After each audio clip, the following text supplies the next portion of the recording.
Chapter 363. The young man with the saber stood out from the crowd, so the dozens of elite members of the Fish Dragon gang naturally regarded him as a government official. At first, some of the younger members of the gang were worried that Miss Lu would look at this handsome young man in a different light, which would be too embarrassing for them who had been close to her for many years. Of course they were vigilant and wanted to tie him up. Later, when they saw Lu Narong's cold attitude, they felt relieved. At first, their malicious criticism of the young man with the saber also faded away. After all, it takes two to clap. Besides, if they kept making fun of him, they would appear to be narrow-minded. Fortunately, this young man who claimed to be surnamed Su did not order the Fish Dragon gang around because of his power. The two sides minded their own business and went to the border between Beiliang and Beimang. Tuma Pass was built against the mountain and was located at the main shortcut between the north and the south. The plaque was written by the calligraphy master Song Jiqiu of the current dynasty. Merchants came and went in an endless stream. The markets on both sides of the gate were very lively. There were few soldiers here, so compared to most of the border cities, the atmosphere was much less austere. There was the ruins of an old city tower, which was built with rubble and goose eggs. The cracks were covered with moss and the debris was messy. Many children who lived near the city were chasing and playing on the tower. A strong man wearing a blue cotton shirt with a red cloth belt around his waist stared at them. He carried a huge saber that was much simpler than the standard military saber. The tip of the saber cut the ground and he went up the platform aggressively. He snorted, stabbed the saber into the ground, and stood there with his arms crossed. The adults hurriedly and carefully went around the strong man to grab their children off the platform. A naughty child was as slippery as a loach. The child's mother looked to be in her early 20s. The wind and sand at the border were rough, but the young woman's skin was like oil. She had a slim waist and small feet, but she could not catch up with the naughty child. The merchants and the local people under the platform laughed. Some of the old rascals who had not had a woman to warm their bed gathered together to eat red dates. They even spat out dates and teased the young woman. The young woman's face turned red. The child passed by the strong man with the saber. The newborn calf was not afraid of tigers and reached out to touch the saber. However, the strong man glared at him fiercely. He was so scared that he froze on the spot and then burst into tears. The young woman wearing plain clothes quickly hugged the child and looked at him apologetically. She was so timid that she did not dare to speak. The black-faced man in his 30s blushed for no reason. He was probably a young chick who was rough but also delicate. Seeing the young woman in front of him, the image of an expert that he had created with great difficulty with a straight face was instantly broken. The rascals in the marketplace became even more rowdy and rowdy. On this dilapidated platform, every 10 days to half a month, there would be Jianghu people competing in martial arts. Although Little Miss was a girl from a proper family, she had lived in the village near Tuma Pass for many years and had seen a lot. She was not too afraid of these boorish men who would draw their swords at the slightest disagreement. Northern Liang was barren and cold. Compared to the rich and fertile Jiangnan, which had 1,000 li of fertile land, if one wanted to survive, one had to dig out food from the gaps between the teeth of the heavens to eat. The customs of the people were simple, but at the same time, they were unusually brave and worshipped martial arts. The government did not forbid private fights between martial artists, but if one accidentally injured a commoner, it was a great crime to be banished to the army. If there were more than 3 people, they would be punished on the spot. Without at least 100 taels of silver as a filial piety to the soldiers, they would not be able to survive. With the support of his mother, the child carelessly wiped the tears off his little black cat face and made a face at the brawny man. The brawny man who was about to fight scratched his head helplessly. Clearly he was not a vicious and evil person. The child had originally wanted to stretch out his leg to kick this stingy piece of charcoal that wouldn't even let him touch the knife. Fortunately, his mother hurriedly pulled him away and gently scolded him. The dark-faced brawny man seemed to be looking straight ahead, but from the corner of his eye, his gaze landed on the buttocks of the little girl that was slightly bent over. His Adam's apple bobbed slightly.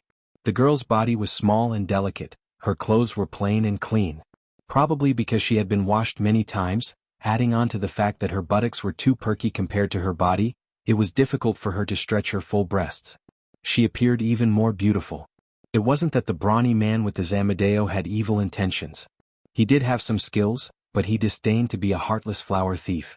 If it was shady business like robbing women, he was a wandering soul of the Jianghu with no roots and no background. He definitely did not have the capital to do it. As for traveling, what could he do without money? Today he had an appointment with a somewhat famous swordsman on the border. He wanted to use the Zamedeo to make some reputation even if he was injured so that some rich people would take a fancy to him. It would be best if he could become a guard instructor. Xiao Chang went to take the goods and show the official pass to the captain of the pass. The king of hell was easy to deal with, but the little ghosts were difficult to deal with. They would definitely not pass the pass in a short time. This matter should have been handled by Lu Nerong, but she was very attractive and could easily cause problems. Xiao Chang did not care and insisted on letting the granddaughter of the gang gain experience and accumulate worldly wisdom. If a carriage of goods had a problem, the fish dragon gang could barely afford to pay for it. However, if they angered that famous young master, they would really suffer a great loss. Therefore, he simply did not let Lu Nerong show up. Lu Nerong wandered around with a few attendants and agreed to meet her master Xiao Chang at the city gate in half an hour. Lu Nerong wanted to take advantage of this trip to recruit 1 or 2 Jianghu heroes to join the gang. If she really wanted to take over the fish dragon gang, she would not be able to raise her head if she did not have any of her own subordinates. Moreover, it would not be good to have her hands and feet tied.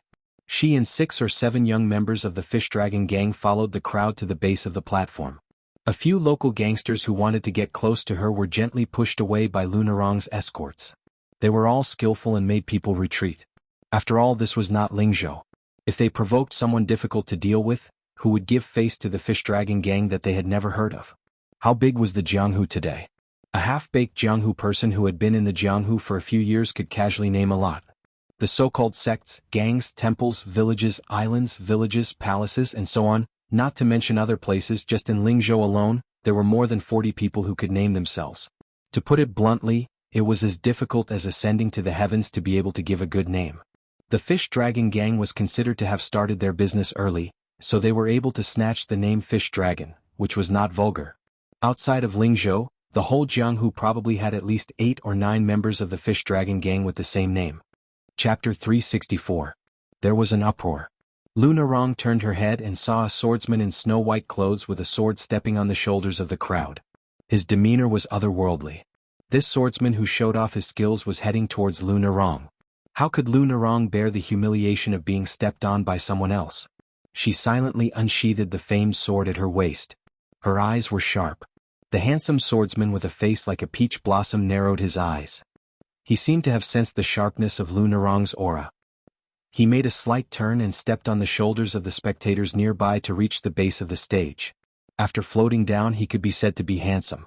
If one didn't have some real skills, one wouldn't dare to appear like him. There were crouching tigers and hidden dragons in Jianghu. If one stepped on a big pit and was pulled to the ground by a master, one would fall flat on his face. How could one still fight? Next, the 2 sides had to announce their names in a loud voice. They could either splash dirty water on each other or flatter each other. Next, they couldn't fight to their heart's content immediately. Instead, they had to say that the sword had no eyes and that they were responsible for their own life and death. If it was a life and death battle, there had to be respected seniors in Jianghu as witnesses. Both sides had to sign a life and death contract. Don't think that everything was fine at this time. If it wasn't a master who was indifferent to fame and fortune, he had to look around and wait until the big and small gambling houses below the stage had collected enough bets. After all, in many fights, when real masters fought, the outcome was often decided within the time it took to brew a cup of tea. It wasn't exciting to watch, so the gambling house had to spend some copper coins to hire people to cheer. If it was an ordinary fight, they needed to cheer even more. This was good for both sides. The most unlucky thing was that the audience who didn't buy it booed together. This was simply the greatest shame of all martial artists in Jianghu. Today there was a powerful gang boss in Bailiang, but many of his enemies still treated the scene of his fight as a joke and disgusting.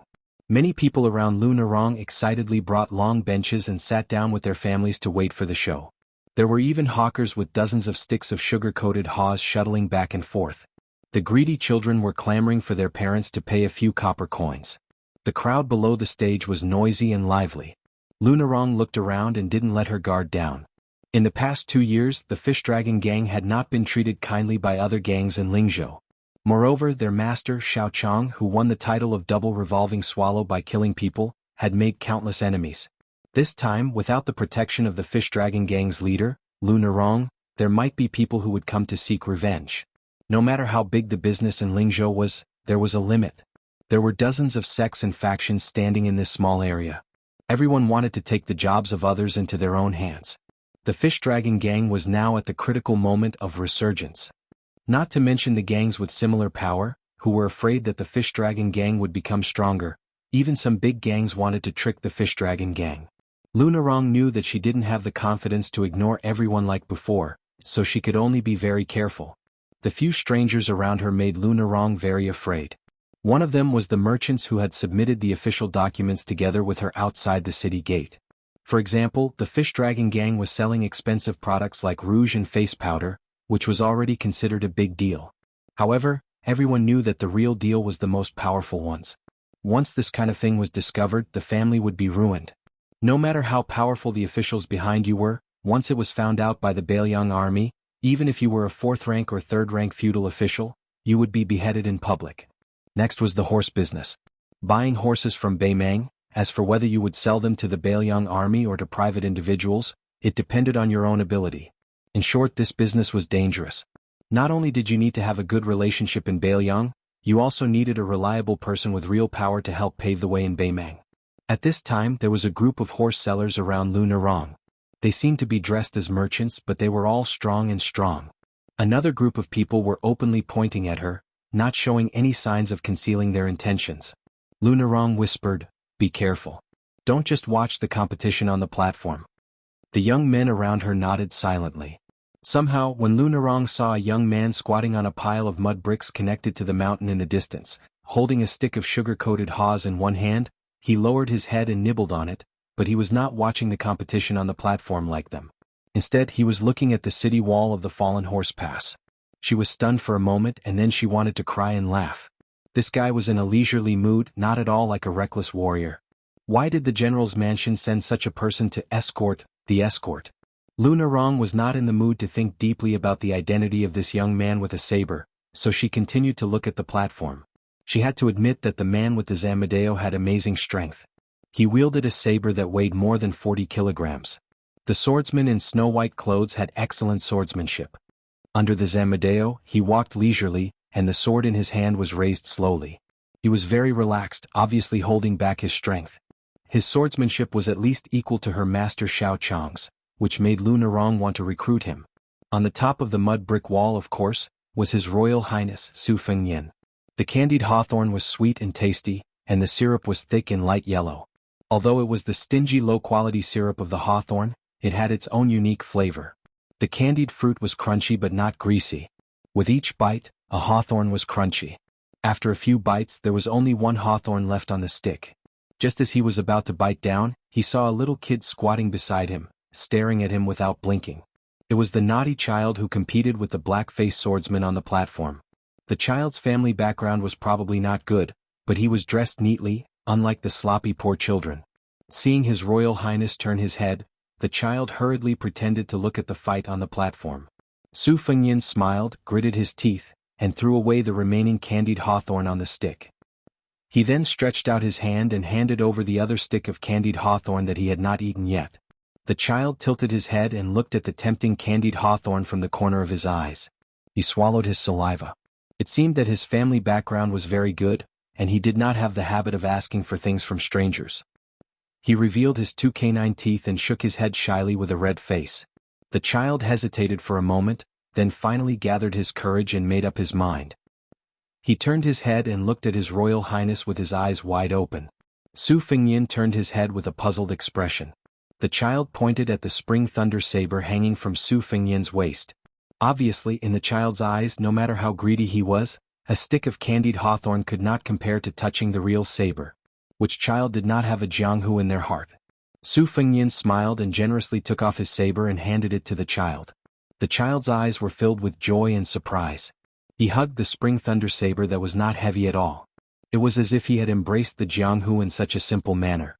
Author's note: if the first volume's Jianghu was about Vajra finger and mysterious heavenly phenomenon lining up to reveal themselves, then the second volume would be more about Jianghu's lower class. I have to praise myself. Putting aside whether Shui Zhong's writing is good or bad, it is definitely true that he is not in a hurry to write. Chapter 365. The child loved the spring thunder saber so much that he couldn't bear to part with it. Seeing that his good-looking brother wasn't stingy, he simply sat down on the edge of the mud brick wall, his feet dangling over the edge. If he dirtied his clothes, he would only be nagged by his mother for a day or two. But this saber was a real saber. Perhaps he would only be able to touch it once in his life. His Royal Highness saw that the child was holding the saber and seemed to have forgotten himself. He had no choice but to reach out and gently grab the back of the child's collar and pull him back slightly, afraid that the child would accidentally fall off the wall. His Royal Highness then took a bite of the sugar-coated hawthorn and narrowed his eyes at the endless stream of people on the official road outside the city. If the water was too clear, there would be no fish. With the strict control and infiltration ability of the Baelyang army, it wouldn't be difficult to catch a few fat sheep to serve as a warning to others. However, Baelyang was originally a poor and desolate place where birds didn't even shit. It needed a large amount of real money to circulate. Li Hanlin's father, Li Gongda, the governor of Feng province, was able to become the new Baelyang's administrator. It wasn't just because this old scoundrel was Su Zhao's lackey. If one were to say that Li Gongda's method of making money was the second best in Baelyang, no one would dare to claim to be the best. Su Zhao once joked that if one gave Li Gongda a copper coin, it would produce one tael of silver the next day. Furthermore, in order to obtain this second-rank official position in Baelyang, which was second only to the Jidushi in name, Li Gongda, this old Pishio who plucked feathers from wild geese, had spat out a lot of real money for the first time. Rumor had it that Feng province's tycoons were drinking with their in-laws and laughed loudly, saying that in the future, it wouldn't be only Feng province that would be oppressed by Iron Cock Li. Su Fengyin chewed on the hawthorn, his mind wandering 10,000 li. On this secret trip, he did not make a big fuss and left quietly. Other than a short and narrow spring thunder saber, he only had a few banknotes and a small bag of silver coins. All in all, he only had about 300 taels of silver. If he were in a first-class brothel in Liangzhou, he would only be able to enjoy a meal with a prostitute, and he might not even be able to enjoy himself to the fullest. Su Fengyin held a bamboo stick without any candied haws in its mouth. Seeing that the toddler obviously liked this spring thunder very much, it put its little face on the scabbard and smiled foolishly at the good-tempered big brother in front of it. Su Fengyin saw that the battle between the white-clothed swordsman and the man with the Zamadeo on the stage had reached its climax. The crowd would not disperse for a while, so he was not in a hurry to get the spring thunder back. This child, who was looking forward to Jianghu, reminded him of a certain penniless pauper. Squatting on the wall with the bamboo stick in his mouth, Su Fengyin smiled softly and said, "You can touch it, but don't take the saber out. It's very sharp. What if your mother comes after me and beats me?" The child tilted his head and secretly winked at Su Fengyin. He deliberately raised his voice and said with a bright smile, "Of course not. My mother never beats people. She has a very good temper." Su Fengyin touched the child's little head and smiled without saying anything. She did not have the nerve to pick up the hairpin to examine it in detail, for fear that the stall owner would roll his eyes at her. She never thought that as soon as she came back to her senses, she would discover that her son was gone. Her temperament was indifferent, she was not anxious to show it on her face. Sure enough, she saw her son on the top of the wall, accompanied by a strange young man carrying a saber. At first, she was worried that there would be some disturbance, for a poor family like her could not withstand any disturbance. She lifted the corner of her skirt and trotted to the top of the wall, but she happened to see that young man pulling the back of her son's collar. Unconsciously, her state of mind calmed down. She knew that since he was young, her son had a fondness for those chivalrous men who roamed the Jianghu. He had never once failed to participate in the martial arts competition at the old city site of Tuma Pass. Sometimes, when he heard his playmates calling him from the alley, he did not care that he was eating and would rush out. When he came back, he did not forget to finish his meal without leaving a single grain of rice behind. While he ate, he danced with joy as he told her how the chivalrous men made their moves, making her heart filled with joy. Many of the hardships that she could not speak to others were not so bitter anymore. Hearing the child's flattering, Xiaonyang, who had an enchanting figure but was as delicate as a young lady, covered her mouth and laughed. Her eyes narrowed into crescent moons, and she restrained her expression, only hiding some charm that quietly hung on the tip of her brows. She rolled up her sleeves and saluted this good-natured young master. It was probably due to the hardships of living in seclusion these past few years that she had developed a keen intuition for all kinds of men. Whether they had ulterior motives, she could see through most of the dark tricks they used to play hard to get. The young man biting the bamboo stick in front of her was even more like a descendant of a large family than that military officer's son at Toppling Horse Pass who only knew how to pretend to be cultured. It was rare that his eyes were very clear when he looked at her. This made her think of the well water at the entrance of the village. It was very clean, but she could not see through its depth. Lil Miss said in a light voice, "Yu Song, return the saber to this young man." The young child nodded and made a sound of acknowledgement. He stood up. Even though his eyes were unwilling, he still stood up and respectfully returned the spring thunder saber to the big brother who was bending down to receive the saber. Lil, Miss naturally patted away the yellow dirt on the child's butt. Children from poor families, no matter how much they played, they couldn't trample on clothing that was sewn needle by needle. She was the widow of a Baelyang courier. Without a man, she had to work alone in the fields. Every year, the government would give her a sum of money as compensation. It wasn't much, just 8 taels of silver, but at least she had something to look forward to. Privately, she heard from the private school teachers that according to the Baelyang military law, it should be more than 30 taels. Most of it had been doctored by the officials. However, she was a widowed woman and didn't care about this. She couldn't care about it. There were some men in the villages near Tuma Pass that wanted to marry her, and one of them had military merit. But she felt that since Yu Song had taken the surname of Zhao with his husband, she couldn't let him call a man with a different surname father. Yu Song's personality was a bit mischievous, but this was how children were. She knew a bit of words and had a broader vision than the average crude village woman. Every day, she listened to him recite the poems and books he had learned from the private school. She sat at the side and twirled the wick. She only felt that a day of hard work in life was not easy. She didn't complain about the tight but fulfilling days. On the platform of the ruins, the 2 chivalrous men fought back and forth until the sky turned dark. Most of the audience below were ordinary people who lived a stable life.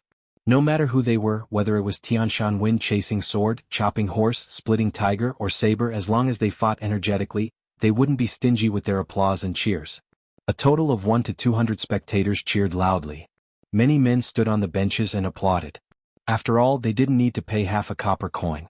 Those who had placed bets were relatively nervous and didn't make much noise.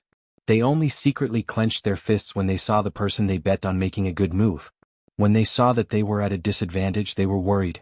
Su Fengyin didn't have much interest in watching the fight, but he didn't show any disdain. He took the lead and walked down the mud brick wall. The young woman took the opportunity to take the child's hand. She was afraid that if she stayed with this young man, she would attract the gossip of the marketplace. She didn't dare to linger on the wall. She only wanted to get down the mud road as soon as possible and leave the marketplace with her child. The village they lived in was just to the side, less than a li away. The child was grateful for his big brother's generosity. He smiled and tugged on his Royal Highness' sleeve. Su Fengyin turned his head and saw the child reach out his hand as if wanting to take his hand. Su Fengyin smiled but didn't reach out his hand. He only glanced at the young woman, whose mouth was slightly open and whose face was red. He didn't want to embarrass her, so he just pinched the child's cheek and strode away.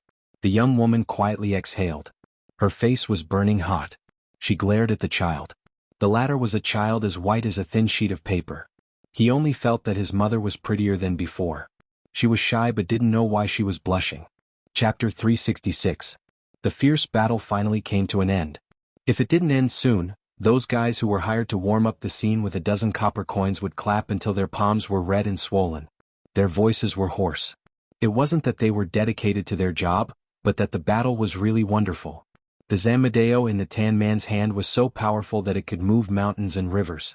It was admirable that he could swing the saber hundreds of times. What was more amazing was the white-clothed swordsman. With a sword in hand, his sleeves fluttered like a flying dragon, dazzling everyone. The brawny man with the Zamadeo was sincerely convinced of his defeat.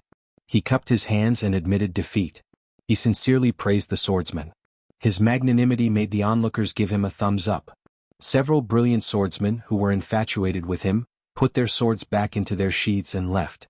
They said, "I'll go to Jiangnan Road for thousands, but I won't give you a penny when I come back." They were so confident and unrestrained that they looked like swordsmen. It was a happy scene. Before the brawny man with the Zamadeo left the stage, an old man from a well-to-do family went up to him and tried to win him over. Lunarong was thinking about how to get close to the brawny man with the Zamadeo. A middle-aged manager of the fish dragon gang came up to her with a worried look and whispered to her. Lunarong frowned. She didn't know why the lieutenant of Taoma Pass stopped them. He said that there was something wrong with the official plate. Xiao Chang even mentioned his identity as a general, but it was useless. It seems that they are destined to stay in the pass tonight, which makes Lunarong a little uneasy.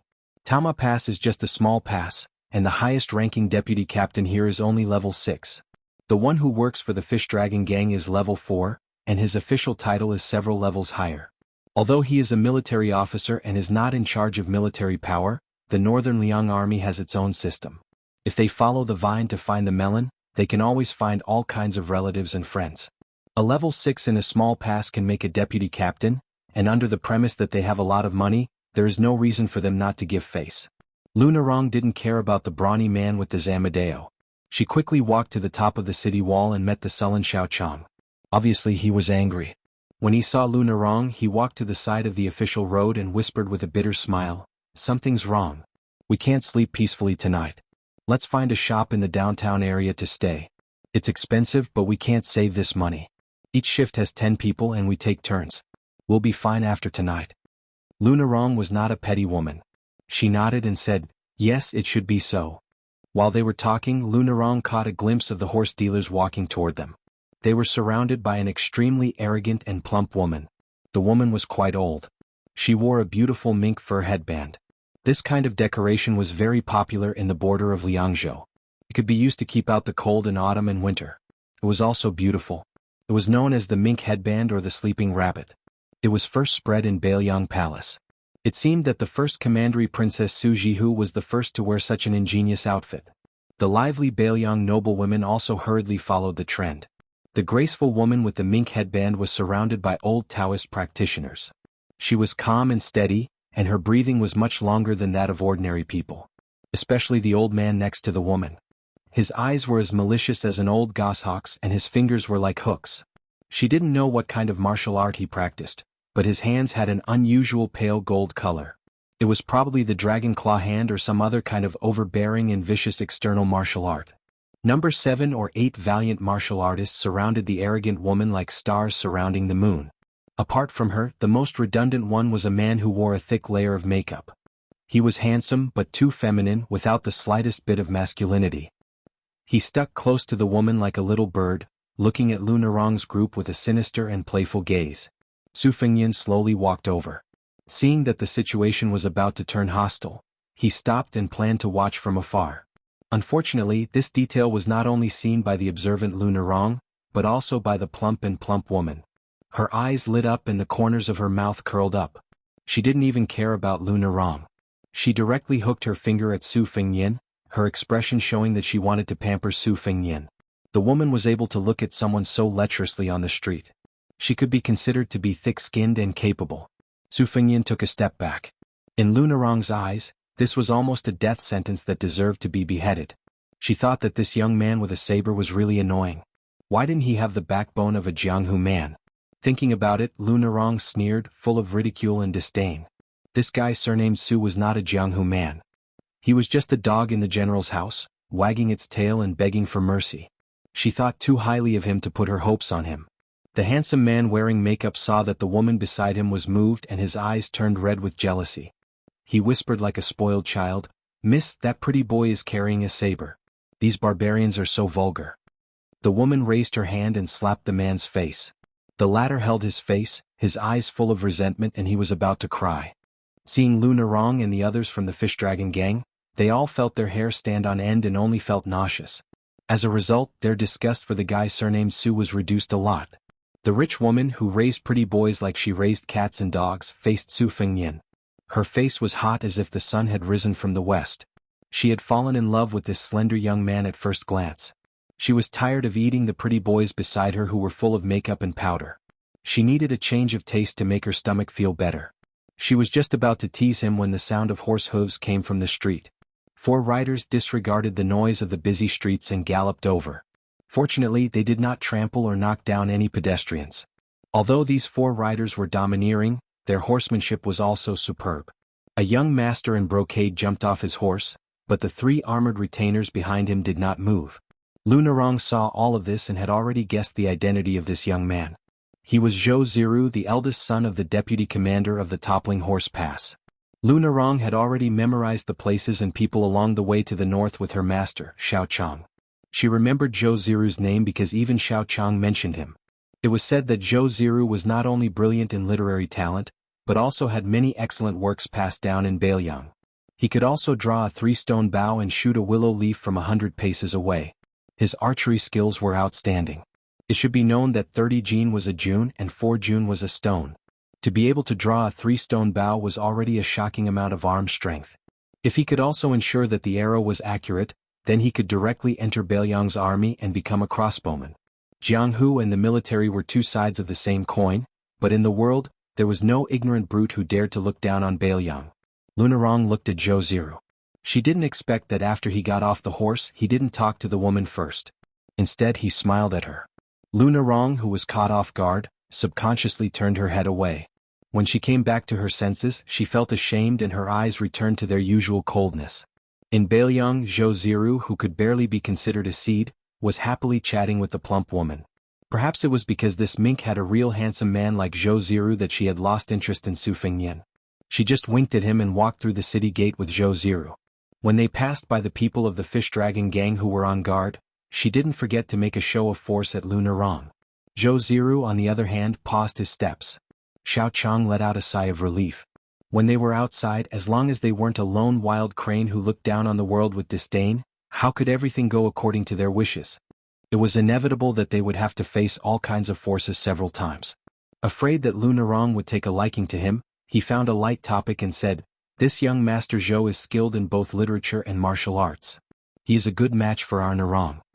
Lunarong said bitterly, "Master, you know that I dislike this kind of official's son the most. They look amiable and refined, but in reality they eat people up without spitting out the bones." Xiao Chang smiled and no longer teased this arrogant disciple of his. Together they went to find a suitable inn to stay in. Generally speaking, not entering a new inn or a new inn was an old rule in Jianghu. The reason was also simple. However, they were right under the eyes of the soldiers stationed at the Tumbling Horse Pass, so they didn't need to care too much about it. Finally, they found an old inn in the downtown area. More than 30 people spent nearly 20 taels of silver a night.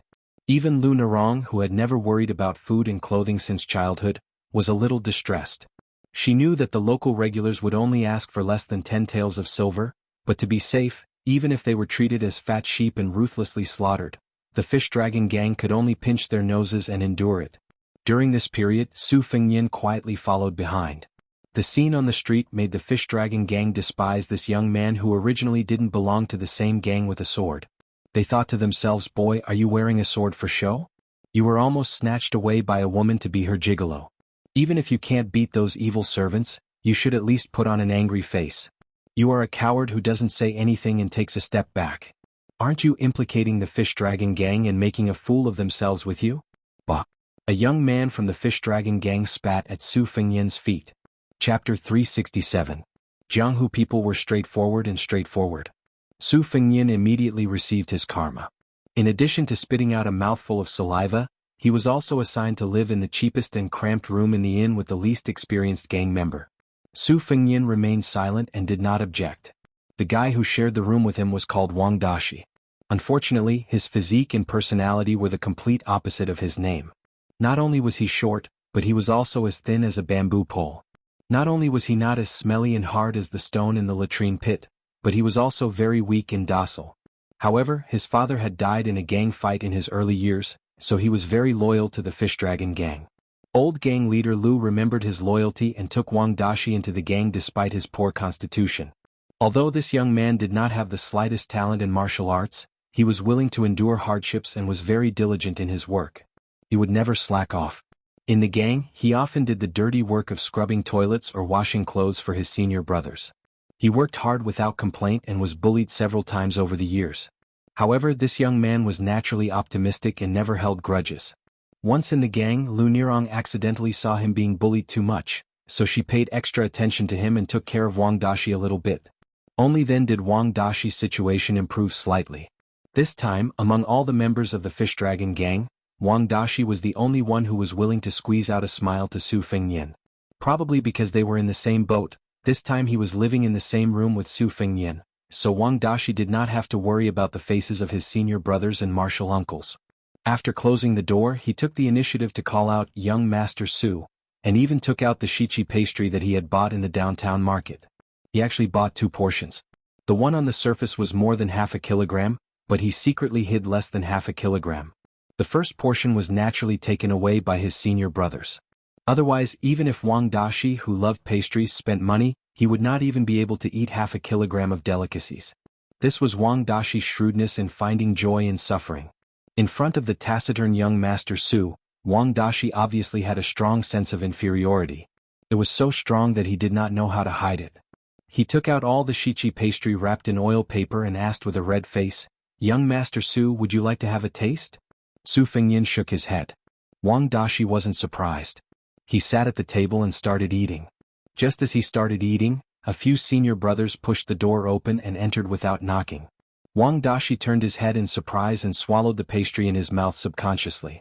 He only knew that he was done for. If his senior brothers found out that he had secretly hidden pastries, they would definitely push him down and make him crawl between their legs again. The three burly senior brothers entered the room and searched the dumbfounded Wang Dashi. They didn't find anything they wanted. One of the senior brothers was discouraged and took his anger out on Wang Dashi. He slapped Wang Dashi's forehead and scolded, "You brat, you didn't sneak a few pieces of pastries. Are you King stupid or stupid? You made me lose half a tael of silver to Lido, that little chili. You have to pay for this half a tael of silver. After you get the money in a few days, you have to quickly return it to your senior brother, do you hear me?" Wang Dashi, who was confused, nodded blankly. Before the senior brother left, he didn't forget to slap Wang Dashi again. He slammed the door and left while cursing. Bad luck. Wang Dashi waited until the senior brothers were far away and locked the door like a thief. He then put his ear to the door and didn't hear any footsteps. Only then did he calm down and wipe his mouth. He secretly rejoiced and smiled foolishly. He didn't have the slightest awareness that those pastries should belong to him because he was the one who paid for them. It seemed that it was normal for this kind of useless person to be bullied. It would be strange if the wheel of fortune changed. Wang Dashi looked at the empty table and was dumbfounded. At this time, Su Fengyin raised his hand and put the missing pastries back on the table. Wang Dashi ran back to the table and sat down. He was so grateful that he didn't know what to say. Su Fengyin, who had unknowingly done a good deed, was still expressionless. He didn't try to worm his way into being friends with Wang Dashi. He just pulled his chair to a window seat and closed his eyes to rest like an old monk in meditation. In the first-class room, Lu Narong, Master Xiao Chong, guest elder Gong Sun Yang, and a steward surnamed Hong were sitting on four sides of the table. Xiao Chong, who was holding two swords in a scabbard on the table, laughed softly and said, "Narong, tell me in detail about that white-clothed swordsman's swordsmanship." Those little bastards described it vaguely and couldn't give a single clue. Lu Narong and Xiao Chong had practiced swordsmanship for many years. Since childhood, they had been influenced by their grandfather, old gang leader Lu, who had fought against experts from all walks of life. Among them, there was no lack of experts in swordsmanship. Lu Narong's insight was quite unique.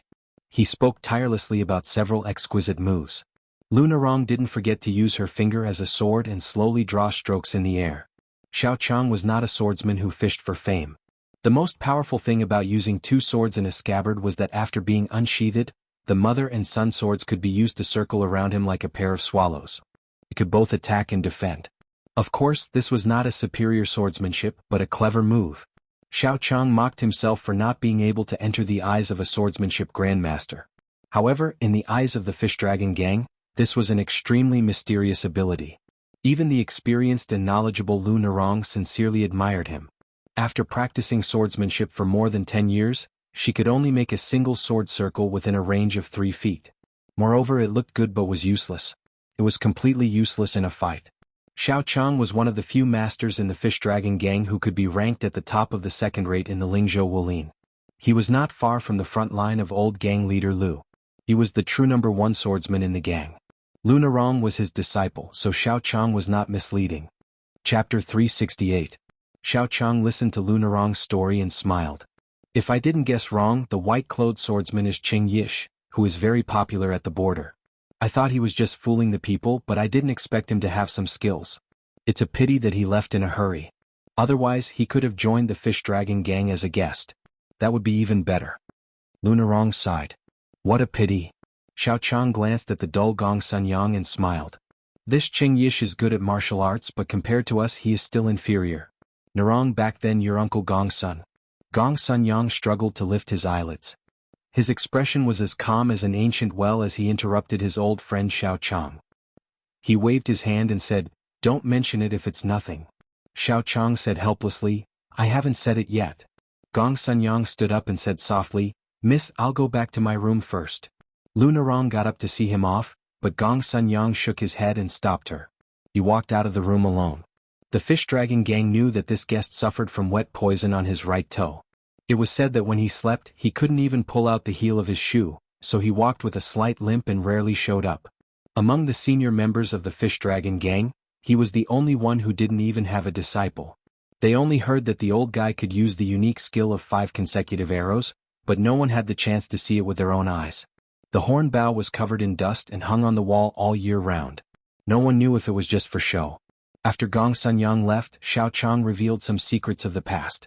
Lunarong learned that Gong Sun Yang once held the gate of the city with both hands and hung a fierce horse in the air when he rode into the city.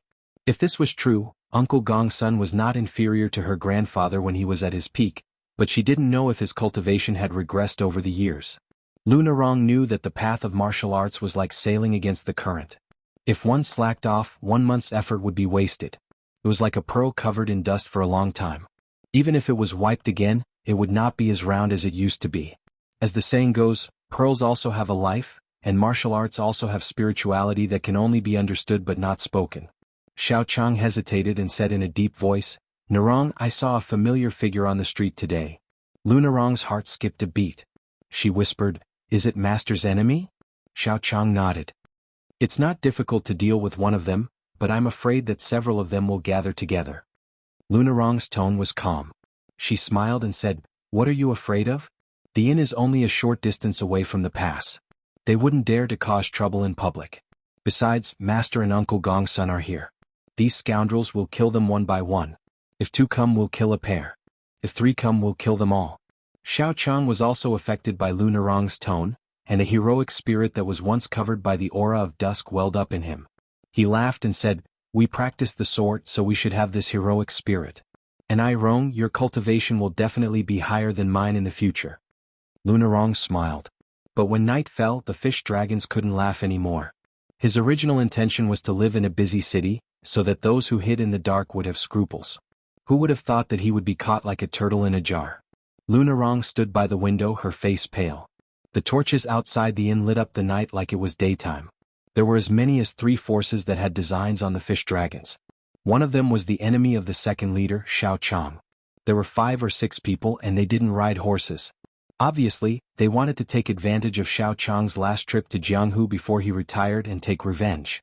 There were 3 unwritten rules in Jianghu. The first rule was that the hatred of several generations could be avenged by the descendants, but generally it wouldn't involve the wife or daughter. If there was a massacre of the whole family, not to mention the government, people in Jianghu would find it shameful. Chivalrous people were more likely to teach them a lesson if they had the ability. The second rule was that a master for a day was a father for life. Not to mention the slave of 3 surnames, who changed his master at will. Even if he changed his master, no matter what the reason was, it would be a stain for life. Therefore, the matter of apprenticeship was almost the most important thing in Jianghu. It was not inferior to the scholar's ceremony. The third rule was that once the retirement ceremony was arranged, the golden basin was placed and the water in the bowl was poured, then all the ordinary grievances would be nullified. The second force was not unexpected. It was a woman wearing a mink headscarf. Everyone was riding a horse. The last force made the fish dragon gang feel hopeless.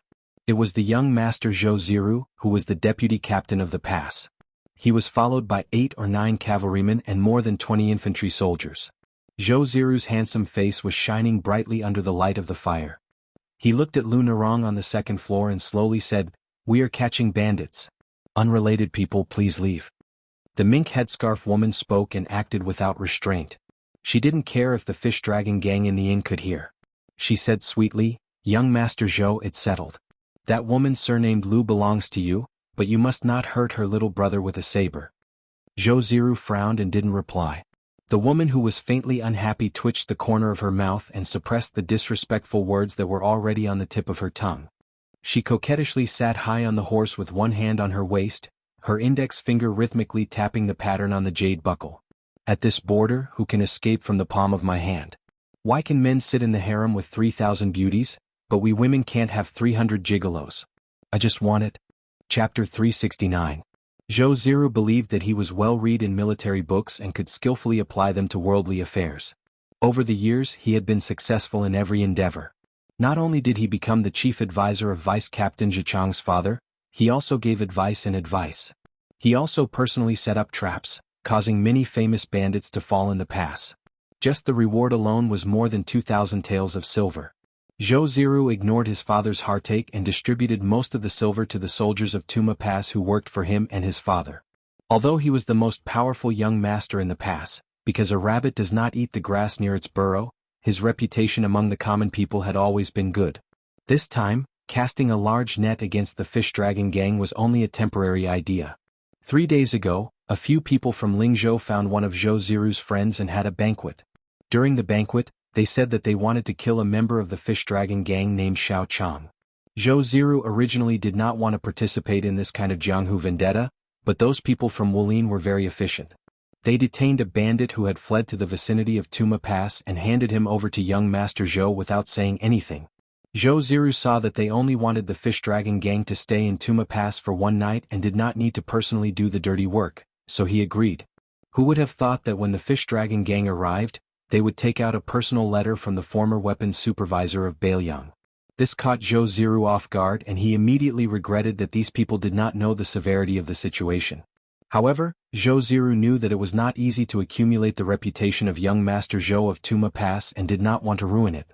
He could only force himself to play the bad guy and stop the fish dragon gang. However, he had secretly prepared to let his trusted subordinates lead the troops to intervene once the two groups of people started fighting. At dusk, he met the woman with the mink headscarf who was a frequent visitor of Tuma Pass. After a secret conversation, Zhou Ziru changed his slightly conservative original intention and decided to make the fish dragon gang suffer a big loss. Not only did he want to accept the original Jianghu favor, but he also wanted to take the profits from the goods that belonged to the fish dragon gang. Of course, he did not want to have a falling out with the general who was already a false-rank Beimang official. Instead, he personally led people to the Beimang to finalize the deal. With the mink headscarf as the middleman, Zhou Ziru would not hesitate to hand over the money earned from the fish dragon gang. In this way, young Master Zhou could be considered to have established a connection with the former weapons supervisor. As for the lives of the dozens of people in the fish dragon gang, Zhou Ziru could only apologize in his heart. Moreover, his wishful thinking was not just about killing two birds with one stone. Sitting high on the horse with an indifferent expression, Zhou Ziru looked up and quietly made a hand gesture. In one of the rooms of the inn, a man with a rough voice shouted with all his might, "Grandpa has been blocked by you guys here today. I admit that I failed miserably at such a simple task. But I have more than 30 good brothers of the fish dragon gang who can exchange their lives with me. If anyone dares to come and seek death, I will consider him a hero." Most of the members of the fish dragon gang were standing by the window to watch the show. They thought that they would be able to stay outside and enjoy a good show of soldiers catching bandits, but they did not expect to hear these words.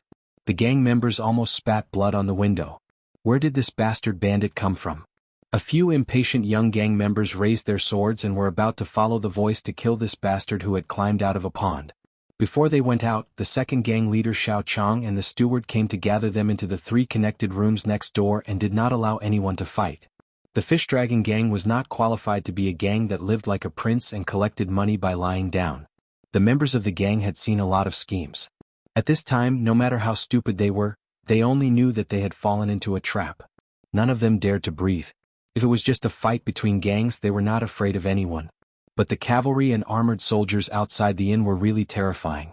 Even if they were lucky enough to survive, they would be accused of killing soldiers. How could the fish dragon gang have a foothold in Bailiang's Jianghu? Lunarong came to her room with a pale face. She calmed down her rapid breathing and knocked on the door. She was very decisive in her actions. Even though she was in a dead end, she didn't even bring Gong Sunyang with her and went to the meeting alone with great sincerity. She wanted to see who was in the inn who wanted to drag the fish dragon gang into the mire of eternal damnation. Lunarong hoped that these people only wanted the money, but she knew in her heart that there was an 80 to 90% chance that they wouldn't be able to settle this matter with money. Lunarong was shocked. Her body leaned back as a blade broke through the door.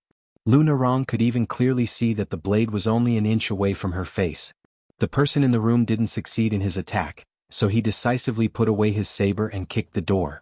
Before Lunarong's delicate body fell to the ground, she slapped the ground with one hand and spun her body, dodging the door. Standing in the corridor, her face was ashen. She saw a sloppy young man carrying a saber on his shoulder walk out of the room. The young man sniffled and looked at Lunarong. After exchanging glances, he laughed and said, "If I knew it was a delicate girl, I would have held back." Lu Narong suppressed the anger in her heart and tried to ask calmly, "Why did you frame the fish dragon gang?" Although the young swordsman was frivolous, like an ordinary rogue who flirted with women in the marketplace, the way he looked at people and the way he held the blade shocked Lu Narong. He was indeed an elite soldier in the Bailiang army. She remembered that her grandpa, old gang leader Lu, said that the difference between military officers and martial artists in Jianghu was that they might have blood on their hands.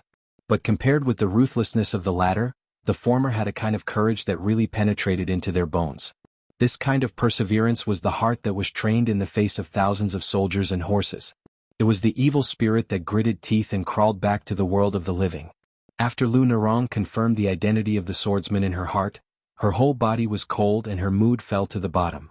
The man grinned and said directly, "My second brother has taken a fancy to you. If you know what's good for you, you should go back with him obediently. My second brother wants me to tell you that if you are willing to be his woman, the Fish Dragon Gang will lose more than 30 people. With my second brother's help, the Fish Dragon Gang will be able to go to Bailiang and Baimang unimpeded in the future. It can be considered a blessing in disguise. Just take it as my second brother's betrothal gift. To be frank, my second brother already has a woman to marry. Miss Lu, you can just be a concubine without any status. Don't feel wronged. In fact, it's the Fish Dragon Gang that has climbed up the social ladder. Besides, it's a great blessing for me, Zhao Chuan, to call you my second sister-in-law." Lu Narong sneered and said, "Your second brother, Zhou Ziru, is really meticulous. I admire him very much." The young swordsman, who called himself Zhao Chuan, licked the corner of his mouth and glanced at the man who was paralyzed in the chair in the room. This poor guy was really unlucky to fall into the hands of his second brother. He had been poisoned by the muscle-weakening powder, which was the first choice of all rapists in Jianghu. Originally, he still had some of the toughness of a Jianghu hero and was unwilling to shift the blame to the Fish Dragon Gang. He had to take a knife and slowly cut a bloody groove on the man's thigh. It was only half an inch away from the man's crotch. The man finally lost his restraint and shouted in the language his second brother had told him to. Chapter 370. Zhao Chuan stared at Lu Narong, who had caught the eye of his second brother, and thought that his second brother had good taste.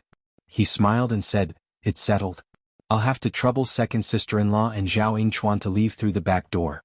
In the future, whether the Fish Dragon Gang's surname is Lu or Zhou, it doesn't matter. Second brother naturally has the ability to make the Fish Dragon Gang one of the top gangs in Lingzhou. If the negotiation fails, then don't blame me for knocking you out, carrying you on my shoulder, and throwing you onto the bed of my second brother's private residence. If you want to gang up on me, it's fine." Zhao Chuan is confident that he can escape. As for the person in the room, it doesn't matter if he's dead or alive. But second sister-in-law, do you really want to be happy like this? Lu Narong only felt sad. Were all the sons of officials so insidious? Zhou Ziru was only the son of a secondary rank 6 rank deputy captain, and he was already so calculative. Wasn't the cooperation between her grandfather and the son of the weapons supervisor even more like asking a tiger for its skin? Could it be that it was a trap set by the Fish Dragon Gang's mortal enemy and the general's residence from the beginning? Lu Narong took a deep breath and calmly said, "If you can leave the inn alive, tell Zhou Ziru to eat shit." Zhao Chuan, who was carrying the blade, gave her a thumbs up and praised, "Second sister-in-law is so elegant. I only hope that you'll be so likable in second brother's bed tonight." Originally, according to Zhou Ziru's plan, Zhao Chuan would let the criminal pour dirty water and talk to Lu Narong before leaving. It would be best if Lu Narong was willing to give in. If she didn't, Zhou Ziru would personally lead the troops to break into the inn and arrest her. The biggest backer of the inn was young Master Zhou, so he didn't need to spend a single favor. As soon as Zhao Chuan finished speaking, he didn't rush to retreat, probably because things were going well. Instead, he ran wildly in the corridor with his blade, rushing toward Lu Narong. When he was 10 steps away, he jumped to the wall, tapped the tip of his foot, turned to the other wall and bounced toward Lu Narong again.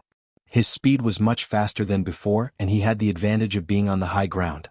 He quickly chopped down with his blade, showing no affection of a future uncle and sister-in-law.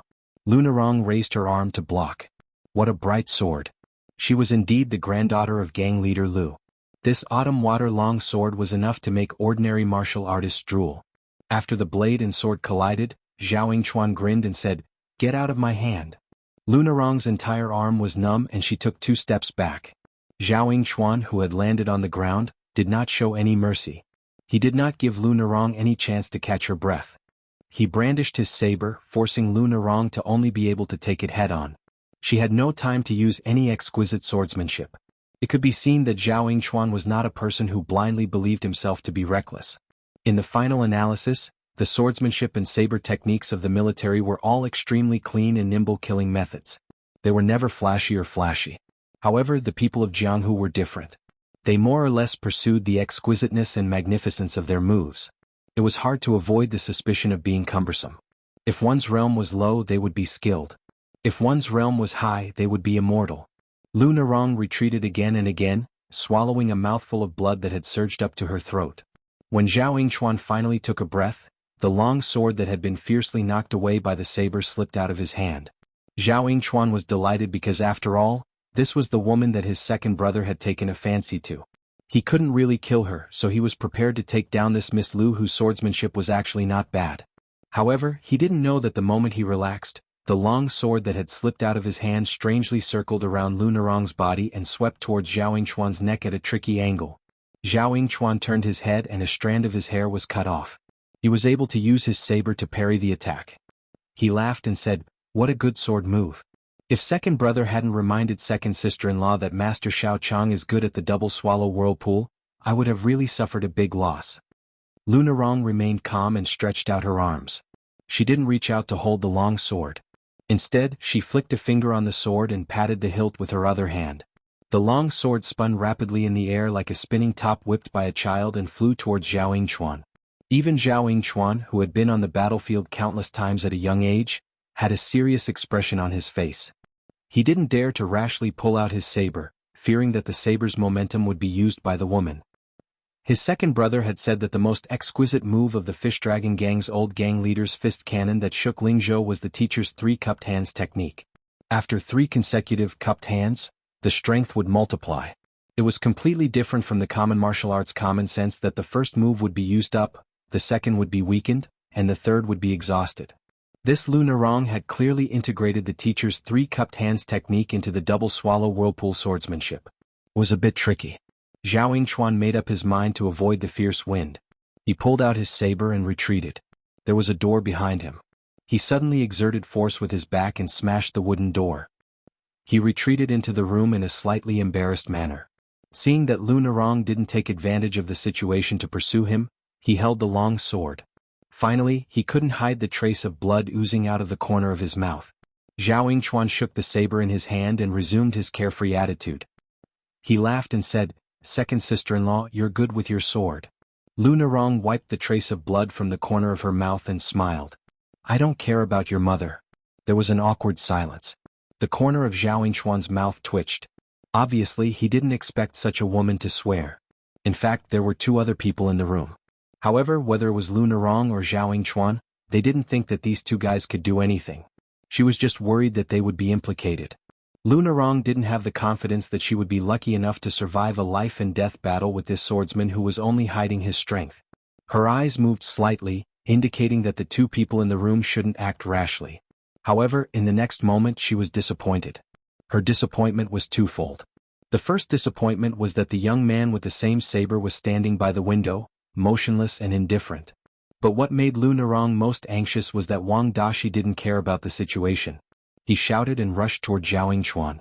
The Fish Dragon Gang's unique skill was undoubtedly her grandfather's cannon hammer. It was a branch of one of the fist techniques of the 2 Zen temples. It didn't pursue the complexity of the routine, but focused on the instantaneous burst of power. If this set of fist techniques was supported by vigorous internal energy, the fist technique would naturally be brilliant. Unfortunately, in the hands of Wang Dashi, who had just joined the gang and hadn't been able to reach a higher level, it was just for show. Zhao Yingchuan even calmly waited for the fist to reach his face before kicking Wang Dashi's knee. He tilted his head slightly and let the fist miss. In the next moment, Bailiang's saber was placed on Wang Dashi's neck. Zhao Yingchuan held the saber in one hand and Wang Dashi's neck with the other. With a troubled expression, he muttered to himself, "Should I cut his neck or crush it?" Lu Narong said, "Don't." Zhao Yingchuan heard the sound of horse hooves getting clearer and clearer outside the house. He knew that his second brother's side had victory in their hands. He also had the leisure to look for fun in a busy situation. He said with a smile, "Second sister-in-law, tell me." Little uncle is so fierce to let this trash go. Although Wang Dashi's skills were muddled, he still had some courage. Being restrained, he still blushed and shouted, "Miss, don't." Lu Narong said expressionlessly, "I'll tell you." Zhao Yingchuan's 5 fingers exerted force and lifted Wang Dashi's body up. Zhao Yingchuan took an inch and wanted a mile. He said, "Second sister-in-law, don't forget the word Li." Lu Narong was about to accept this humiliation. Just as she opened her mouth, she couldn't close it. Her eyes widened as if she had seen a demon. Zhao Yingchuan was like a dead fish. His eyes were filled with morbid blood vessels. He was already on the verge of death. Behind Zhao Yingchuan stood the man with the saber. He didn't say a word from beginning to end. After delivering the fatal blow, he didn't pull out his saber. He just pierced his palm into Zhao Yingchuan's back and broke his entire spine. Chapter 371. Wang Dashi originally thought that if he could die in front of Miss Lu in this life, he would not have been reincarnated in vain. However, he felt sorry for his father and ended the Wang family's bloodline here. For a small figure like him, Lu Narong was an otherworldly fairy girl. She was beautiful, gentle, kind-hearted, and had high martial arts skills. When he was in the Fish Dragon gang, Wang Dashi only needed to look at her from afar to feel hot all over and not feel tired after working for a whole day. If he was lucky enough to see her smile, he would definitely lose sleep at night. These years he had slept on a big kong with several senior brothers. Every night he would listen to them talk about the Mississippi. He remembered that a few years ago, a senior brother recklessly made up a story about how he saw the Mrs. Bellyband drying in the yard. That night, he was beaten into a pig's head by the other senior brothers. However, it was said that after that, many senior brothers secretly asked about the color and style of the bellyband. Knowing that it was fake, they were willing to let their imaginations run wild. Wang Dashi was not qualified to join in the fun, so he could only look at Miss Lu Narong from afar. He knew that one day the fairy in his heart would also go to help her husband and teach her children. Some time ago, he heard from his senior brother that the old gang leader had found a son from a rich family for the Mississippi. Wang Dashi was a little sad and envied his father for being able to fight to the death for the Fish Dragon gang. Su Fengyan let go of the body that had lost the support of the spine, bent down, and squatted down. He wiped his hands on Zhao Yingchuan's clothes and caught a glimpse of the Baoyang knife. Just now, he used his palm as a knife to stab into the guy's back. His middle finger could have easily blown up the entire spine, but to be careful, he instantly changed his hand from a knife to a claw. If the body fell into the eyes of an observant person, the realm displayed would not be too frightening. The reason why he hid in the Fish Dragon gang this time was not because of any conspiracy. He just wanted to go to Beimang on the way, so he asked Chu Lushan to make some arrangements. He replaced the housekeeper in the mansion of Wu San official and detained him in the prison of the Lingzhou government. He would only be released when the Fish Dragon gang returned from Beimang. The housekeeper who was sent to prison was probably still in the dark. Su Fengyan also did not expect that the Fish Dragon gang would be in a desperate situation at Tuma Pass. Since this matter did not start with him, he originally did not intend to intervene.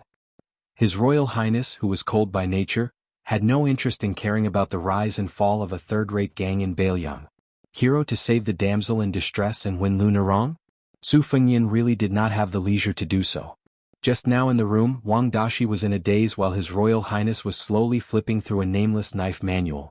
It was not an exaggeration to say that each word was worth 1,000 gold. It was the martial arts comprehension of Wang Xinji in Martial Emperor City. How much would you say it was worth? A knife manual had 64 pages. After reading a page and confirming that he had thoroughly chewed through it, he carefully tore off a page and destroyed it. From Baoyang Palace to Tuma Pass, he had only torn off 3 pages. Just as he was reading the 4th page to his heart's content, Zhao Yingchuan barged in. His Royal Highness, who had put the knife manual back into his bosom, could still tolerate it. Until this guy threatened Lu Narong with Wang Dashi's life. Looking at the half-pack of soft chess pieces on the table that Wang Dashi from the Fish Dragon gang deliberately did not touch, coupled with the fact that His Royal Highness was nagging like a woman when it came to important matters, Zhao Yingchuan finally had the urge to kill him. As a result, Zhao Yingchuan could only go to the underworld to chat with someone else. Although Lu Narong was shocked, she did not dwell too much on Zhao Yingchuan's death. Instead, she went to the window and saw that there was another corpse outside the inn. There was an arrow in the chest. Obviously, Gong Sunyang had acted as a deterrent and found a mortal enemy of Xiao Chang to take the initiative to kill him. However, these swift and fierce methods were like a drop in the bucket in front of the armored soldiers at Tuma Pass. After Su Fengyan sat down, he picked up a piece of pastry and put it in his mouth, chewing it slowly.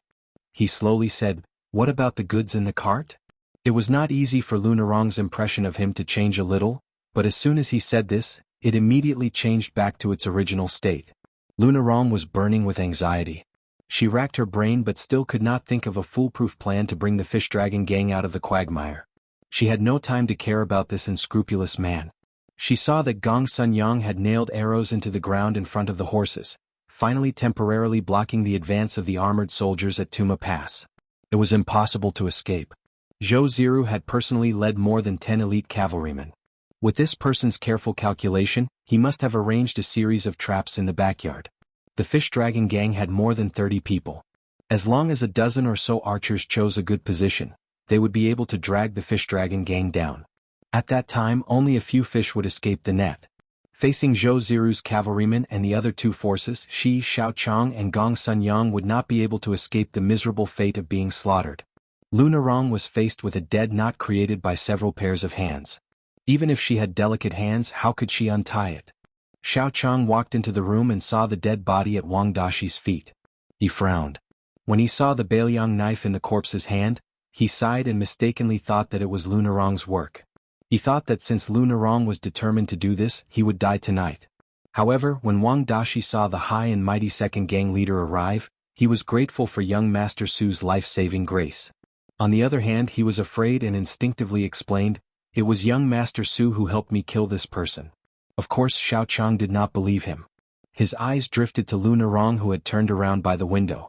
The latter nodded. Xiaochang thought for a moment and said angrily, "Young Master Su, do you know that this person is a Bailiang soldier? How dare you kill him? The Fish Dragon gang will never associate with you. Get out and ask for punishment from the government." Xiaochang's righteous words could be heard both inside and outside the inn. When Zhou Ziru heard the news, his face became gloomy. Zhao Yingchuan was his sworn brother and had a bright future in the Bailiang army. Over the years, the Zhou family had spent at least 4,000 to 5,000 taels of silver on their sworn brother. Not to mention Zhou Ziru's father, who was the deputy commandant, had secretly done many favors for Zhao Yingchuan in hopes that in the future, Zhou Ziru and Zhao Yingchuan would be able to complement each other in the Bailiang frontier army and have a meteoric rise together. Who would have thought that they would die in their own territory? This made Zhou Ziru furious. He raised his head and said angrily to the archer of the Fish Dragon gang, "Old man, if you dare to stop me again, I will make sure you bring disaster to your whole family." Xiaochang's original intention was to transfer the anger outside the inn to young Master Su. He did not know the inside story of the machete man Zhao Yingchuan, so he added fuel to the fire and made Zhou Ziru determined to bury the Fish Dragon gang with his brother. In the eyes of the Lingzhou swordsman who had been famous for a long time, as long as the soldiers at Tumbling Horse Pass did not get involved in this mess, the strength of the Fish Dragon gang was enough to deal with the other two groups of Jianghu people. He had obviously underestimated Zhou Ziru's ambition and appetite. Chapter 372.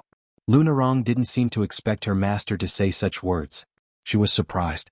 She looked at her master, who used to have the demeanor of a sword immortal. She turned to look at the man surnamed Su. After finishing the pastries, he gently clapped his hands and didn't intend to get up. Lunarong wanted to say something but hesitated. She felt a little guilty.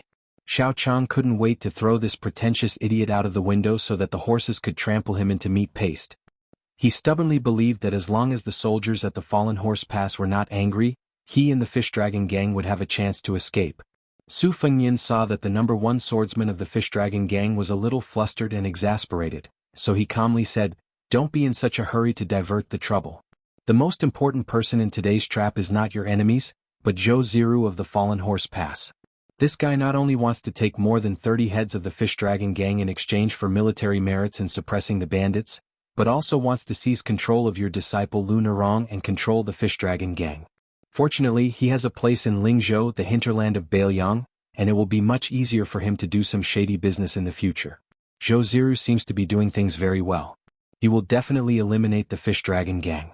Lunarong is beautiful and has the identity of the future leader of the Fish Dragon gang. She can protect herself and seek wealth in the chaos. Vice leader Xiaochang is already so old. Do you think you will sell his ass to Zhou Ziru? Or do you want to be a servant girl for young Master Zhou to perform a sword dance?" Wang Dashi looked at the calm young Master Su and then looked at gang leader Xiao, who was so angry that his arm was trembling. Wang Daxi's expression was strange. Xiao Chang already hated this man surnamed Su to the bone, but after hearing the shocking inside story he looked at Lu Nerong. After seeing her nod, his heart was as dead as ashes.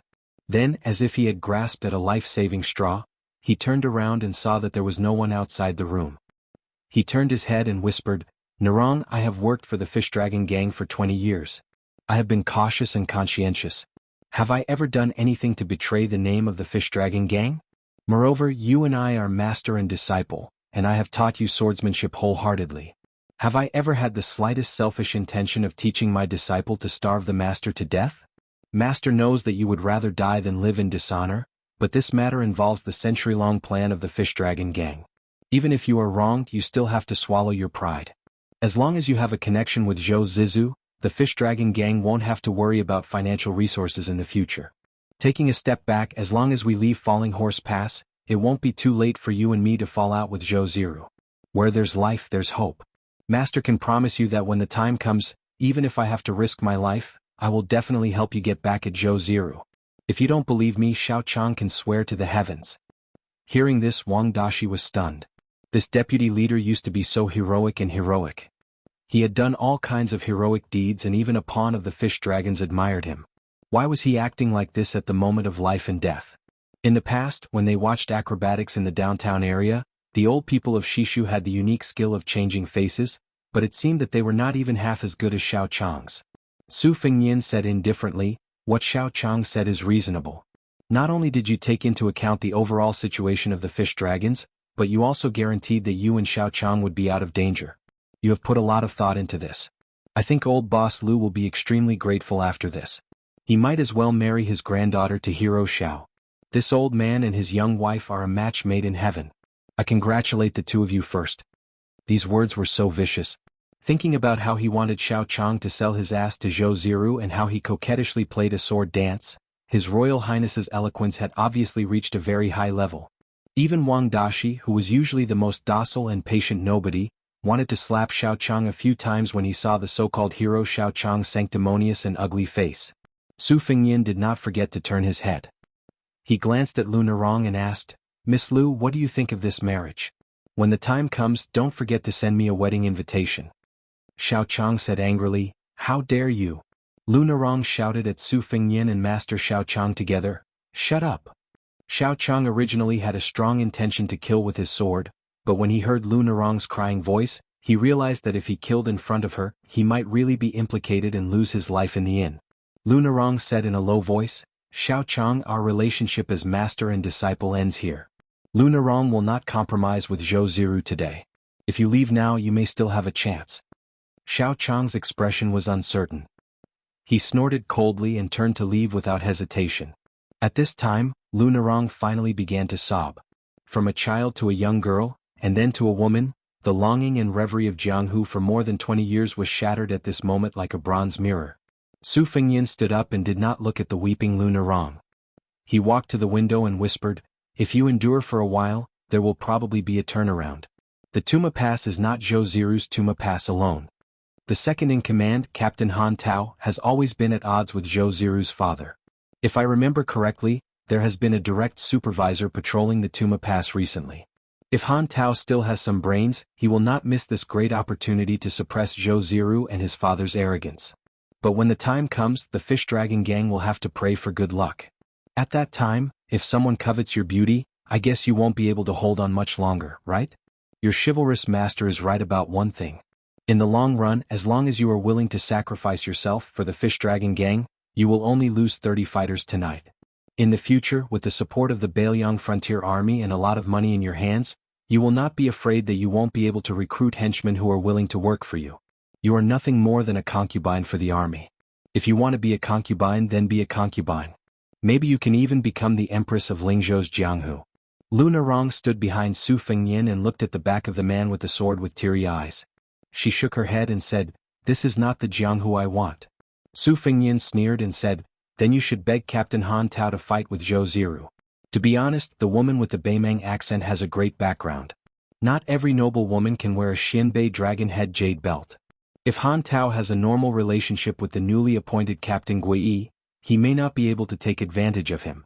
At that time, You will die even more miserably in the hands of Zhou Ziru. You can't even survive and you still want to talk to me about your Jianghu. Lu Nerong smiled bitterly and said, in the past you rarely said a word along the way. I thought that you were afraid of the fish dragon gang. Only today did I know that your words are so sharp and mean. Su Fengnian put his hands on the windowsill and squinted his eyes and said, a real villain with ugly words is better than those hypocrites who do ugly things.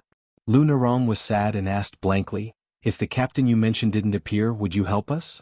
Su Fengnian sneered and asked, what do you think? Lu Nerong turned around resolutely. It seemed that she was determined to die. Wang Dashi looked at Su Fengnian and also left. To be able to fight side by side with Miss and then die together, even if their bodies were far away, this was the best Jianghu for Wang Dashi. Chapter 373. Su Fengnian picked up the half packet of soft pastry from the table and walked out of the room to the room where the bandits were locked up. After sitting down, he saw the pitiful man who was first used as a pawn and then abandoned as a pawn. Perhaps he had been drugged with a drug that could soften his muscles and soften his bones. Even now, his face was flushed and his body was weak. Fortunately, no one would come here. Otherwise, if they saw His Royal Highness staying in the same room with this man who looked like a fish on a chopping board, it would be fine if they were alone, but they were two men. What would happen next would probably be very unbearable. Su Fengnian moved a chair and sat by the window. The window was not high and Su Fengnian was tall and straight. He stretched his neck and could see what was going on in the inn's courtyard. He tasted the soft and delicious pastry. Of course, it was not to say that His Royal Highness would help just for a packet of pastry. It was said that only when one was full would they do something boring. At that time His Royal Highness did not even eat. It was just that Wang Dashi was the only one in the fish dragon gang who was sincerely close to His Royal Highness. There was no utilitarian motive. Moreover, Zhao Yingchuan's behavior was too improper. As for what would happen to Lu Nerong, Su Fengnian would not take the lead. This matter was originally the fate of the fish dragon gang, and it was Lu Nerong's destiny as the future leader of the fish dragon gang. To put it bluntly, with His Royal Highness' background, if he was in a hurry to stand up for Lu Nerong, then wouldn't Pei Nanwei just throw a flirtatious glance at him, and Su Fengnian would have to bring tens of thousands of cavalrymen to fight with the king of Jing'an in the Central Plains? As the ancient saying goes, kindness begets enmity begets kindness begets kindness begets kindness begets kindness begets hatred. Su Fengnian slowly ate the pastries, not paying any attention to the bandit's suspicious gaze. He was thinking about the little pawn Wang Dashi who had just crossed the river. Right now he had nothing left, nothing to worry about, and was willing to die together with Lu Nerong. If he was lucky enough to survive today after a period of wealth and power, when he had the opportunity to possess the body of the fairy in his heart, Lu Nerong, without having to pay any price, how would he choose? If the answer was yes, then looking back, wouldn't Wang Dashi be a bad person? Su Fengnian saw several impatient members of the fish dragon gang trying to stop the horses of the government. One of them was shot in the chest by an arrow and died. Another person's face was cut open by a Bailiang knife from the horse's back. He rolled on the ground and howled. Then he was trampled to death by the horse's hooves by a knight who played a trick on the horse. The fish dragon gang then realized that the enemy had no intention of being reasonable at all. This aroused the blood of the men of Jianghu, and they wanted to fight to the death with the three forces that had broken into the courtyard of the inn one after another. With the archery expert Gong Sunyang providing support upstairs, Lu Nerong escaped death twice. This was also thanks to the fact that Zhou Ziru, who was quite ruthless in horse battles, did not point his spear at her. Su Fengnian swallowed the pastries and found that Wang Dashi was not there. He turned his head and asked vaguely, "What did you do?" The man's thigh was badly mutilated and his bones could almost be seen. Obviously, he did not have an easy time against Zhao Yingchuan and had a psychological shadow of the young man with the knife. When he heard His Royal Highness' question, he quickly replied, "I robbed and killed a group of Beimang merchants who came to our territory to do fur business. Then we became wanted by Bailiang." Su Fengnian nodded and said, "It seems that the group of merchants has a close relationship with our Bailiang frontier army. Did they put you on the list in the name of robbing Bailiang border merchants?" The man nodded with a sad face and endured the bone-piercing pain. He gritted his teeth and said, "Young master, you are a wise man. I heard that there is a new military officer named Gui here. Isn't it because all the officers who lead the troops want to show off their achievements to their new master? We just happened to bump into him. It's bad luck that we are not skilled enough. We can't blame Jianghu for being too deep." Su Fengnian chuckled and said, "You are quite aware. The man was afraid that the young master with the knife in front of him would smear the knife on his body without a word, so he quickly found a topic to talk about to divert the pain from his body. "This damned knockout drug, you should have used more of it so that he would have fainted." The man's face was twisted because of the pain, and his eyes were slightly cautious as he asked carefully, "Young master, have you heard of the new military officer named Gui?" Su Fengnian glanced at the scene in the courtyard and still did not see Wang Dashi. He frowned and said, "Wang Dashi used to be the second master of the Qingshan villa in the Central Plains. After it was trampled by the Bailiang cavalry, a large group of homeless dogs spent all day thinking about how to fight against the Bailiang palace. Later, more and more of them died and almost all of them were wiped out. They had no choice but to learn to be smart and no longer make things difficult for Su Xiao and the other important figures. They would chop down anyone they saw in the palace with red eyes. 3 years ago, there was a servant girl from a poor family who came home to give money to her parents. On the way home she was kidnapped and taken away. By the time the people from the palace arrived, the girl's entire lower body could not be seen. If I had been there." At this point, Su Fengnian paused and laughed self-deprecatingly. "It seems that there was nothing we could have done. That military officer Gui betrayed the last group of survivors of the Qingshan villa and tipped off the palace. As a result, the old master, one of his brothers and more than 20 relatives who were still alive after hiding for many years, were all killed by the Bailiang cavalry. I also heard that this ruthless guy entered the palace and met the king of Bailiang.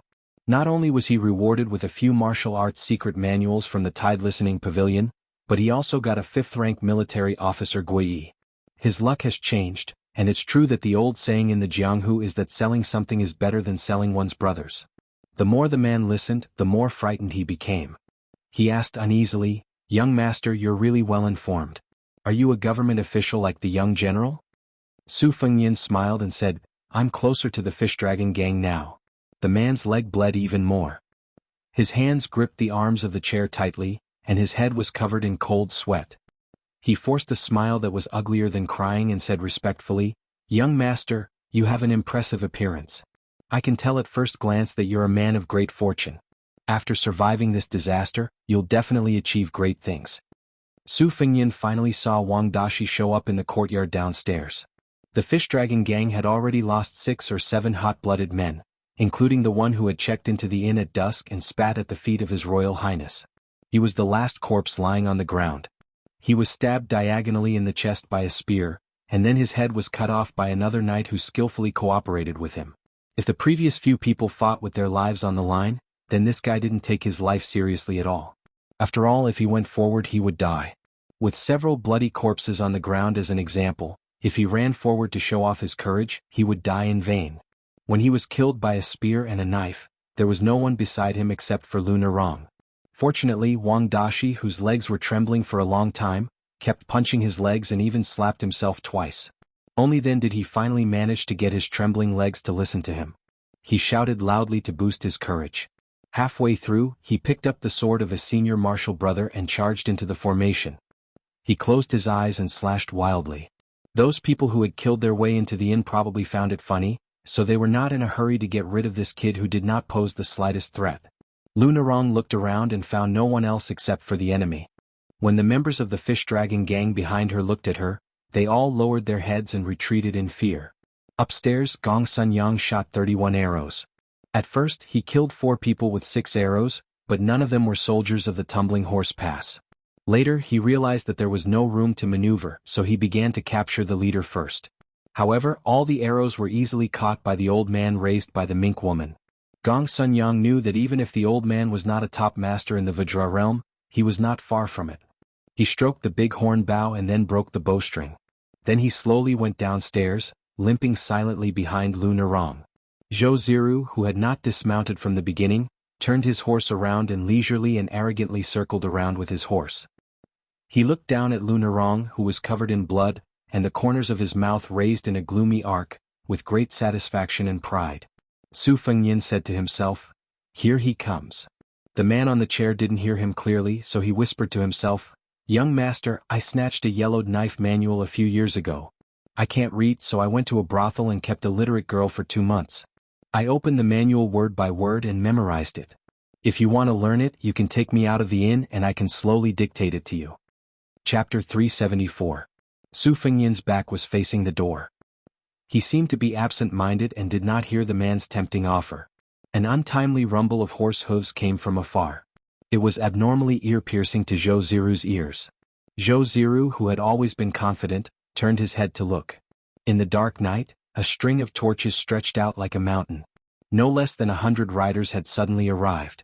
The leader of the group was a middle-aged general dressed in armor. He had an extremely unfamiliar face, but judging from his armor, he was at least a 5th-rank general in the Northern Liang army.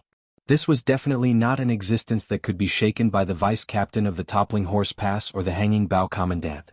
What made Zhou Ziru feel even more uneasy was that there was a rider beside this general. It was Captain Chong, who was second only to his father at Tumbling Horse Pass. Han Tao, who was riding his horse straight into the inn, glanced at Zhou Ziru and sneered, "Titith, Zhou Ziru, you have great ability. Is your father Deputy Captain Zhichong or are you Deputy Captain Zhichong?" The last word, was obviously raised in pitch.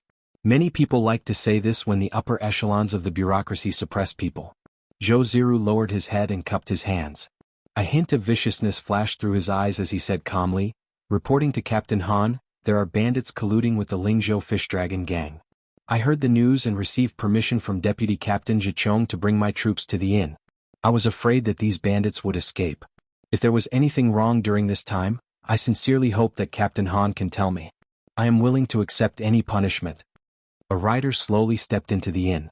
Han Tao took the initiative to move out of the way so that this general could have a good view. There was nothing he could do about it. This Captain Gui was a ferocious man who had personally met the great general and even received a reward from him. "Don't bring up Captain Gui's ungrateful past in front of me. It's no big deal, just let out a fart and it will all be over." Right now Huangfu Gui was undoubtedly the most popular figure in Beiliang. If it weren't for the fact that Han Tao had connections in the court, he wouldn't have been able to connect with him. Today Zhou Ziru and his son had bad luck and bumped into a knife. If it were in the past, Han Tao would have pinched his nose and turned a blind eye. After all, the father and son were powerful and influential. However, today was the day that Commandant Gui was patrolling the border city. If Han Tao let this opportunity slip through his fingers, he might as well chop off his own hands. How would he be able to touch the white breasts of the beautiful concubines? 10,000 meticulous schemes, one rank higher, all became a joke. Zhou Ziru dared to take responsibility for his actions and even dared to admit defeat. Captain Gui glanced at Zhou Ziru, who was bowing with his head lowered. He smiled warmly and said, "Zhou Ziru, right? Although I haven't been in office for long, I have already heard of your heroic name. Today I see with my own eyes that you live up to your reputation. Not bad, not bad." Han Tao was stunned for a moment. Zhou Ziru keenly caught a trace of confusion in Han Tao's eyes. He knew that his father had a lot of empty space in the Beiliang frontier army. He could slowly fill it with gold, silver, beauties and antiques. This made Zhou Ziru, who originally wanted to expose the fact that someone had killed the Beiliang soldier Zhao Yingchuan, was willing to suffer in silence. He glanced at Lu Nerong. In the future, when he got her on the bed, he had many ways to make her life worse than death. On the way here, Captain Gui had already guessed from Han Tao's vague words that this Captain Gui had some relationship with the backer of the Fish Dragon gang. He threw a glance at Han Tao, smiled slightly and left first. Zhou Ziru followed closely behind. The mink-forehead woman looked unhappy, but the 5-clawed golden old man beside her whispered in her ear. Only then did she leave angrily. The Jianghu people who came to seek revenge on Xiao Chang immediately scattered. The thunder was loud and the rain was not light, but at least not everyone was drenched. However, this also set off the innocent and pitiful Fish Dragon gang members who died in front of Lu Nerong. Xiao Chang probably failed to escape from the backyard. He came to the front yard with a calm face, coughed lightly, and ordered the gang members to come back to their senses and clean up the mess. Facing Lu Nerong's cold eyes, the second leader's face was not red and his heart was not beating fast. "You are just a little girl who has not yet been in power, and you are also my disciple. What can you do?" Lu Nerong walked back to the inn in silence. Wang Dashi was still at a loss. He fell to the ground and his hands and feet were weak. On the second floor, the man who had been enduring the pain and desperately accumulating qi finally got rid of the knockout powder. Using his left leg as a support, he stood up and suddenly threw a punch at the young man's back. If he succeeded, an ordinary martial artist would definitely bleed from the 7 orifices of his head. He did not have any knife manual. He was just stalling for time. Since this young man who had just entered the Jianghu did not know the unfathomable ways of the world and the depths of people's hearts, He would not be polite. Su Fengyan's clothes fluttered slightly. The martial artist, who was known for his fierce punches, was about to burst. He found that his punch was 3 inches away from the young man's back, but it could not go any further. It was as if he had hit an invisible iron wall. There must be masters of this level in the world, but how could he believe that he would meet one in this small inn?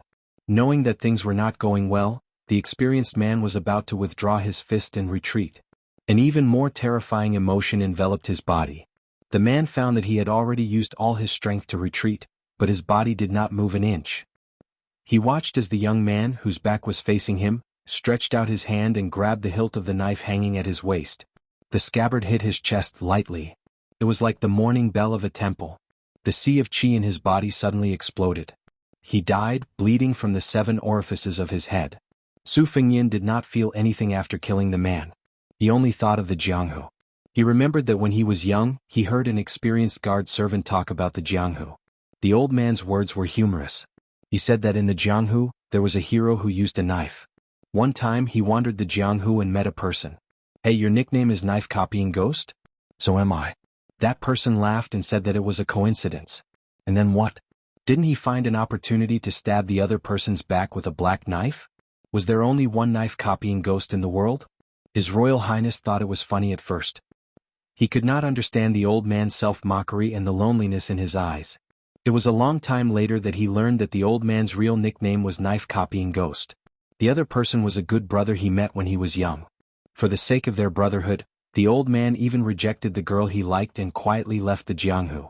He traveled the Jianghu north and south to uphold justice. When they met again later, he learned that the girl who married his brother had died of depression and illness. After drinking, that brother almost crushed his chest with a knife. Only then did he know how much the girl had suffered in those years and how much jealousy and hatred had accumulated in his brother's heart.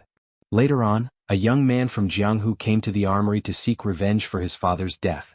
After he was captured, the old man actually knelt before His Highness the Crown Prince and begged for mercy. Only then did the truth emerge. Su Fengyan was very generous. Seeing the old man's sincerity, not only did he release the disgraced brother, he also casually threw away 2 secret manuals in the martial library. What happened after that? About 3 years later, the old man went out for a walk and was beheaded by the boy using the swordsmanship in the secret manual. Perhaps the old man and the boy had a tacit understanding. One wanted to die while the other wanted revenge. However, this assassination made His Royal Highness, who felt that he had been played for a fool, fly into a rage. In a fit of anger, he led people to capture the assassin. At the last moment, he remembered the old man's open-mindedness in the tide-listening pavilion and finally gritted his teeth and let him go. This kind of shameless thing, if heard from others as a topic of idle conversation, would only be preposterous. But if it really happened to oneself, how would one feel? Su Fengyan had seen too much of the so-called Jianghu people's heroism and filth, the gentleman and the villain. He had seen many heroic people outside the Bailiang Palace, many people kneeling and begging for mercy inside the Bailiang Palace. He had seen many people who wanted to cut him into pieces even though they had never met him before. Many times, His Royal Highness was not even 10 years old, but there were too many martial artists who had entered the prince's mansion and had the opportunity to walk up to the crown prince of Bailiang. In the end, without any suspense, their corpses would be fed to the dogs. Other people knew about the cruelty of Jianghu, probably like Lu Nirong, who would learn about it very late, so late that it might be the last moment of their lives. However, Su Fengyan was glad that he was the son of the butcher, Su Xiao. He had learned about it early and lived a long life. Just like that, he had lived a seemingly glorious and enviable life until today. In Jianghu, there were many honest people who tried to reason with others by putting themselves in their shoes, but others would use their fists to reason with them. If you used your fists to reason with them, they would use their mouths full of benevolence, righteousness and morality to argue with you. How could he reason with them? Su Fengyan only lowered his head and glanced at the spring thunder saber that had killed without being unsheathed. Chapter 375. The Jianghu of Yu Song was just a child's Jianghu. He naively thought that as long as it was Jianghu, it would be better than a stick of sugar-coated haws. In the Jianghu of young people, most of them were like Wang Dashi, who was used to being bullied by the fish dragon gang. In his heart, there was an unattainable woman. When he was in danger, he didn't think too much about it. He just felt that it was enough to die with her. But in the Jianghu of adults, it was rare for someone like the old man in the sheepskin fur coat to say, "Swords, come," on the mountain peak, and 2 waves of thousands of swords flew over. The one who was miserable was Han Xiangma, a bodyguard from the border of the Jian province. He died as soon as he entered the Jianghu. Most of them were better off, or like the Dongyue swordsman Lu Qiantang, they were successful and famous, but they died in the Jianghu. Han Tao left a few soldiers behind to clean up the mess with the fish dragon gang. After all, there were more than 10 people dead and injured, and it was not a small matter. How to clean up the mess would be a test of Han Tao's ability to lead troops and be an official. Nowadays, no matter how many undercurrents there were in the imperial court, on the surface, the world was still peaceful and prosperous. Relying on military merits on the battlefield to get a promotion was something that could only be chanced upon and not sought. Most of the time it was just a small matter. The fish dragon gang suffered a great loss this time, but they escaped from death, so they were more relieved than sad. The second leader, Xiao Chong, took out 30 taels of silver to give to those soldiers. It was not that the fish dragon gang could not pay more, but these soldiers were obviously the direct subordinates of the Weeping Gong commandant. After all, they were just small officials who could not make the final decision. If their appetite was inflated, it would be difficult for them to deal with Han Tao in the future. In the fish dragon gang, only the experienced Xiao Chang had a good grasp of the trade-off. Lu Narong did not expose Xiao Chang's face upstairs. It could be seen that after the disaster she had matured a lot in an instant. Su Fengyin placed the dead Jianghu bandit back on the chair. After finishing this business, he saw Lu Narong standing at the door with a frosty face. Su Fengyin calmly said, "Zhao Yingchuan not only drugged this man, he also poisoned him. He's dead." Lu Narong glanced at the blood flowing out of the 7 orifices of the corpse on the chair. It was the usual scarlet color. She mocked, "Surname Su, do you think I'll believe you? Do you think I'm a 3-year-old kid?" Su Fengyin knew she was still holding a grudge against him for not helping her when she was in danger. He laughed and said, "Zhao Yingchuan was killed by me. Do you want to report this to the authorities? If I am caught and beheaded, how can the fish dragon gang return to Lingzhou and explain to the dignified secondary class, rank 4 martial scholar?" Lu Narong stared at this man who could be so shameless. It was as if her eyes would be dirted if she looked at him any longer. She turned around and sneered, "No matter what reason you have for killing Zhao Yingchuan, you have helped the fish dragon gang. I'm not that ungrateful. Even if you need thousands of taels of silver to settle this matter, I, Lu Narong, will not frown." Su Fengyin stood at the edge of the chair. "Thank you, Miss Lu." When Lu Narong stepped over the threshold, she paused for a moment and slowly said, "In my opinion, you're even worse than Xiao Chang." Su Fengyin just smiled and did not refute. When he returned to the room where the door was broken by Zhao Yingchuan, he saw Wang Dashi sitting on the edge of the bed and shivering. Obviously, he had not recovered from the fight in the inn's courtyard. For a young man who had just stepped into the Jianghu, the scene of flesh and blood flying everywhere was really beyond his ability to bear. Especially the kind of one-sided slaughter in front of the armed soldiers of the government. It would probably be deeply imprinted in the young man's heart and could not be erased for the rest of his life. Wang Dashi looked up at Su Fengyin and reluctantly squeezed out a smile and called him young Master Su. Su Fengyin nodded and continued to sit on the chair by the window. He took out the inconspicuous knife manual from his arms and continued to study it. The more than 20 knife moves of the covering thunder stacking armor could all be verified in the manual. The knife manual was not limited to the creation and elaboration of the moves. Between the lines, there was a sense of a lion hunting a rabbit that only the second in the world, Wang Shenji, possessed. When he lowered his head to read it, he said softly, "Let me eat that bag of pastries. I'll return it to you later." Wang Dashi, who was flattered, quickly waved his hand and said, no need to return it. Young Master Su is too polite." Su Fengyin caught a glimpse of the young man's cautiousness from the corner of his eye. He thought of the scene in the courtyard where he slashed the enemy with his sword.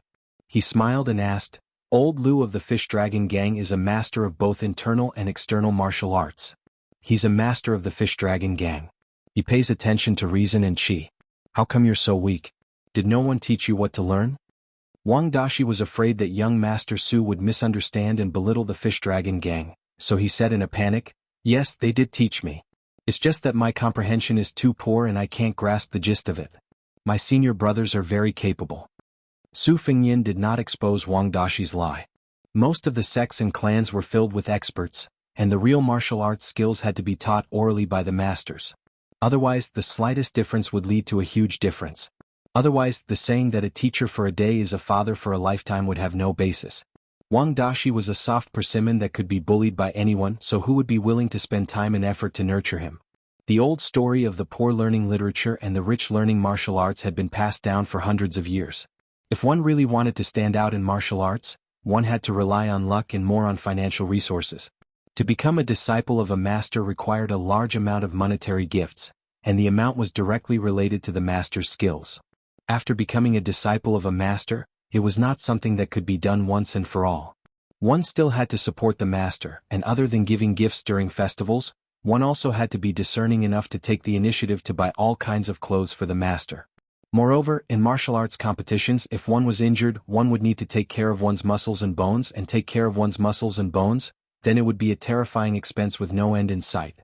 Why would famous sects and clans let people sharpen their minds to join? Apart from having famous teachers, a large part of the reason was that the large sects and clans provided a lot of cheap or even free medical treatment. Moreover, there was no lack of martial arts partners to help each other improve. As long as one's own seedlings were good, it was equivalent to having no worries.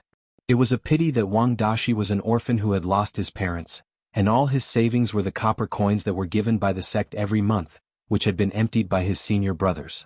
Su Fengyan smiled and said, "I can't eat your cake for free. I have a set of Wudong's simplest fist technique incantations here.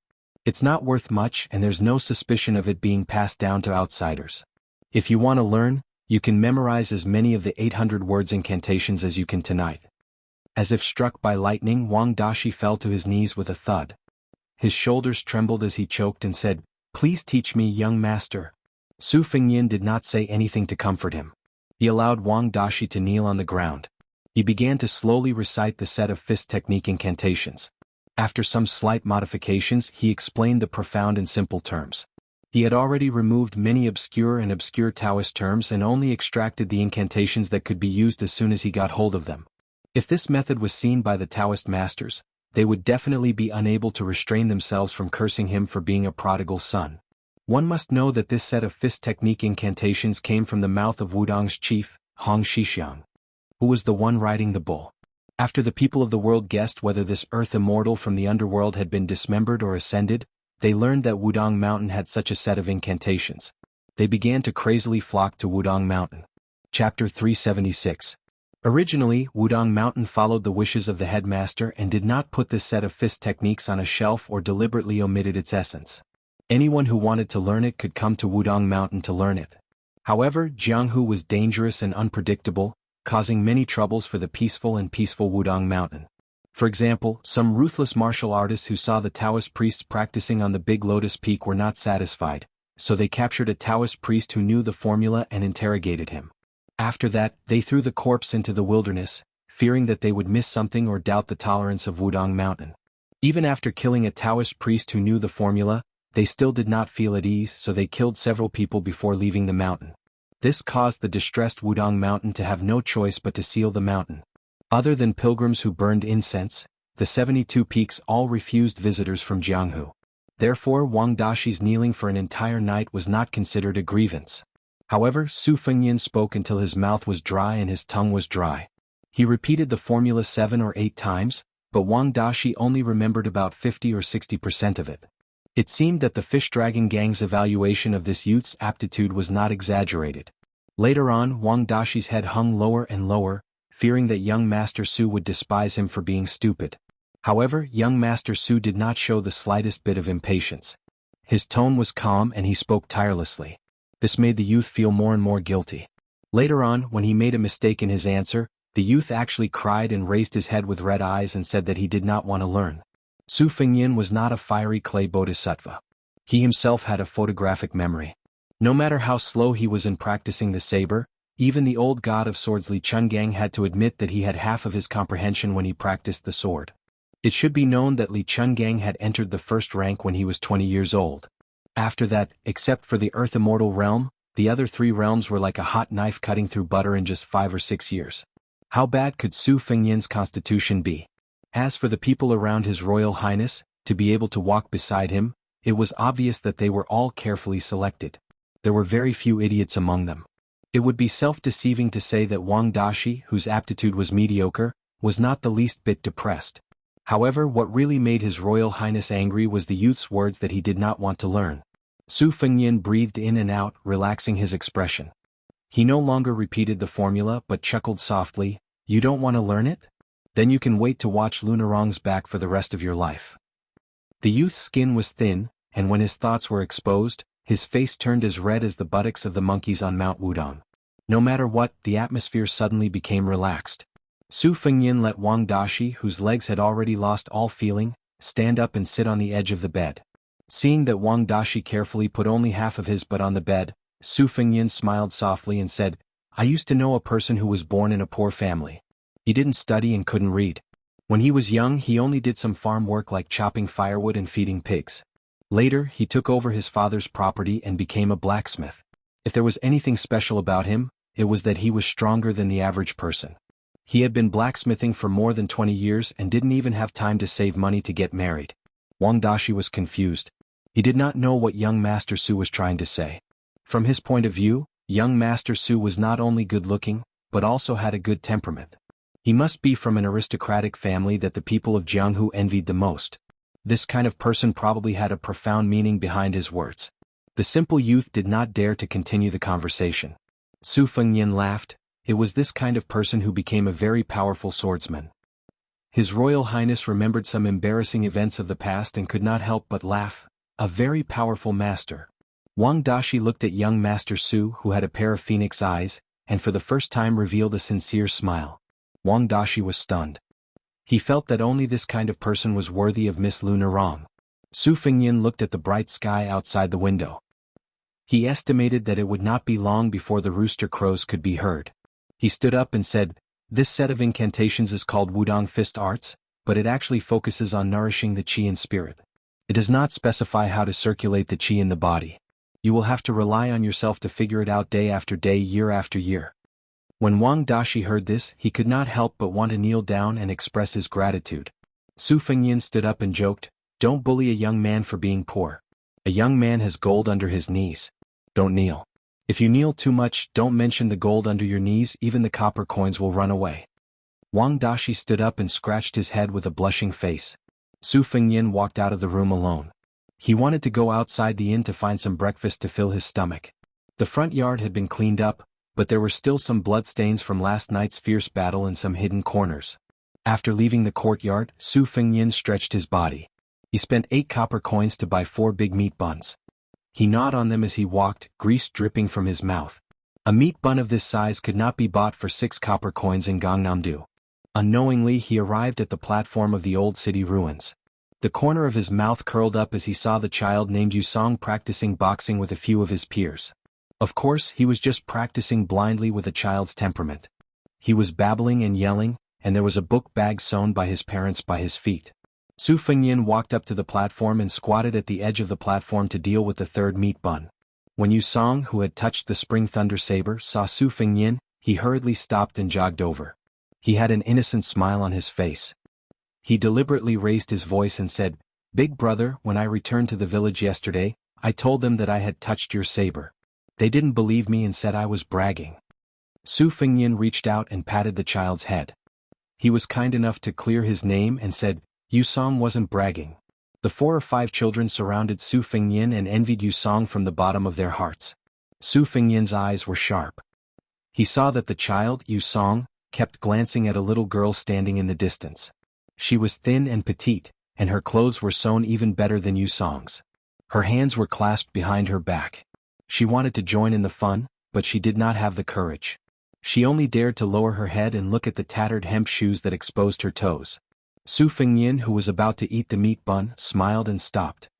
He rubbed his stomach and said helplessly, "I ate 5 or 6 in a row. I'm full. It's a pity to throw away these 2. Yusong helped big brother eat one." Yusong hesitated for a moment. A gluttonous fat boy nearby did not hold back and shouted that he wanted to eat. Su Fengyin handed one to the fat boy. Only then did Yusong take the other one. Seeing big brother give him a look, the child smiled knowingly. He held the meat bun with both hands and ran to find his childhood sweetheart. It was unknown what he said, but after much persuasion he finally convinced the girl. In the end they each ate half of the meat bun. Su Fengyin quietly gave Yusong a thumbs up. Yusong grinned. After the fat boy and the others tasted the delicious meat bun that cost 2 copper coins, they knew that if they did not go to the private school, they would be beaten by the teacher. With a whoosh they picked up their bags and ran away. Su Fengyan walked to Yu Song and the little girl's side. Only then did he see that the latter's 10 fingers were full of frostbite and were bleeding profusely. If such a pair of small hands had to wash clothes in the stream or work in the fields in the mountains, how painful would it be? Su Fengyan did not make a sound. He only squatted down and listened to Yu Song talk about the trivial matters in and out of the village. Only then did he know that 2 years ago, a scholar had appeared in the village. Probably because the villagers were shallow and thought that it was a great honor to their family, Yu Song's village joined forces with the other 2 villages to fork out money to invite a scholar who was determined to become an official, this old man's son, to open a school to teach. The teacher was honest and strict and had a good reputation. He continued to teach here for several years. To the parents of children like Yu Song and the other villagers, becoming a scholar was out of their reach. They did not even dare to think about it. They only thought that it was good that their children could read. Yu Song proudly smiled at His Royal Highness and said that this old man's son had said that his handwriting was not bad. In the future he could replace this old man's son in writing couplets for the villagers. At this time the little girl also smiled. She was gentle and timid, and the expression in her eyes was like a sweet mountain spring. At this time, more than 10 riders galloped out of Tiaoma Pass. Their armor was bright and clear, and Yu Song looked at them with reverence.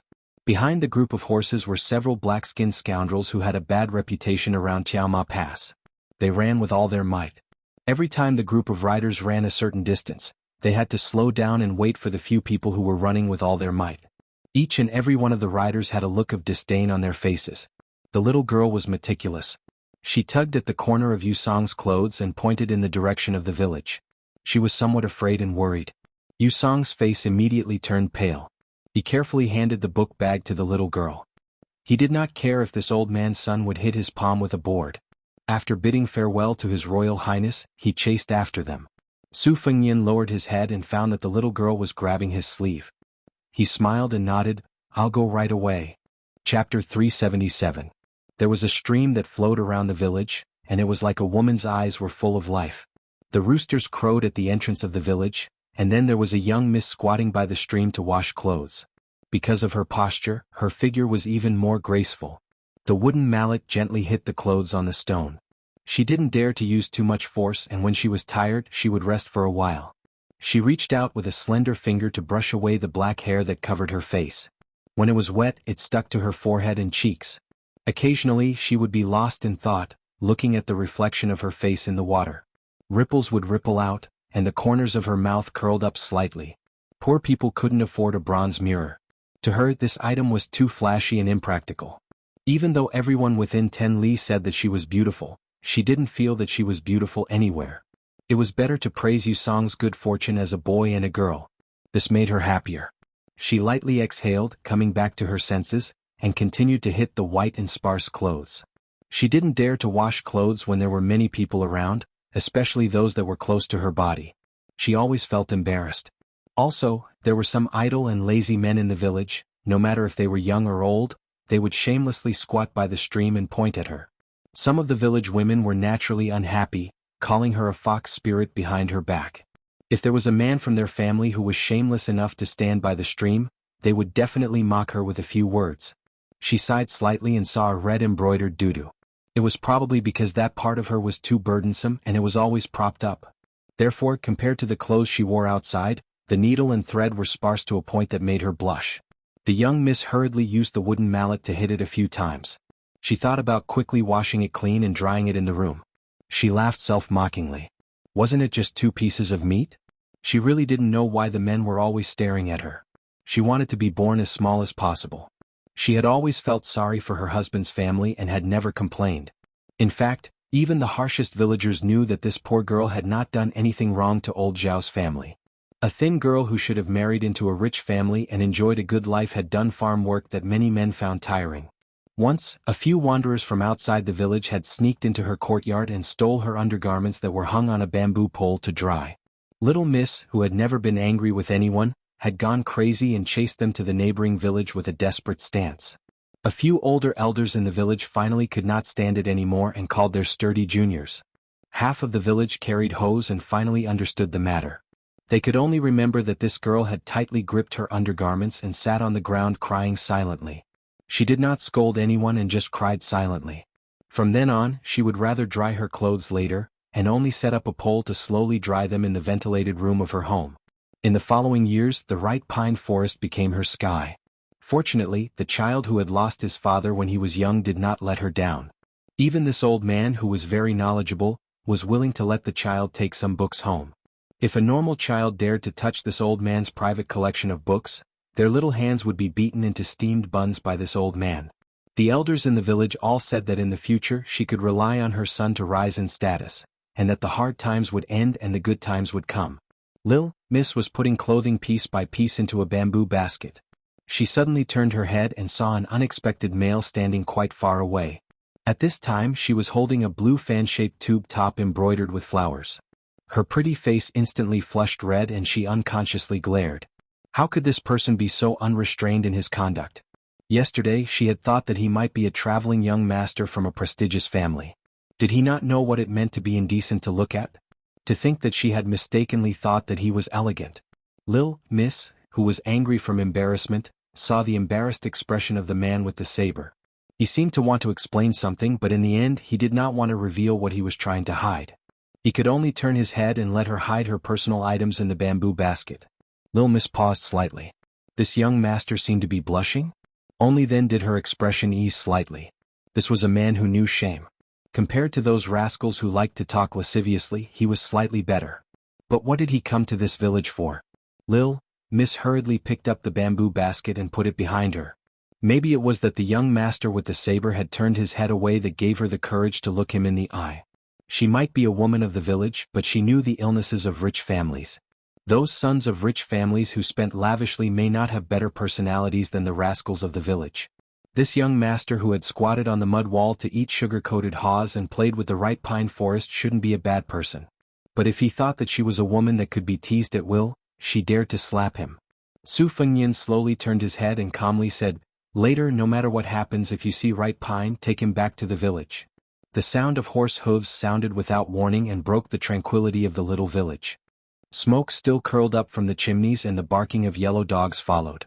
She is the prettiest in the dozen or so villages nearby. We all call her Weaver Sue. She is a widow. Her parents-in-law and mother-in-law are also lying in their coffins. She has no one to rely on. In these years she probably hasn't been taken by any wild men. Her body is very clean. I guarantee that the general will take a fancy to her. The leader of the group, who could be considered a minor official at Tumbling Horse Pass, looked carefully at the girl from head to toe and nodded in satisfaction. He wondered why he hadn't heard of such a wildflower in Liushi village before. If he had known earlier, it wouldn't have been anyone's turn to make a move. Chapter 378. However, since they had missed the opportunity, it would be extremely difficult to secretly kidnap them again. Last night, Han Xiaowei had called a few of his confidants, including himself, to have a secret discussion. Captain Chui Gong said that Commandant Gui, General Huangfu, had come to Tuma Pass and did not have a few women to warm his bed. If he did not entertain them well, no one would be able to bear the consequences. Although Han Tao said that he did not dare to use the common cosmetics from the brothel to fool General Huangfu, they knew that the two most popular prostitutes from the largest brothel were secretly being kept by Han Xiaowei in a small house without telling his tigress at home. Han Xiaowei was reluctant to part with them, but he also did not dare to use second-rate prostitutes to show filial piety to Commandant Gui. He was afraid that his sworn enemy would use this against the Deputy Commandant Chong.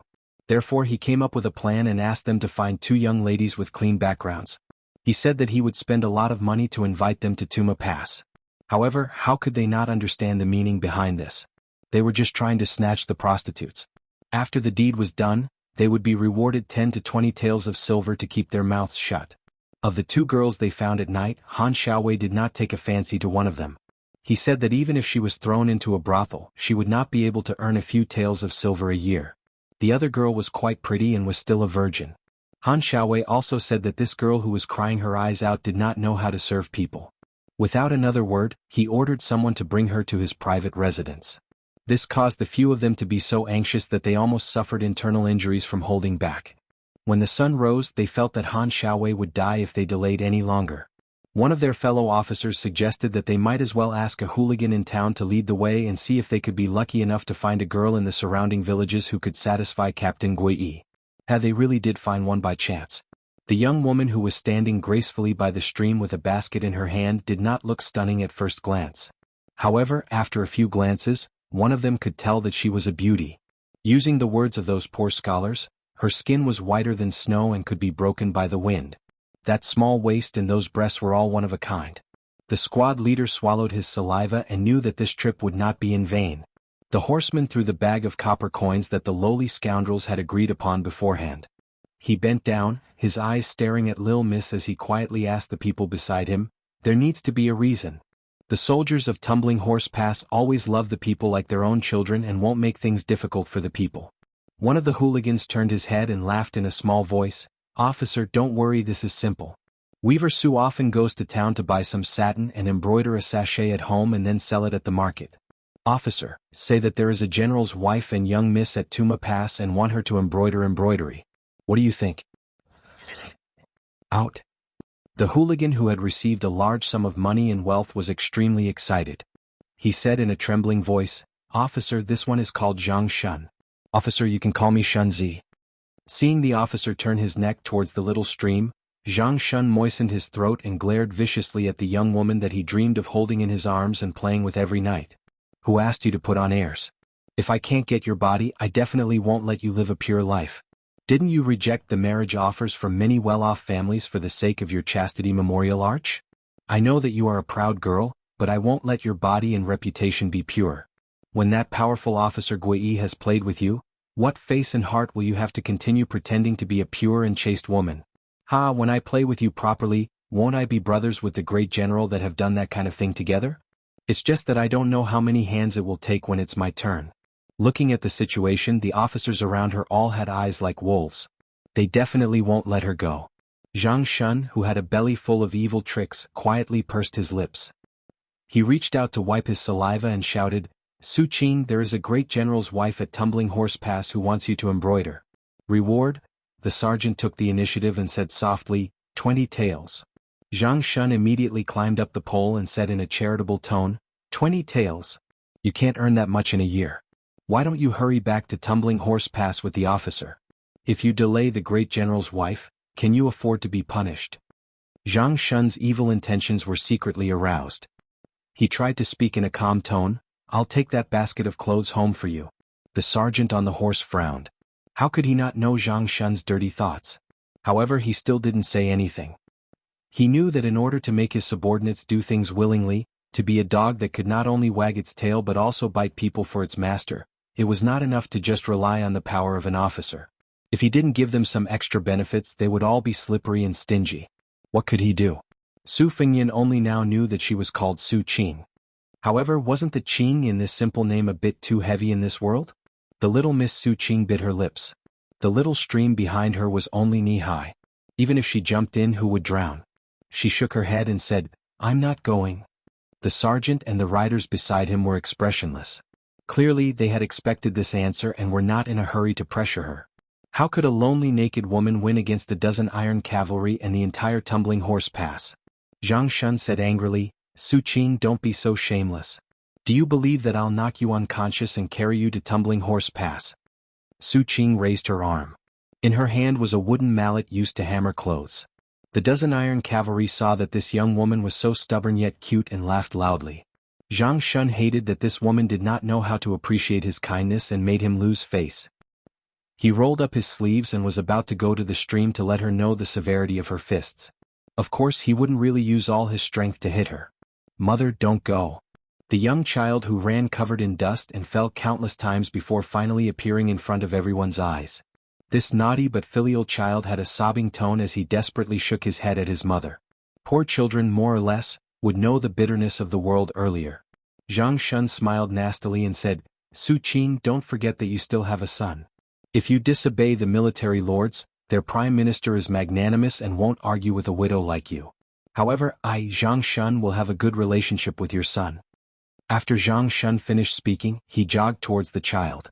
How could a 6 or 7-year-old child fight against a scoundrel in the prime of his life? Trapped in Zhang Shun's arms, the child opened his mouth and bit Zhang Shun's arm, drawing blood. The flustered and exasperated Zhang Shun used his arm to choke the child to death.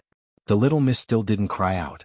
Turning around, she put down the bamboo basket and wiped away her tears. Then she turned her head and said calmly, "I'll go." Chapter 379. Unless one was certain to die, they could not be unsheathed. The Buddhists had silent meditation. The sword genius that appeared once every 500 years, Li Chungang, had closed his sword sheath for 6 whole years after entering celestial phenomenon. He did not use a single sword before he was able to use the sword essence to open the gates of heaven. When Su Fengnian saw the squad leader pull out his blade, he pulled on the reins and prepared to charge. Su Fengnian reached out his arm and stopped Lil Miss, who was charging forward without a care for his life. He looked at the cavalry and said in a stiff tone, "Go back to Tuma Pass and tell Commander Gui Huangfujin that there is a person with the Spring Thunder blade here. I will give him 15 minutes to come here."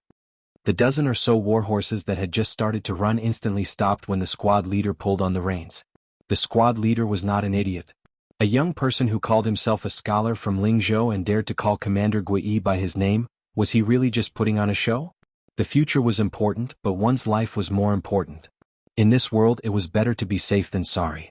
If this young person really knew General Huangfujin, even if they were not close, just a nodding acquaintance was enough to make them, who could only show off at Tuma Pass, suffer.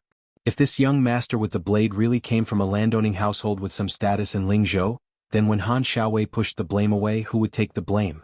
There was some distance between Lingzhou and Yuzhou, but a landowning household that did not care about the consequences could not take down Han Xiaowei, who was secondary class 6th rank. What would he do as the squad leader who had personally stained his hands with blood? However, the most important thing was the young person in front of him really worthy of these what-ifs? The squad leader gritted his teeth and weighed the pros and cons in his heart. Su Fengnian narrowed his phoenix eyes and said, 15 minutes? It has already been some time. When Huangfujin is angry, no one will be able to help you. The squad leader let out a breath and stopped the horse to put away his blade. He waved his hand and ordered a cavalry to return to Tuma Pass and report the situation to Han Xiaowei. Of course, he had to bring people to keep an eye on this place. After 15 minutes, if he was sure that this brat was deliberately mystifying things, he would personally chop this person who had ruined his face. Chop not chop. Tuma Pass. Commander Gui, who had not changed into comfortable silk clothing, stood on the city wall. In reality, ever since he left Liangzhou, other than sleeping, he had never taken off his armor in front of others. Everyone knew that he, Huangfujin, used dozens of lives in exchange for his family's wealth. He only knew that he and his mute son were the only survivors of the Green Mountain Villa that stood proudly in Jianghu. His elder brother and his 4 children were beheaded for treason. However, he did not know that Huangfuji was a strategist who once had the ambition to settle the affairs of the world for the monarch. But that Commander Gui, a young master, be. A wag of the tail of a wealthy family was better than a scholar reading 10,000 books. Huangfujin didn't think there was anything wrong with this. He only wanted to stay in Yuzhou and pledge his loyalty to the unfathomable father and son in Bailiang Palace, and then build a foundation of his own that would last for 100 generations. Therefore, on this trip he had traveled almost all of Yuzhou, every county, every mountain range that could be used as a strategic vantage point, every city, every pass and every village. Huangfujin subconsciously touched his white hair. He was already in his 40s, so he could stop being confused.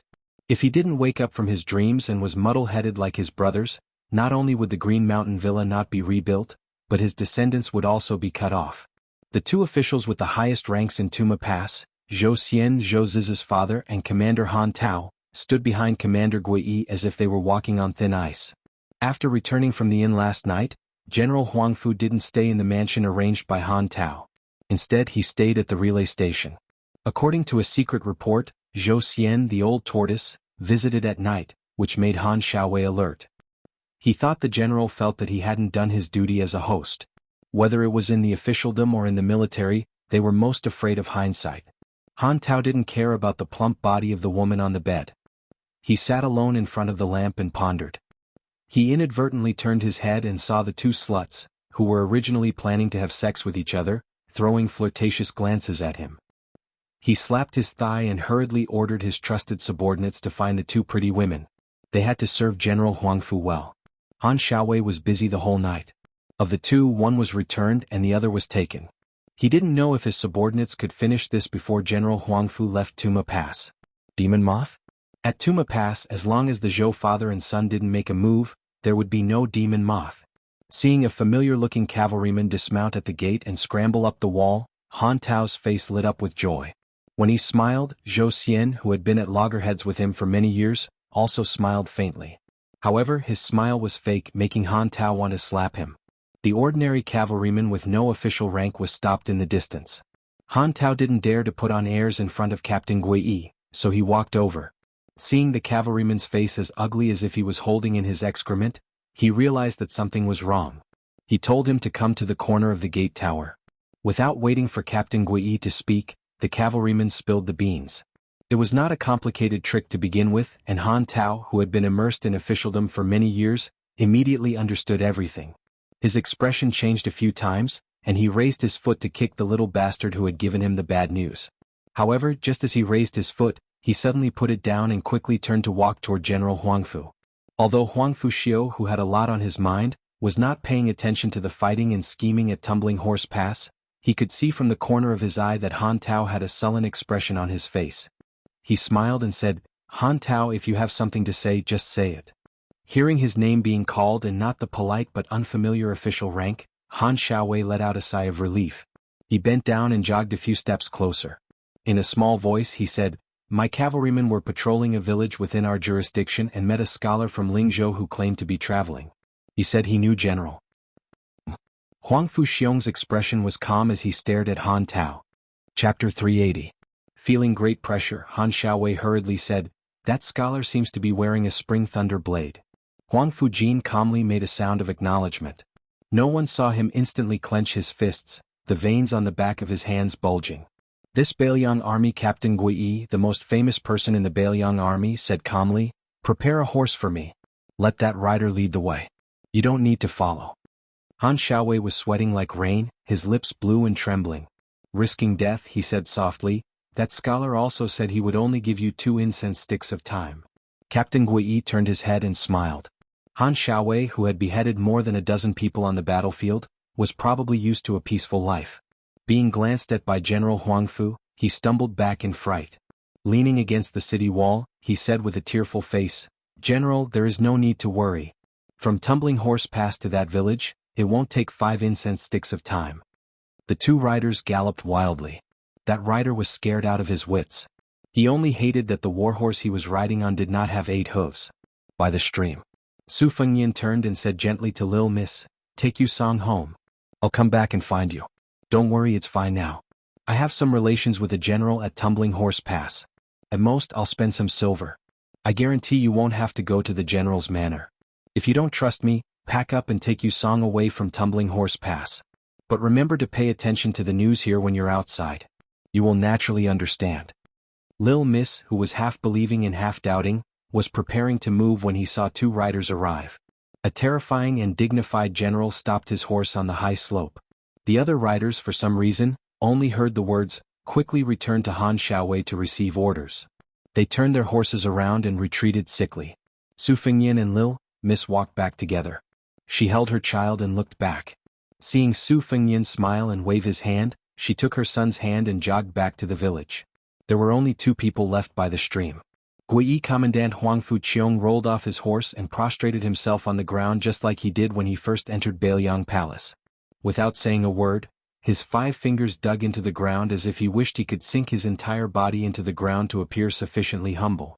Su Fengyan slowly came to this Commandant Gui, who was already the most powerful general in Yuzhou province, and said calmly, "Actually, if you had pissed your pants the moment you saw me and kowtowed to me in front of those guys, I would have chopped your head off without any hesitation. In any case, it doesn't matter who wears this resolute commandant armor." Huangfu Jin didn't say a word. His strong and stalwart body just stuck to the ground. Small officials have to show filial piety to big officials. Snatching women to warm their beds in the middle of the night is nothing. Which place in the Liang dynasty, Beimeng dynasty, wouldn't dare to do such a thing? It's not a big deal for a small official to ask his subordinates to do things. It's just a waste of manpower and money. Isn't being an official just to have power? I can understand. When they see a beautiful woman, even though she is the widow of a courier, they can snatch her away and give some silver as compensation afterwards. The officials naturally don't care if the woman lives or dies. They can only blame her background for not being good, and her man's abilities are not good enough. This is nothing. I have seen many things in the world that are even worse than this. Speaking of this, His Royal Highness Su Fengnian smiled. Gui Commandant's mind was blank. He could only vaguely remember that night when the Prince of Northern Liang met him, a stray dog of the Jianghu. The Prince of Northern Liang was sitting in the main seat, and the Prince of Northern Liang, who was known as the most powerful warrior in the world, was actually sitting beside him with a smile. Su Fengnian looked at the stream and laughed coldly. But in Beiliang there is clearly an iron law. On the first day of entering the Beiliang army, one must shout it 8 or 10 times. Yet he still dared to draw out his Beiliang blade and chop off the heads of the common people. This needs to be properly calculated. What exactly is this? Su Fengnian suddenly said angrily. At first, the Northern Liang blade was forged by the common people by selling their pots and pans. The blade is naturally sharp, but where is the sharpest part? Su Xiao once personally told me, this useless son of his, so many times that I'm going to King grow calluses. Huang Fujin's lips were already pressed against the ground. The thick smell of mud and grass assaulted his senses. He said, Huang Fujin deserves the death penalty. Su Fengnian suppressed the emotions in his heart. The scabbard of his spring thunder saber trembled incessantly. After a long time, His Royal Highness laughed at himself and said softly, I'm already the hereditary Beiliang's Royal Highness. This old man dared to snatch His Royal Highness woman from King of Jing and Zhaoheng, dared to sit on the city wall of Martial Emperor City, dared to cut off the flesh of King of Guangling's Royal Highness, and still dare not forget these words. Where did these people's courage come from? Su Xiao gave it to them? Chen Zhibao gave it to them? Or some great big shot gave it to them? Su Fengnian squinted at Commandant Gui. After recovering his composure, he said with a smile, Get up. It's not all your fault. You've been patrolling Yuzhou province on horseback these days in armor. I don't care whether you're just pretending or you really want to do something, as long as you don't encounter such a thing again. No matter what, Commandant Gui has been assigned to you. You can do whatever you want in Yuzhou province. This Royal Highness is always foppish and only cares about the result. I've given you enough time. If you can't satisfy this Royal Highness, the little guy in Commandant Gui's mansion who's actually your elder brother's legitimate son would be the only offspring of Huangfu clan. Huang Fujin, who was already half standing, immediately knelt down again. His Royal Highness narrowed his eyes and said with a smile, Your Huangfu family is all ruthless, but you're the most ruthless. You can even allow your own son to be killed. You're afraid that your nephew, whom you wholeheartedly want to cultivate, will leak the heavenly secret, so you burned his throat. Tears streamed down Huang Fujin's face. Go back to Tumbling Horse Pass. Today's matter can't be settled just by chopping off a few heads. You Commandant Gui do it. I the prince will watch. Of course, if you don't even dare to take off a few official hats and don't dare to take a few lives, then I'll take it that I've misjudged you. Huang Fujin said in a low voice, Huang Fujin understands. Please rest assured, His Royal Highness. His Royal Highness walked toward the village and seemed to be talking to himself. The child in Commandant Gui's manor is now called Huangfu Qingping. There's also a child whose real name is Huangfu Qingping. A few days ago he became a page at Wudong Garden. He's not like his vicious father. His personality is simple and honest and he's very diligent. I like him very much. Huang Fujin kowtowed heavily. At this moment, such a ruthless person who had experienced honor and disgrace sobbed from the bottom of his heart, Huang Fujin is willing to die for His Royal Highness. Chapter 381.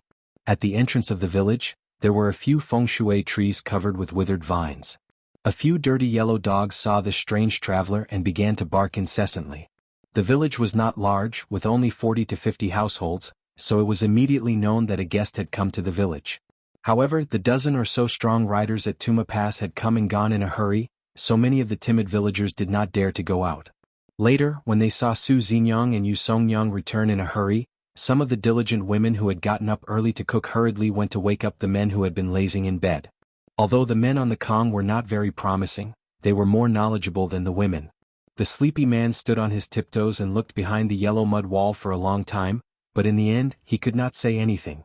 In the past, when Su Xingyang was bullied by Beiliang, the elders in the village could not stand it anymore and dared to bring the strong men in the village to help. However, when faced with a group of Beiliang soldiers, how could they dare to be brave men?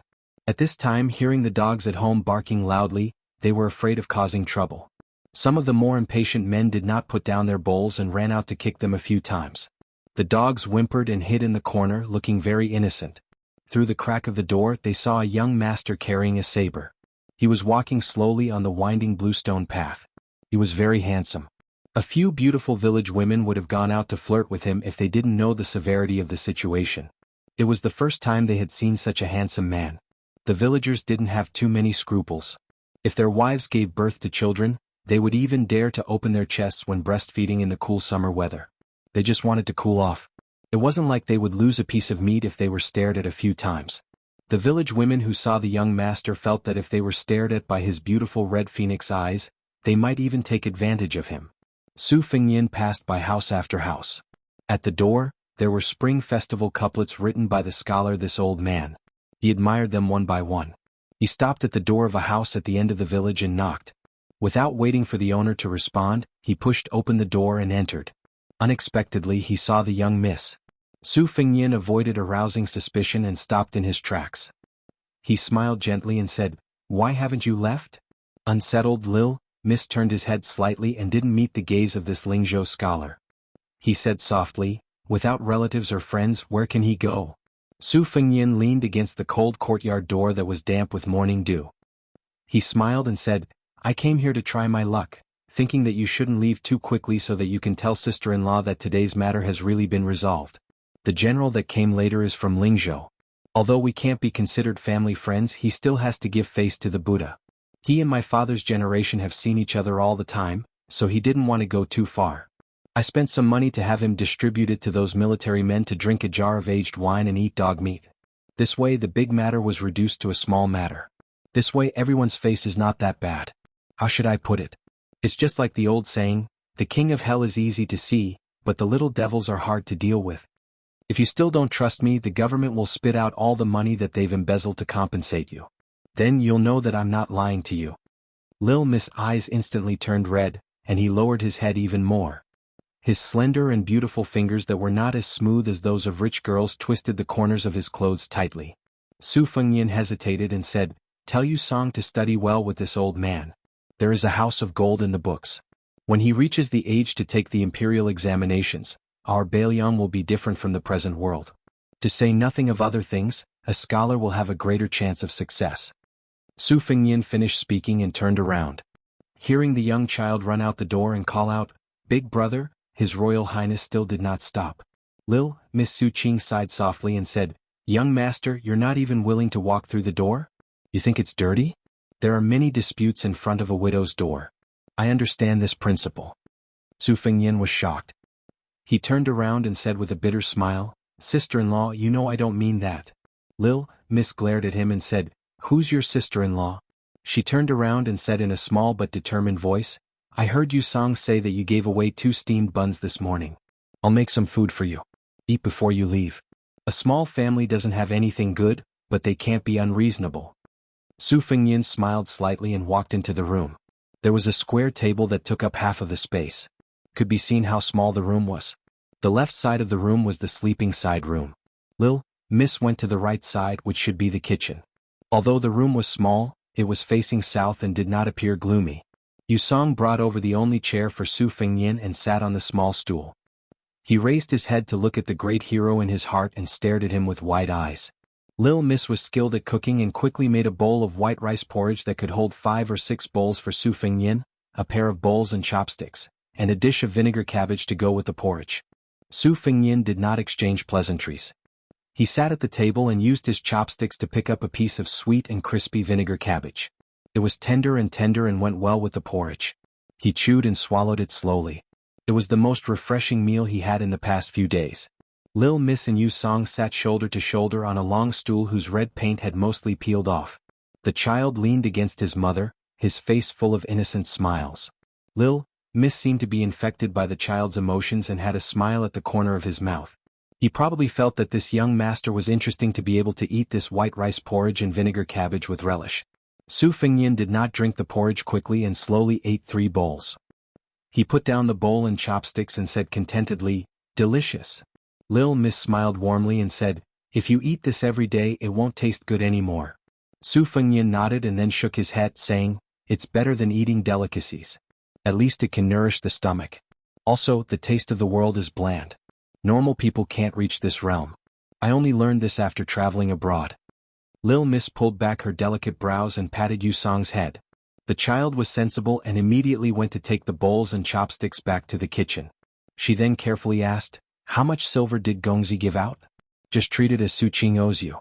In the future when you have spare money you can pay it back bit by bit. Is that all right?" Su Fengyin smiled but did not speak. Lil Miss' skin was really thin and she blushed from his stare.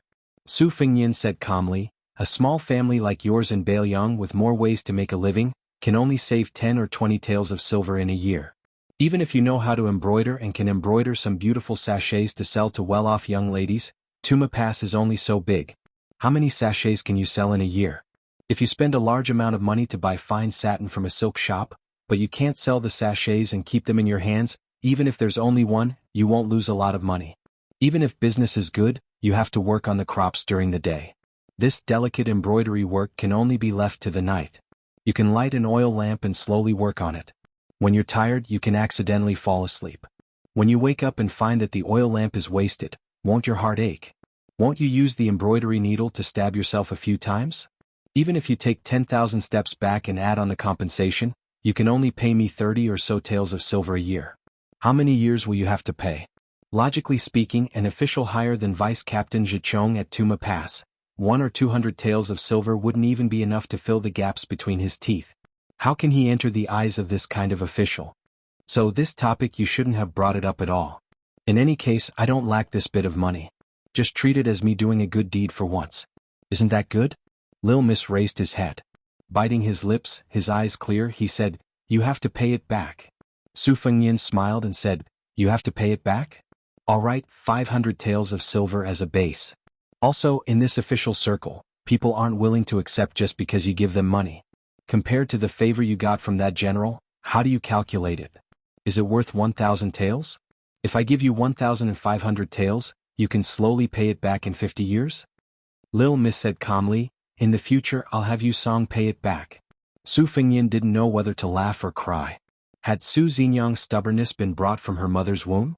Lil Miss suddenly said in a light voice, "I actually know that young master isn't rich. I can't let young master be a sucker for this. I won't feel good." Su Fengyin said in surprise, "What do you mean?" Lil Miss' face was red as he said weakly, "When young master took the bowl and chopsticks, Su Qing saw that young master's palms and fingers were full of calluses." Su Fengyin stilled, his smile strange. Chapter 382. Su Fengyin walked out of the village and glanced back. He recalled that his master Li Yishan had mentioned the various states of the marketplace in the Swords Resolve chapter, which roughly meant that he saw a few sparks while traveling in his humble home. After thinking about it carefully, he realized that it was the weaver using the lamp to embroider. Thinking of this, His Royal Highness smiled. When he was young he would often spend several hundred taels of silver to buy poems, but what he bought were all sentimental poems.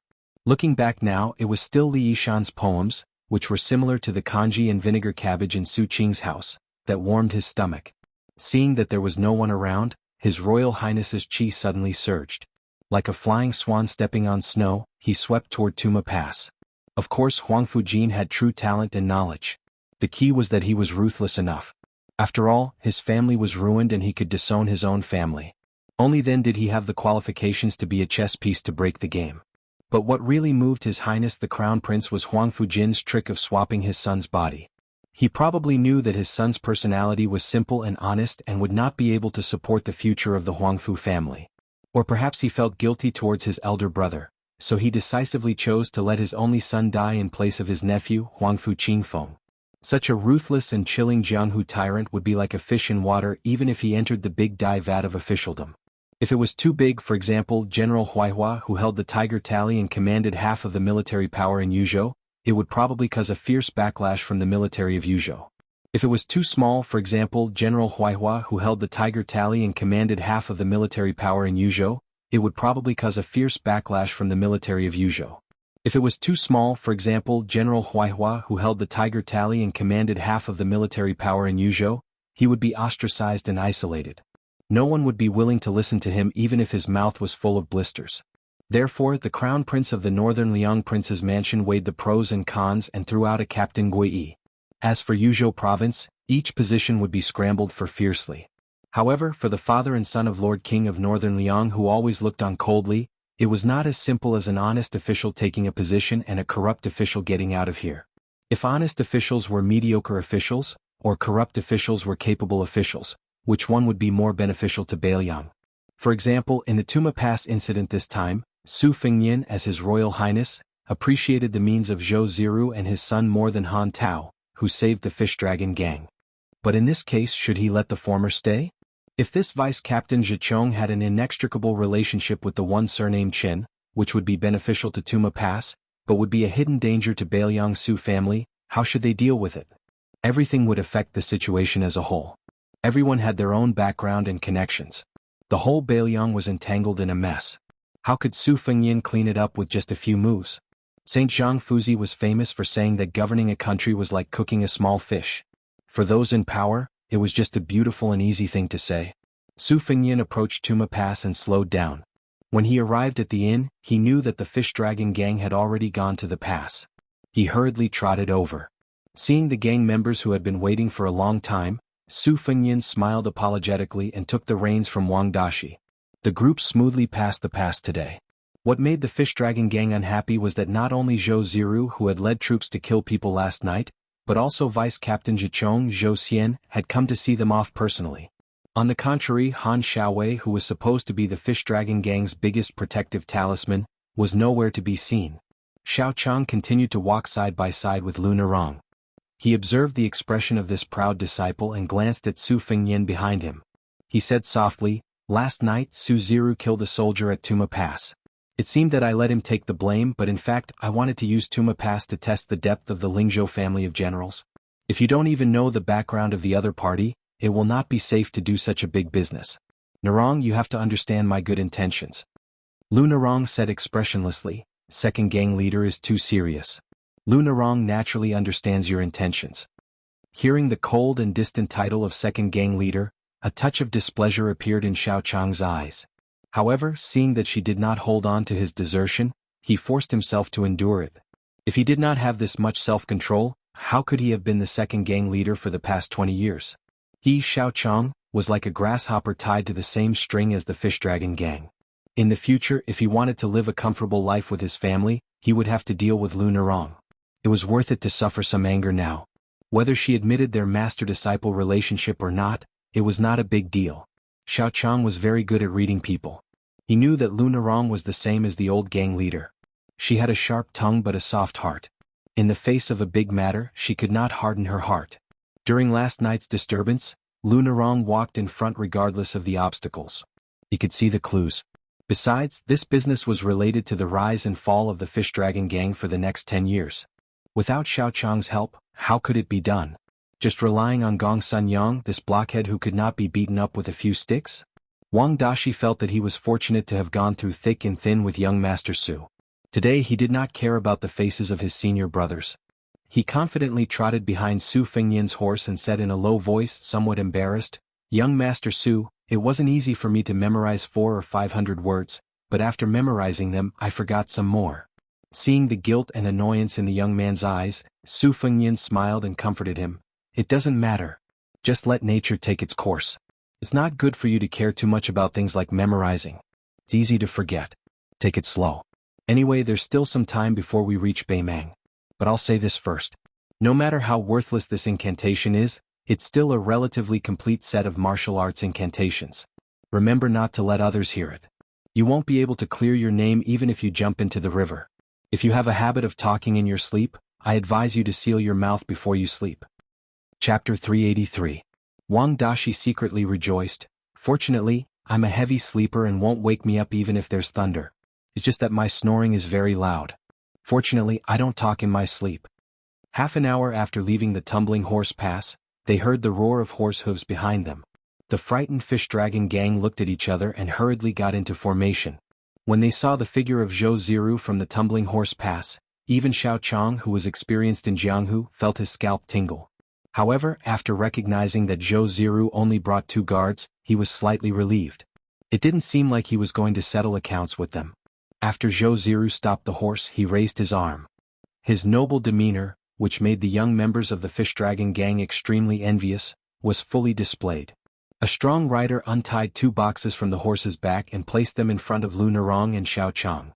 Zhou Ziru looked directly at Lu Nerong and smiled calmly. This is a little compensation for last night's misunderstanding. I hope Miss Lu will accept it.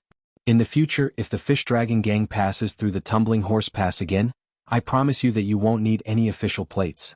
The city gate will be opened wide and unimpeded. Lu Nerong's eyes turned red. She clenched the reins with both hands, but in the end she forced a smile and said slowly, word by word, "On behalf of the Fish Dragon gang, Lu Nerong thanks Child Zhou for forgiving us." Zhou Ziru sniffled and the corners of his mouth curled up into a smile. Then he slowly turned around and left. Lu Nerong looked at the gang members who only had fear in their eyes. Her eyes dimmed and she said in a low voice, "Take the boxes and continue on our way." It was said that the grudges of Jianghu were in Jianghu. However, things were unpredictable. Once they were involved with the government, how many Jianghu sects could not lower their heads? Especially when the king of Bailiang established a bloody rule in Jianghu after he stepped into the Jianghu. Nowadays, other than sects with high status such as Mount Longhu, the Wu family, the Sword Tomb and the Dongyue Sword Pool, the rest of the sects, big and small, were all recorded in the household register. Their lives could not be considered comfortable. Decades ago, the unrestrained heroism of "you're an official, so I'm too lazy to pay attention to you. If you talk nonsense, I'll just chop you up and run away," had long vanished. Their romantic aspirations were always blown away by the wind and rain. Their heroic spirit was also trampled flat by the hooves of armored horses. Even the top 10 magnates were messed up by the Bailiang cavalry. Jianghu that was full of infighting was nothing. Wang Dashi asked softly, "Young Master Su, what do the northern barbarians? Do they have eyes like copper bells and hands are like palm leaf fans? They are all 8 or 9 feet tall and strong as an ox." Su Fengyin shook his head and said with a smile, "That's all there is to it. They won't have an extra arm or a leg. In half a year you'll see the streets full of northern barbarians. You'll know that the girls there are just as delicate and soft. It's a pity you don't have any spare money on you. Otherwise you can go to the brothel in the city and find a girl to have a taste. You can count it as another battlefield for our Liang dynasty." Wang Dashi blushed. His face was still young and unweathered. He stammered. Unfortunately, Lu Nerong had rushed over to talk business with Su Fengyin. Hearing this, she angrily slapped her horse and turned around to leave. There was no official road to speak of anymore. It was just a road created by the merchants of 2 dynasties. But it was still flat and wide enough to allow 2 horses to gallop side by side. At noon, the Fish Dragon gang found a high lush slope and stopped to rest. It was common sense for a large group to stop at a high altitude when traveling. Otherwise, on the border of the northern Liang and the northern Mang where horse bandits wreaked havoc, there would be countless casualties if dozens of bandits charged at them from a high altitude. As for small groups, if they didn't have great abilities, it would be meaningless even if they stood at the top of the mountain. They would still be robbed and killed. Su Fengyin was still a loner. After the Fish Dragon gang suffered a bloody loss at Tuma Pass, they hated this culprit of Beimang even more. Lu Nerong and Xiao Chang, who knew a little about the inside story, certainly didn't have a good impression of him. Su Fengyin was also happy that no one disturbed him. He ate a crumpled dry biscuit and squatted on the edge of the slope to look into the distance. His eyes were full of desolation. He murmured, "The young don't go to Jiangnan, the old don't go to Liangmang." Wang Dashi came to Su Fengyin and squatted down beside him. He asked curiously, "Young Master Su, I've never been to school. What do you mean by that?" Su Fengyin explained with a smile, "This is from a romance novel, The First Snow. It says that the scenery in Jiangnan is good, and the land of gentleness is a hero's grave. Young men's hearts are not firm, and they have seen the beautiful scenery early on. It is very difficult for them to have the ambition to achieve great things. The border of Liangmang is dilapidated and bleak. Old people are easily sentimental about the world, and their hearts are filled with sorrow. When a hero is past his prime, he will be sad and hurt his lungs." Wang Dashi made a no sound and scratched his head. He said, "Now that young Master Su said it like that, I kind of understand." Su Fengyin joked, "Miss Lu must have fallen in love with The First Snow. If you have the chance, go to the restaurant and listen to the gentleman in the book. You will have a little understanding of a woman's heart." Wang Dashi almost choked on the meat biscuit that he was about to swallow. He coughed and said with an embarrassed expression, "I can't drink wine." Su Fengyin smiled and took a sip of water from his water bag to moisten his throat. He did not tease this young man who might not have the chance to go to Jiangnan in his lifetime. Wang Dashi always felt inferior in front of this young Master Su, so he did not stay for long. After a moment of silence, he tactfully left. Su Fengyan put away the biscuits and water bag. He turned his head and saw that the fish dragon gang was still resting and chatting. He did not move, but a pocket-sized dagger flew out from his sleeve. He pierced his finger with the dagger and dripped a drop of blood onto the blade. If it was an ordinary dagger, the drop of blood would have slid down. However, this 2-inch-long dark green dagger was like a living creature that absorbed the blood into the blade. Dong Tai had 12 flying swords, and this one was the green plum blossom. Su Fengyan dripped 3 drops of blood onto the dagger before putting it away. Nurturing a sword. If he wanted to ride a sword and kill people one day, he would have to at least not slack off for 1,000 days. Chapter 384.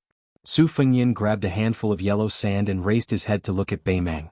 No matter who praised or slandered the Wu family sword catacomb, it was always high and mighty, completely ignoring Jianghu. It was a very strange place. In the past 100 years, less than 10 outsiders had been able to enter and leave. The most famous was the 2-time sword god, Li Chungang and Dong Tai. The rest of the swordsmen who went to the sword catacomb to practice their swordsmanship followed the Wu family's rules and stayed in the sword catacomb to worship the sword for the rest of their lives. The Wu family looked down on the world of martial arts because of its great prestige. It was impossible for the descendants of the Wu family to lie on this merit for 200 years. Even someone as conceited as Li Chungang could not deny that the Wu family's path of swordsmanship had indeed reached the pinnacle after hundreds of years of continuous accumulation of countless talented swordsmen. Su Fengyan remembered that on the way back to Bailiang, the old man with the sheepskin fur coat had said that the Wu family had been quiet for many years. Sooner or later, a talented swordsman would emerge from the Wu family. As for whether Wu Luding could carry the family's heavy burden, the old man did not think highly of him. On the contrary, he thought that the female swordsman with the Su of Gojoseon on her back had a better chance. In addition, the Wu family's sword nurturing technique was also very famous. It allowed one to soar to the Kunlun Mountains in one breath and control the sword after leaving one's hand. Whether it was the efficiency of killing or the temperament of a top swordsman, it was outstanding. At that time, the greedy His Royal Highness had silently criticized Dong Tai for not being a good person to the end. He had actually only given the sword without leaving behind the incantation to nurture it. When he returned to Bailiang, he asked the peerless scholar Li Yishan. The latter had picked a dusty secret manual from the 4th floor of the Tide Listening Pavilion that had been pieced together for many years. Only then did Su Fengyan know that it was not difficult to learn the Wu family's sword nurturing technique. In short, it could be summed up in 4 words: drinking blood to become a fetus. The difficult part was the tenacity that could not be relaxed for a single day. Forging a sword was like concocting a pill. It was extremely particular about the time it was taken out of the furnace. However, once the pill was taken out of the furnace, it could be consumed. After each sword was forged, it would be full of spiritual energy as if it was a living thing. Because of the subtle differences in the texture of the sword, when it was fed and where it was fed would be different for each sword. In 12 hours, Dong Tai had forged 12 flying swords. If His Royal Highness had brought along a single flying sword, all he had to do was feed it once a day. It was not troublesome. However, if he had 3 or 4 flying swords in hand, he would have to suffer a bit. Before Dong Tai had left, he had asked Blue Bird to tell His Royal Highness that if a flying sword was not nurtured for a day, all of his previous efforts would be wasted. If a flying sword was not nurtured for 3 days, it would completely lose its spiritual energy and be no different from scrap metal. There would be no hope for a flying sword to take ahead. As for how many flying swords His Royal Highness had brought along, God knows. Lu Narong probably really had something important to discuss, so she had no choice but to pinch her nose and come to His Royal Highness. Looking down at the back of the man with the saber, she said in a cold tone, "In the future, if the fish dragon gang encountered a problem that could not be solved and caused serious losses to your goods, would you help?" Su Fengyan let the coarse gravel slide through his fingers. Without turning his head, he thought for a while and slowly said, "Yes." Lu Narong sneered, "So, last night at the inn, you had the ability to guarantee that after the fish dragon gang was wiped out as bandits, you would be able to protect the goods of the general's mansion alone?" Su Fengyan shook his head. "I didn't say that." Lu Narong said in a fit of anger, "After the goods and the money are cleared, the fish dragon gang will never have anything to do with the general's mansion again." Su Fengyan turned his head and looked up at the beautiful woman with a pair of seductive long legs. He said with a smile, "Whether you have a knot in your heart or not, I want to tell you that you actually did a good job that night. If the fish dragon gang has a gang leader like you in the future, it will be better than having 3 or 4 deputy gang leaders like Xiao Chong." However, what I admire most about you is not that you took the lead and fought with the warriors of the Tumbling Horse Pass, but that after you recognized Xiao Chang's face, you continued to feign civility. Well, after you recognized me, you were still willing to come closer and say a few words to me, a cold-hearted rascal. Although the words were not pleasant to hear, I guess that before you left Lingzhou, you definitely would not have done that. You had already made up your mind to not have any contact with us, right? I'm afraid this is the reason why gang leader Lu took over this business. But as for me, it can be said that I left the Jianghu a few years earlier than you. I have seen many unattainable immortals fight, and for a long time, I have been scratching my heart and liver every day for a few coins. I want to say a few words to you. If you really want the Fish Dragon gang to grow, you have to be like this copper coin, round on the outside and square on the inside. As expected, Su Fengyin did a very narcissistic action. He took out a copper coin from his money pouch and threw it to Lu Narong. Unfortunately, the embarrassing thing was that Lu Narong did not move an inch and let the copper coin fall to the ground. Su Fengyin muttered, "What a prodigal woman." He stretched and picked up the copper coin from the ground. After wiping it clean, he put it back into his money bag. Lu Narong did not seem to expect that this guy surnamed Su would take back the copper coin. Seeing that he looked like a miser and did not even try to hide it, she did not know whether to mock or hate him for a while. But in her heart, she did not hate this high-ranking lackey who had been indifferent to the Fish Dragon gang as much as before. She knew that this guy was still able to say a few words and had some human feelings. Wang Dashi looked at Lu Narong, who was standing, and young Master Su, who was squatting in the distance. There was no jealousy or resentment in his eyes towards the woman he admired, who seemed to be getting further and further away. The young man just wiped his face and secretly grinned. Lu Narong hesitated and asked, "You use a knife?" Lu Narong did not wait for Su Fengyin to reply and quickly said, "Forget it." It seemed that she also knew that she had asked a very childish question. Chapter 385. Su Fengyin smiled, clapped his hands and stood up. He was not worried that Huang Fujin would make a mistake. The phrase "spring thunder" would never leave the Tumbling Horse Pass. Moreover, since His Royal Highness dared to go to the dangerous Beimeng alone, and if there was no accident, he would take the initiative to go to those dangerous places. Naturally, he would have some unknown tricks up his sleeve. When it came to traveling in Jianghu, His Royal Highness really did not have the face to say that he was a virgin. He looked at Lu Narong and narrowed his eyes. "You don't allow me to put on a show with my saber? Think about it, other people like you think that I am a saber user. When they see that I am not willing to draw my saber, those who have less experience in Jianghu will inevitably look down on me. In the end, I will randomly punch my master to death. This is called a trick and also a kind of evil in Jianghu." Lu Narong's face was filled with disbelief.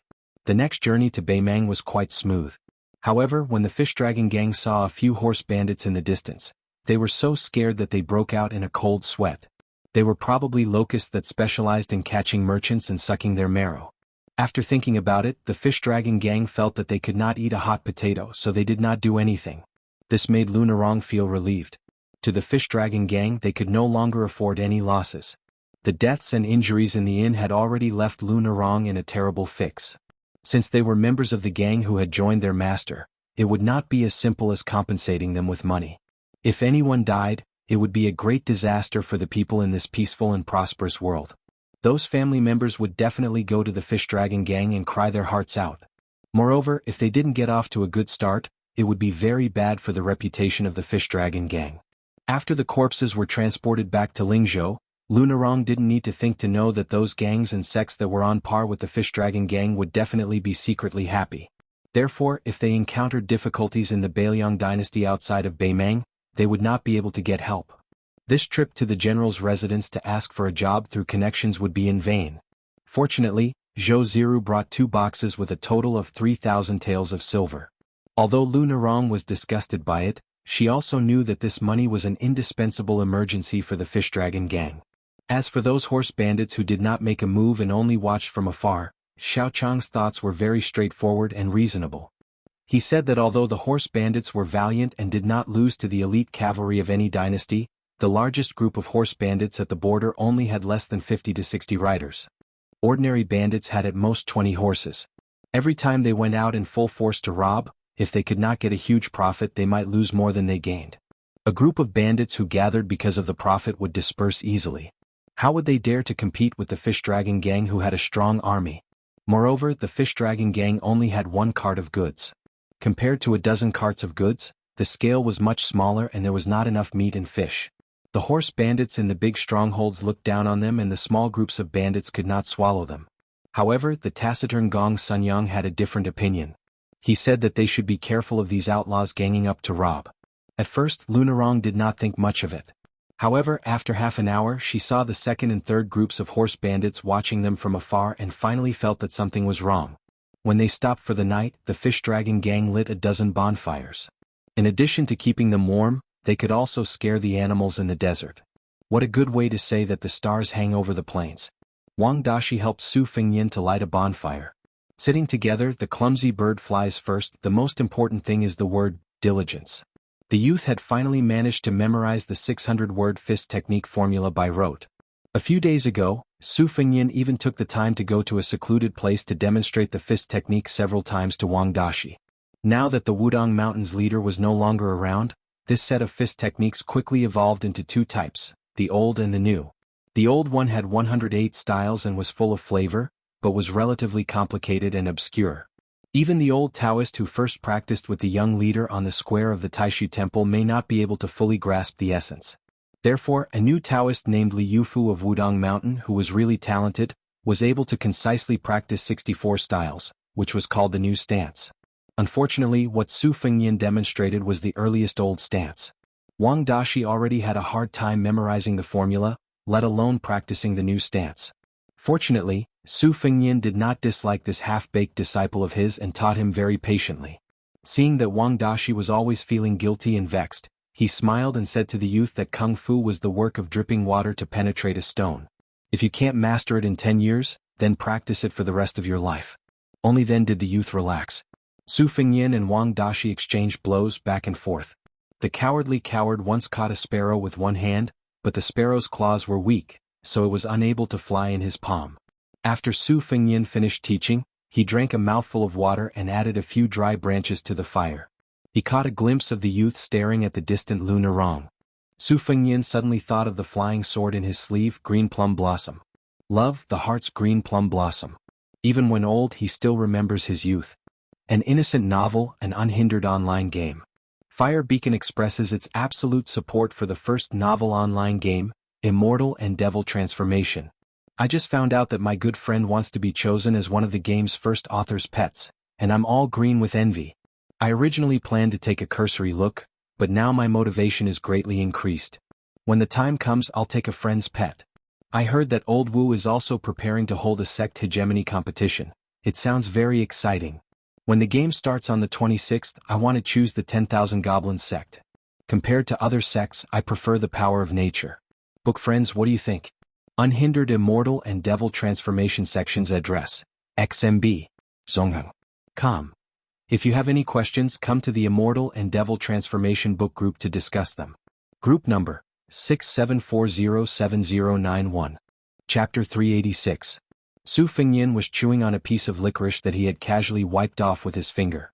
Probably because he was close to the bonfire, there was a warm smile on his face. 12 flying swords. Black armor, childhood, sweetheart, morning dew, spring water, peach blossom, moth, eyebrow, vermilion bird, huang tong wei jinu tai. These names were quite scholarly, much more elegant than the names of the maids in Wudong Garden, such as sweet potato and cucumber. His Royal Highness was just like how King Zhao Yi described him, as a naughty child holding gold by the Guangling River, which attracted a large number of top figures in Jianghu. In His Royal Highness' eyes, these outstanding figures were not as good as old Huang in terms of skills and human feelings. Only the old man with a sheepskin fur coat was close.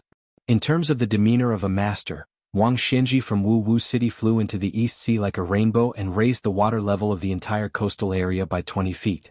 The so-called power to move mountains and rivers was nothing more than that. Chao Changqing also fit the image of a Confucian scholar. Only the peach blossom sword god who gave him the sword made His Royal Highness feel a little regretful. Legend had it that Dong Tai, who rode a donkey and carried a peach blossom branch, had the aura of an immortal and Buddha. However, after meeting him, he was not only plain-looking but also liked to laugh. He was just a harmless middle-aged uncle, far from the peach blossom sword god in his imagination. His Royal Highness was daydreaming when Gong Sunyang sat down without saying a word and took out 2 leather bags of liquor. Young Wang Dashi saw that young Master Su did not move. He was afraid that he would annoy the great guest who was second only to the old gang leader and Xiao Chang, so he hurriedly coughed twice. Gong Sun Yang looked at the mediocre disciple of the Fish Dragon gang with a bitter smile. He was not in a hurry to talk to Su Fengnian, so he took the initiative to ask Wang Dashi some trivial things about his family.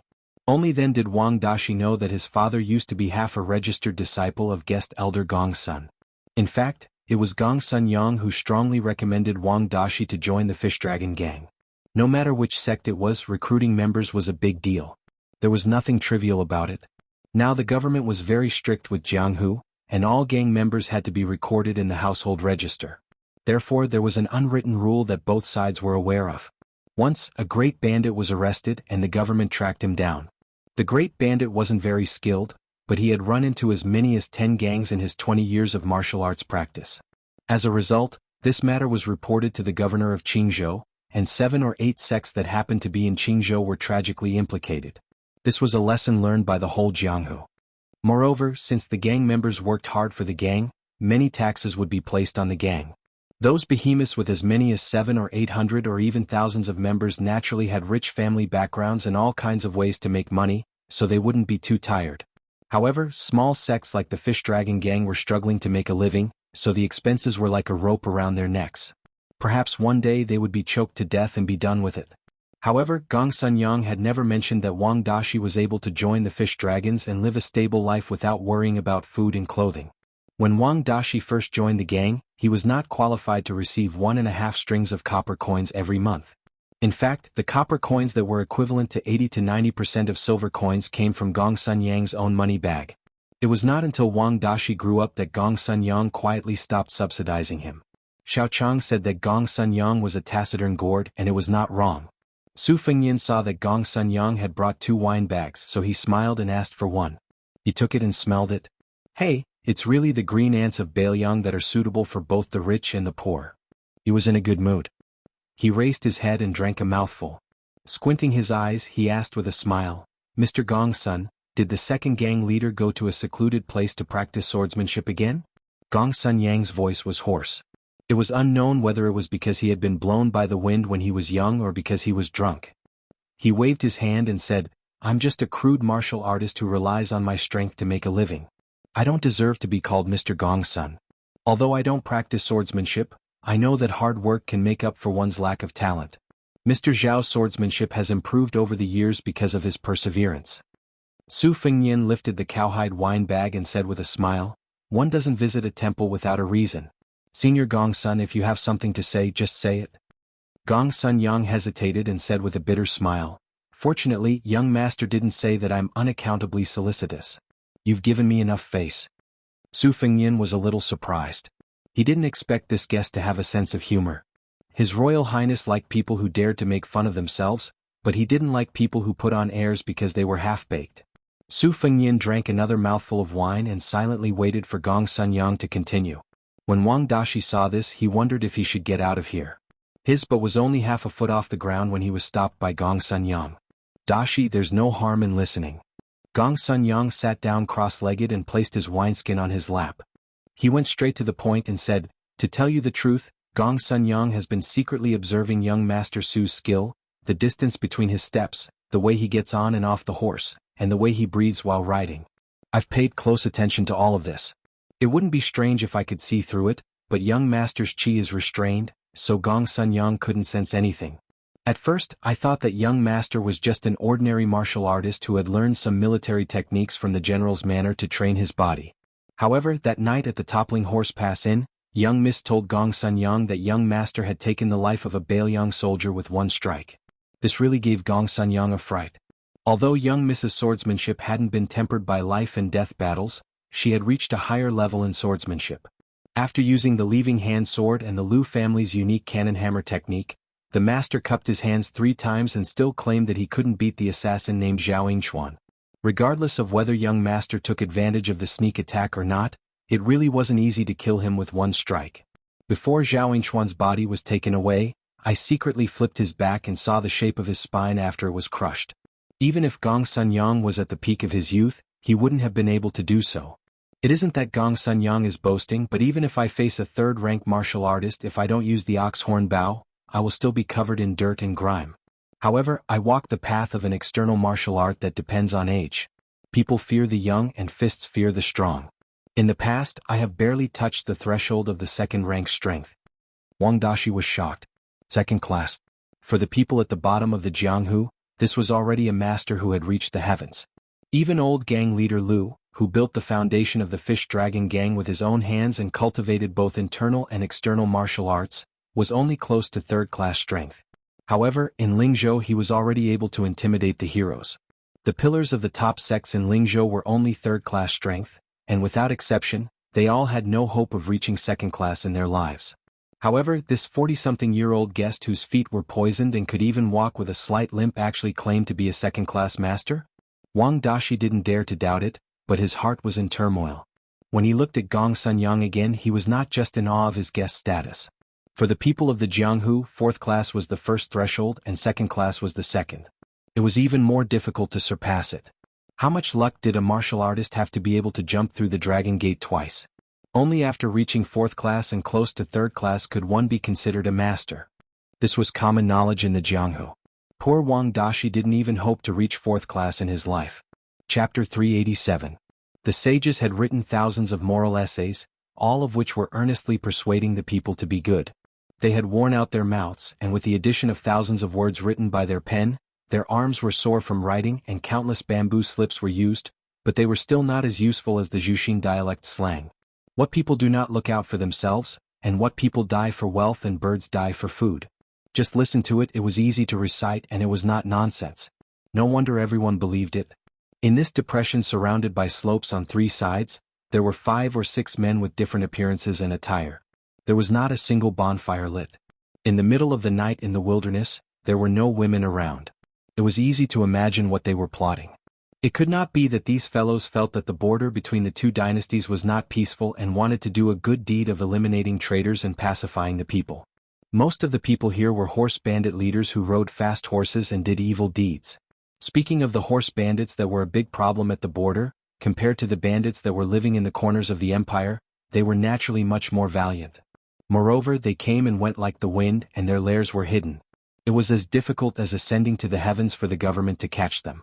The combat ability and cunning of the horses were not something that the ordinary bandits in the Jianghu could compare to. The 4 horse bandit leaders in front of them were not the rough men in the hearts of the common people. One of them was a man in his 30s. He was fair, handsome, and gentle. He wore an elegant green robe. His thumb and index finger were rubbing a jade pendant that was carved from mutton fat jade. He smiled but did not say anything. There was a stout fatty sitting beside him, but his skin was dark, making him look comical. Beside his buttocks were a Xinhua broad axe and a golden sparrow mountain splitting axe. He did not speak, but the smile on his face made people feel that he was charmingly naive. The other 2 were worthy of being bandits. Not to mention their sturdy bodies, just their arms, which were as thick as a woman's thigh, were enough to make their muscles bulge.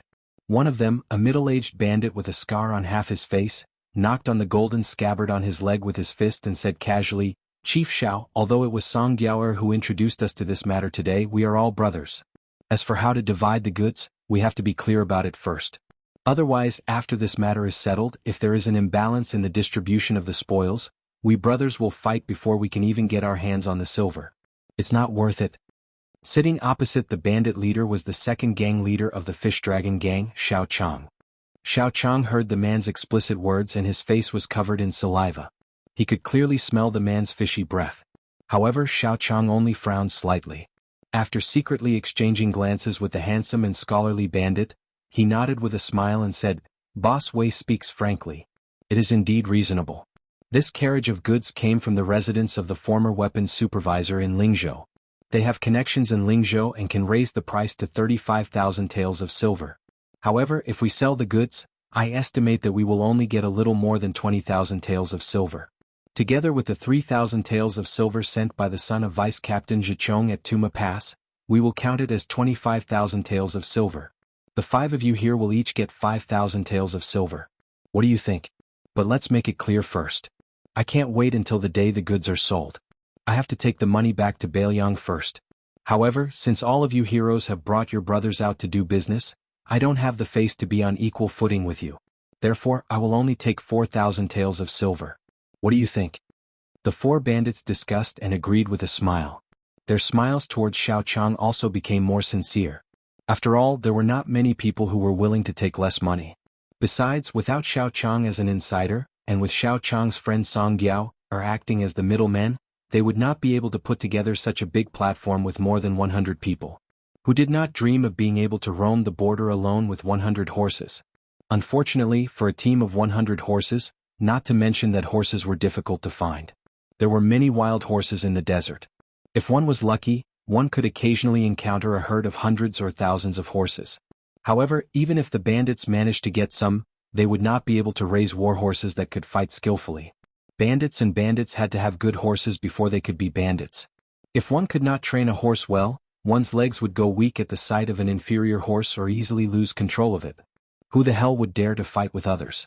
Wouldn't that be courting death? Therefore, to the bandits, if anyone knew how to raise and train a horse, they would want to worship them as if they were their ancestors. If one were to go to the horse market to buy a horse, regardless of whether it was in Bailiang or Baimang, one would have to report to the government. To the bandits, wasn't this equivalent to being tired of living? Did they think that the military officers in the government were not generous enough? As for horse smuggling, it was also very risky. It was also a matter of losing one's head. Otherwise, who would not be able to gather a team of more than 100 people? Moreover, one should not forget that 100 bandits would inevitably bring along their families. This meant that at least 200 mouths would have to eat meat and drink wine every day. Every few days, they would have to King go to the brothel in batches to find soft and tender women to vent their lust. Only then would they not feel resentful. As the head of this family, one would not be able to raise them without some ability. Therefore, in the circle of horse bandits, it was a joke that anyone who could become a leader, regardless of whether it was the phoenix head of a few hundred bandits or the chicken head of a few dozen bandits, could go to Bailiang and Baimang with their ability to become a general.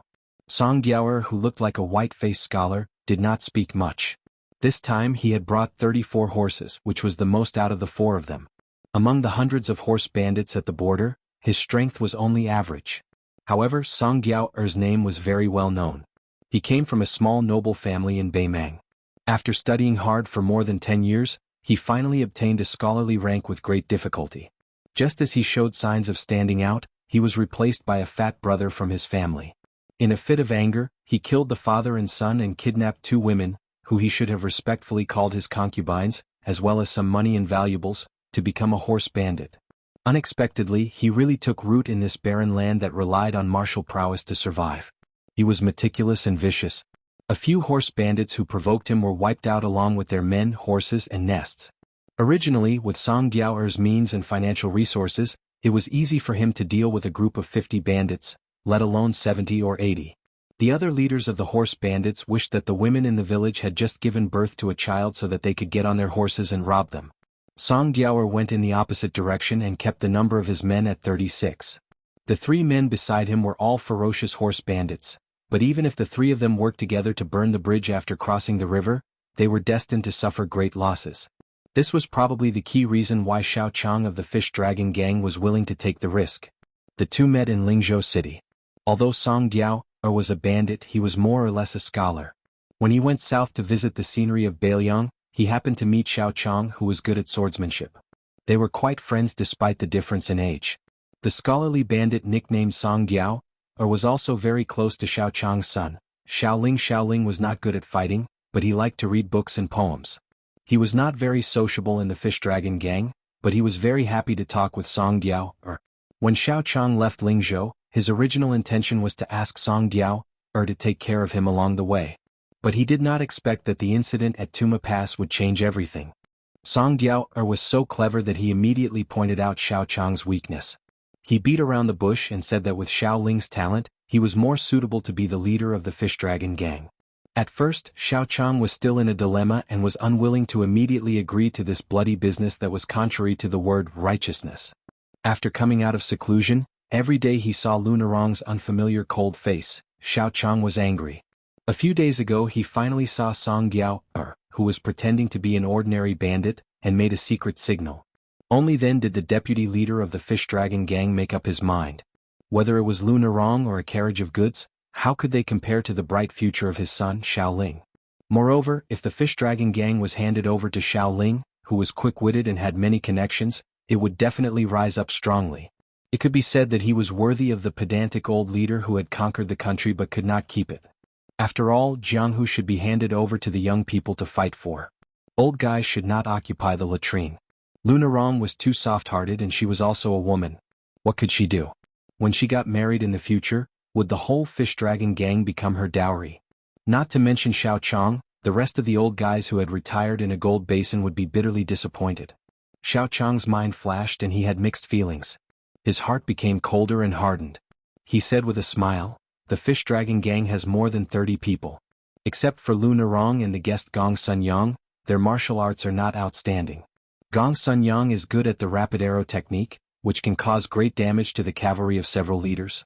When the time comes, I will definitely take advantage of the chaos to kill Gong Sun Yang first."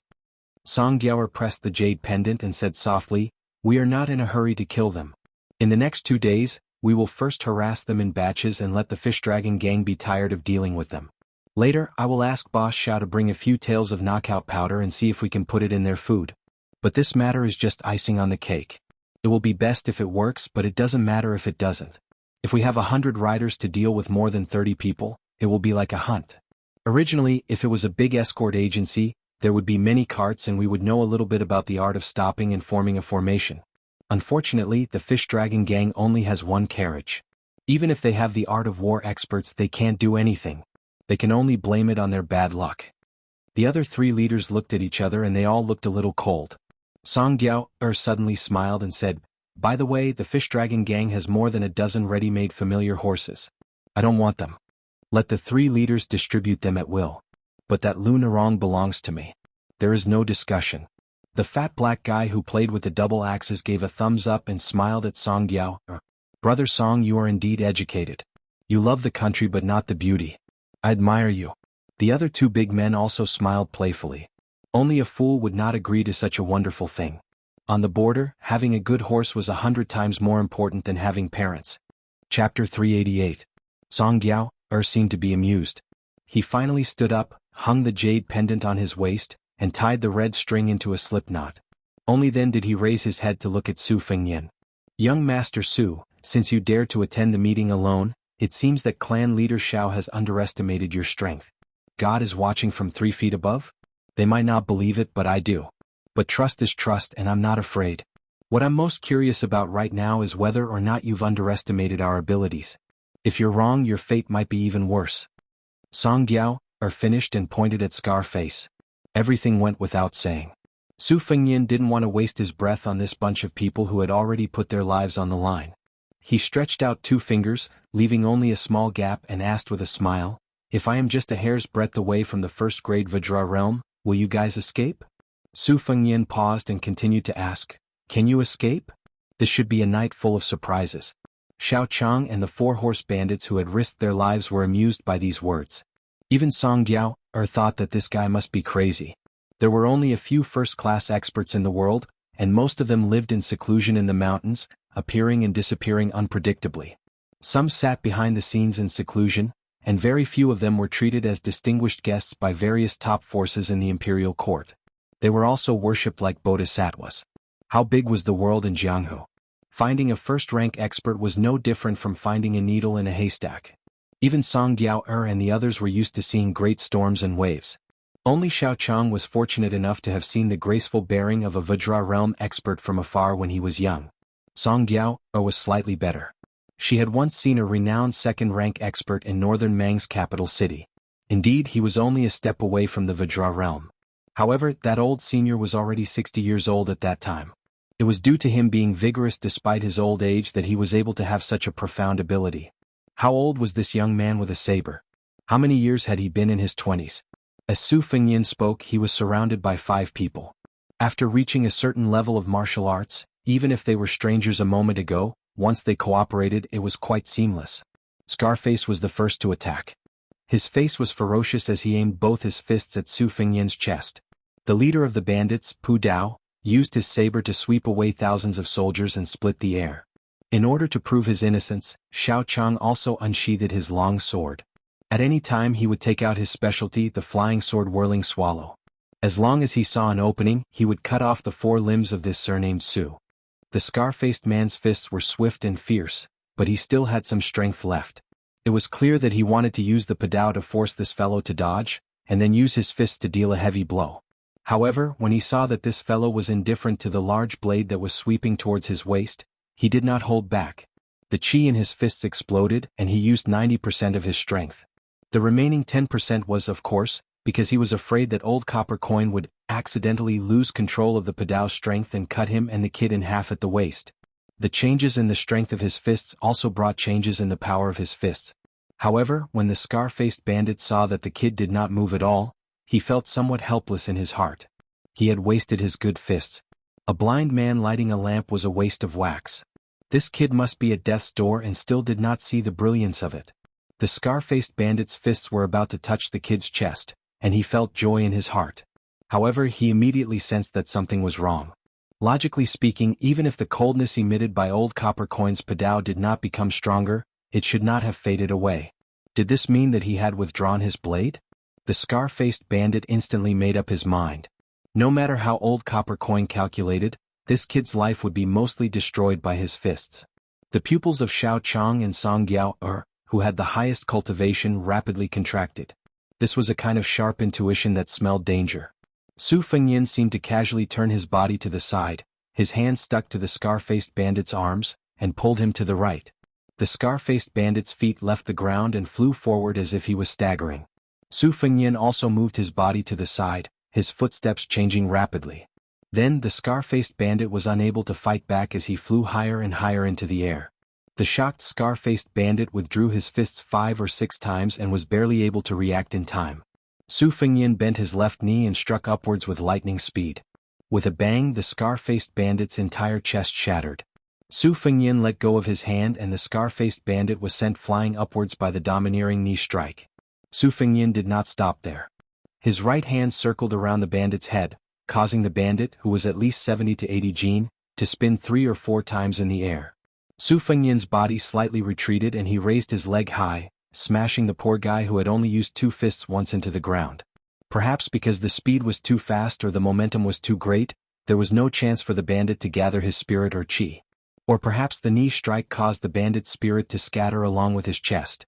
In any case, everyone only saw that the bandit, who was known for his valiance on foot, had his 4 limbs raised abnormally after he hit the ground. When his limbs fell limply to the ground, he had completely lost all signs of life. Old copper coin's palms were covered in sweat. He clenched his teeth and explained, "It's not that I'm a coward. It's just that this kid is too strange. When I swung my saber, the wound was still a few inches away from his body before I couldn't cut in any more." Strange? Su Fengyin smiled and stepped on the back of Scarface's head. He increased his strength. Probably because Scarface's skull was harder than the mud, his entire head slowly sank into the ground. Xiao Chang's heart jumped when he saw this. Fortunately, the hand holding the sword didn't tremble at all.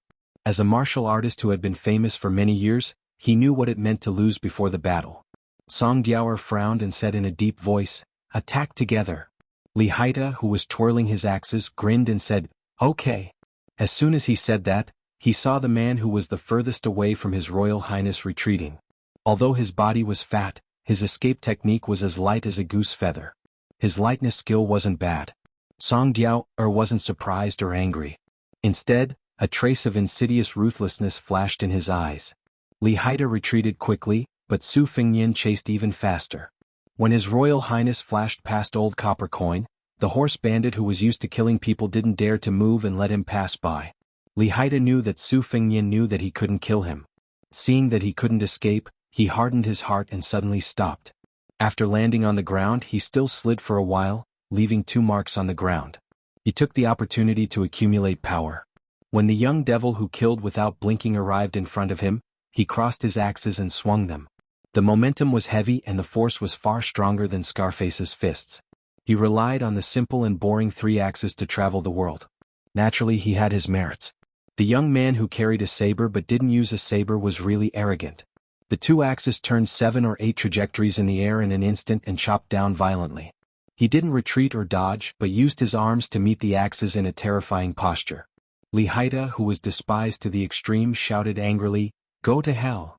There was neither the familiar sound of flesh and bones being chopped off, nor the legendary sound of metal and stone colliding. Li Haida knew his pain. Xianhua's axes and Golden Sparrow Mountain splitting axe seemed to have penetrated into a big ball of cotton. This ball of cotton couldn't be seen, but it really existed. He finally understood why old Copper Coin said that it was strange and evil. This kid's chi was so abundant that it overflowed to the outside of his body. The so-called chi dynamic was even more precious than the most valuable gold and silver in the eyes of the world. Many martial artists had spent their whole lives practicing chi dynamic, but they had never figured out what it was. Some lucky guys with a strong family background were guided by a master and had one or two secret manuals in their hands, but they could only vaguely feel that there was a stream of hot chi flowing through the bones and acupoints in their bodies. But how to gather it and use it for their own use was an insurmountable and precipitous pass. If they were lucky enough to know how to gather and disperse it freely, it would be even more fatal. Since ancient times, reading books and practicing martial arts had been the obstacles of the world's civil and martial paths. The person in front of him, who he was going to fight with his life on the line, was actually able to let his chi leak out in a regular pattern. Wasn't this the legendary Vajra realm? How could Li Haida not feel ashamed of his inferiority and go crazy with jealousy? It was like a poor man who was diligent and thrifty every day. Suddenly, a rich man appeared and could eat, drink and defecate on a mountain of gold and silver. Comparisons were odious. Li Haida didn't care about the 3 axes. He was determined to press down on the pair of giant axes in his hands. His dark face swelled with a sickly dark red. It was estimated that he had used all the strength he had accumulated since he was a child at this critical moment. Chapter 389. Li Haida chopped down with his axes for a short distance of 3 inches. It seemed like an extremely long time. It was no longer a chop but a death push. Li Haida's heels were already raised as he let out a crazy roar. The axes finally touched the sleeves of this young bastard. Li Haida's sleeves were cut open, and the cold edge of the giant axes touched his skin. He grimaced as if he was possessed. His whole body's chi was boiling and surging to his arms. Su Fengyan frowned slightly. He shook his arms and bounced the axes away. A kick landed on Li Haida's chest, and the burly man's hands split open, causing blood to flow out. He fell back. Su Fengyan effortlessly grabbed Li Haida's wrist and broke it with a twist. He took Xianhua's broad axe and Jin K mountain splitting axe. With a twist of his hand, Su Fengyan turned into Li Haida holding 2 axes in his hands. Li Haida fell to the ground with a blank mind. He propped himself up with his elbows, turned around and ran. Su Fengyan didn't say anything and waved an axe, stabbing it into the back of the burly man. Li Haida pounced forward with the huge force of the axe and stabbed the burly man's head. The corpse fell to the ground. He couldn't be any more dead. Su Fengyan looked down at his arms and mocked himself. In the end, I'm still not at the true Vajra realm. Old Copper Coin's face was pale. Seeing this devil who had killed 2 people in a row walk towards him, he was about to take out the gunpowder tube to send a message. However, after being caught, he quickly retracted it as if it was scalding his hand. He even threw away his padao and knelt down to beg for mercy. Hero, please spare my life. I have old people and young children to take care of, and it's not easy to raise a family on the border. I was blinded by lard, so I schemed against the fish dragon gang. Young Master Su, please forgive me. Today's matter was planned by that pretty boy Song Giao and that grandson Xiao Chang. Every injustice has its perpetrator, and every debt has its debtor. Young Master Su, if you want to kill me, you have to find them first. I will kowtow to you. Old Copper Coin spoke incoherently and kept kowtowing. All right, then I'll find trouble with those 2 first. As Su Fengyan said these words, he was checking the abnormal flow of chi of this horse bandit. Lowering his head could hide the malice in his eyes, but the muscle texture of his fists could not hide the killing intent. His Royal Highness sneered and kicked the horse bandit's head off his shoulder. The head rolled far away with blood and finally stopped at Xiao Chang's feet. Xiao Chang's eyes widened. His eyes were bloodshot. He didn't look at the head at his feet. He only stared at the young disciple of the general's residence. 3 out of the 5 had died. Song Giao was still rather calm, but he didn't have the confident bearing he had before. He said bitterly, Young Master Su, since you're already an immortal who has stepped into the Vajra realm, why bother with ants like us? As long as young Master Su is willing to let Song Giao go, I'm willing to kill Xiao Chang myself. Song Giao will also bring some men to check the belongings of the 3 people on the ground and hand them over to young Master. In the future, Song Giao and his descendants will set up a memorial tablet in young Master Su's honor. Incense will continue to burn. The sword in Xiao Chang's hand trembled. He cursed, Song Diao, you're worse than a pig or a dog. Song Diao, completely ignored Xiao Chang's curses. He only carefully bent his waist and faced the young devil of unknown origin. Seeing the expressionless face of this young master who hadn't even drawn his saber half an inch out of its sheath, he continued, after Song Diao kills Xiao Chang, if young Master Su is still not satisfied, Song Diao can cut off one of my arms to show my sincerity. Su Fengyan smiled and said, okay. Then he saw a good show of brothers killing each other. After the time it took to burn a stick of incense, Xiao Chang, who had left his sword and reached perfection, fell into a pool of blood, dying.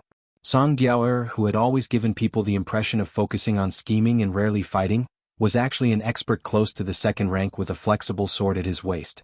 It seemed that a weak scholar who could make a name for himself could still make a pure martial artist look at him in a different light if he really practiced martial arts. However, Song Diao didn't have it easy either. His body was covered with cuts and bruises, and his scholar's green robe was badly torn. He sat cross-legged, looking battered and exhausted. Su Fengyan approached Deputy Gang Leader Xiao, who was panting more than he was inhaling. He squatted down and said with a chuckle, how does it feel to fight with a brother you've known for many years and die in the hands of your brother? I know you have a very promising son, and I also know that you betrayed the Fish Dragon Gang this time in order to help Xiaoling. Don't worry, I'll give this boy a chance. I'll send him a secret letter using your tone and handwriting. If he's not tempted and doesn't want to be the leader of the Fish Dragon Gang, you can just be like Wang Dashi's father and die for the Fish Dragon Gang. Xiaoling won't suffer much for the rest of his life. If he's tempted? The answer was obvious. How could Xiao Chang not know his son's temperament? He couldn't speak, but blood gushed out of his mouth. Obviously he was extremely angry, but unfortunately he didn't have the spirit to be angry.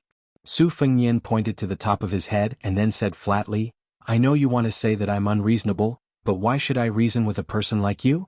Xiao Chang died with his eyes wide open. As for whether this old swordsman who should have been able to enjoy the hard-earned glory and wealth, other than anger, no one knew.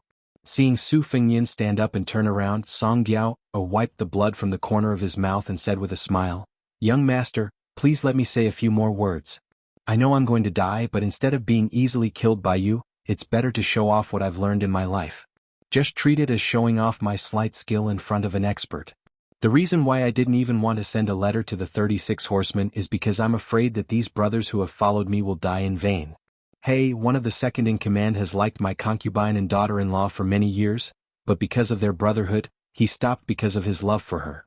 I'm confident that even if I die here today, he will collect my corpse and won't have any relationship with that woman.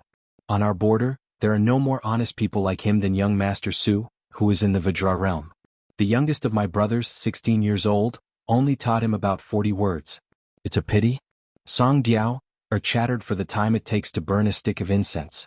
Although he wanted to continue, seeing Su Fengyan's aura change, he obediently closed his eyes and waited for death. After waiting for what seemed like an eternity, Song Diao opened his eyes and subconsciously looked into the distance. He saw the young master with the saber standing in the same place. The next moment, Song Diao, who had been at the gates of hell, was completely stiff and cold. The fear in his heart was so strong that even if he had seen that fellow kill 3 of his peers, told Xiao Chang to die unhappily with a calm tone, and closed his eyes to wait for death, it would still be strong. A jade-green dagger was suspended in front of his forehead. The 2-inch sword was slightly trembling. Because it was too close, Song Diao did not notice it at first. Flying sword. Song Diao cried tears of joy and laughed as if he had gone mad. Flying sword, it really was a flying sword. He was a swordsman who had been cultivating tirelessly on the path of the sword. In his life, to be able to see the flying sword of an immortal, even if he died he would have no regrets. Even if he died he would have no regrets? As a mounted bandit, who the F***ck was a saint. The young master with the saber raised his arm and the 2-inch flying sword flashed away. Su Fengyan slowed down his breathing and said calmly, Song Diao, if you had money, a familiar horse and a backer, would you be able to control a small mountain with 300 riders? Song Diao was stunned and did not recover for a moment. Su Fengyan suppressed the warmth in his throat and said with a frown, After you have finished healing, go to Yuzhou and find a military officer called Huang Fushi. Tell him that the one surnamed Su wants you to go find him. If you ask him for men, money and horses he will naturally agree.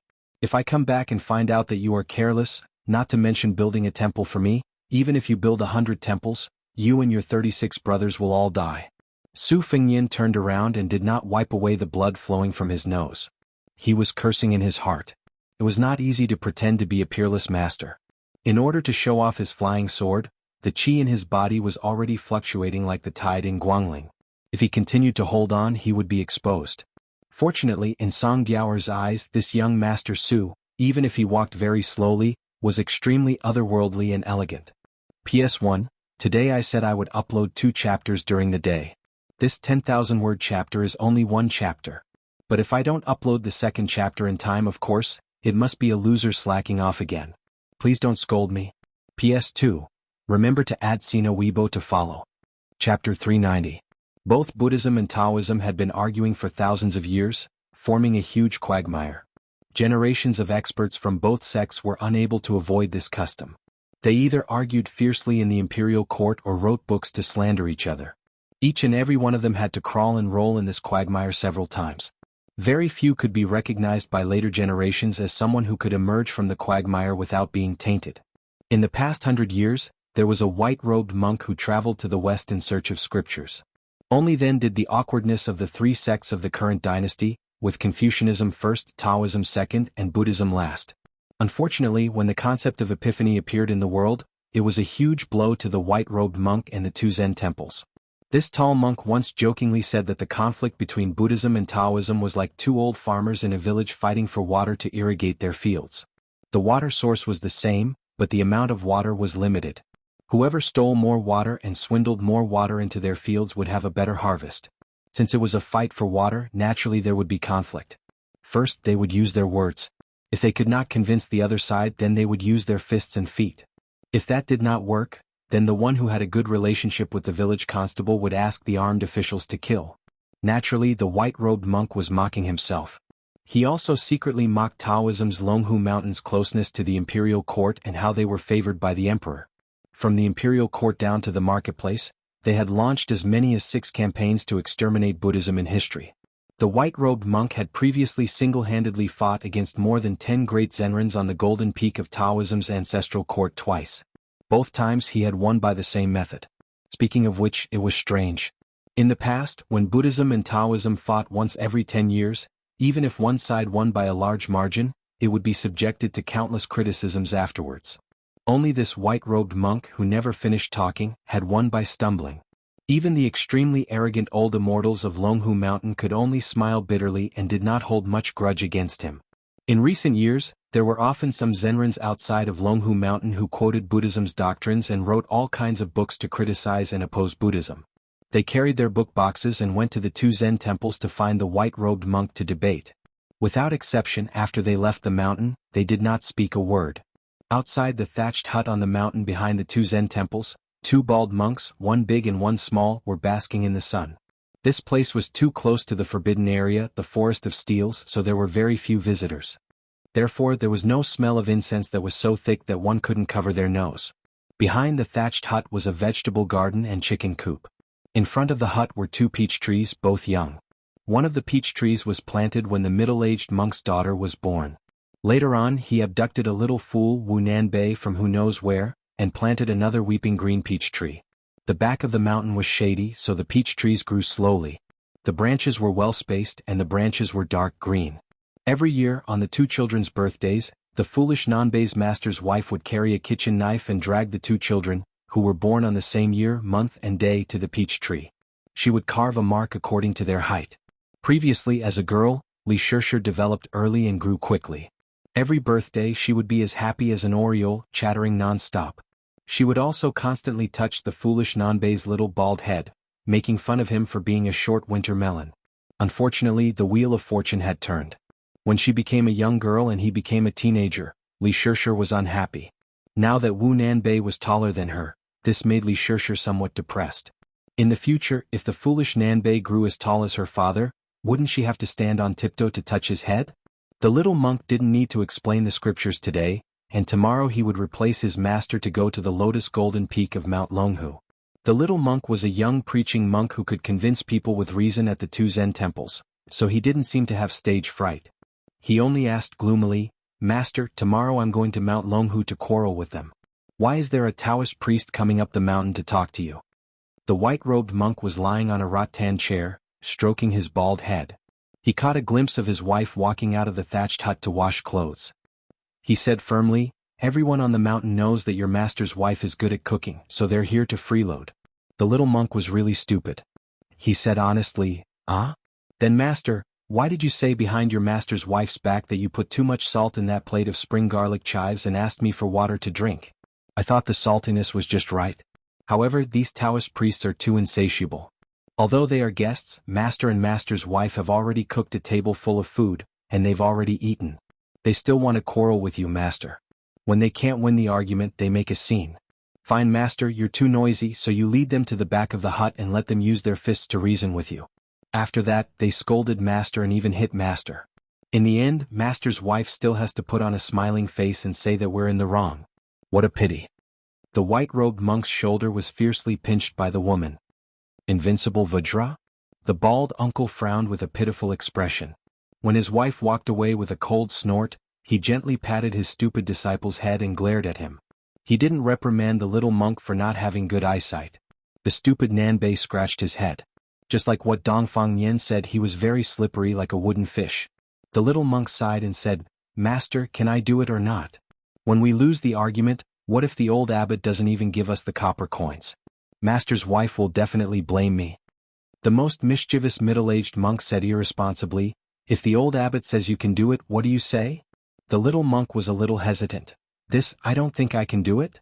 Half a year ago, the foreign monk who came from India said that he wanted to build a temple and preach. The old abbot agreed without hesitation. This made Abbot Huisien and the others who had been eyeing that piece of land for many years very angry. Also, a month ago, Master's uncle Fallon said that she wanted to renounce the secular world and stop being a monk. She wanted to go down the mountain to be a butcher who drinks wine and eats meat. The old abbot just smiled and said that he could do it.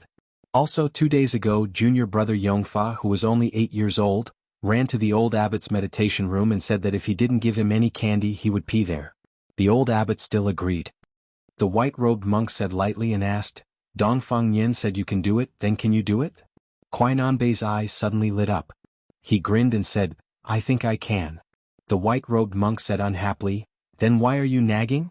Go and see how Dongfang Yen is doing. I've helped you pack your luggage. Even my daughter has never treated me like this. Seeing you makes me annoyed. Go, go, go."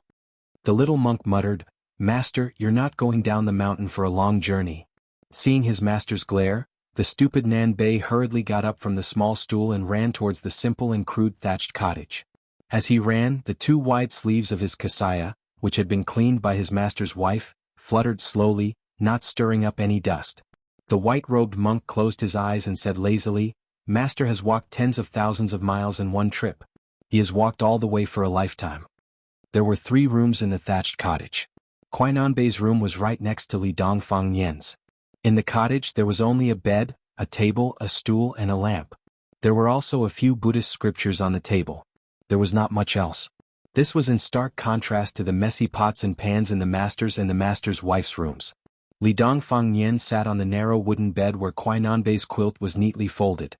She was tossing and turning a simple hemp-woven bag. In fact, there were only a few changes of clothes, but she stuffed some copper coins and broken silver coins that she had asked from her mother.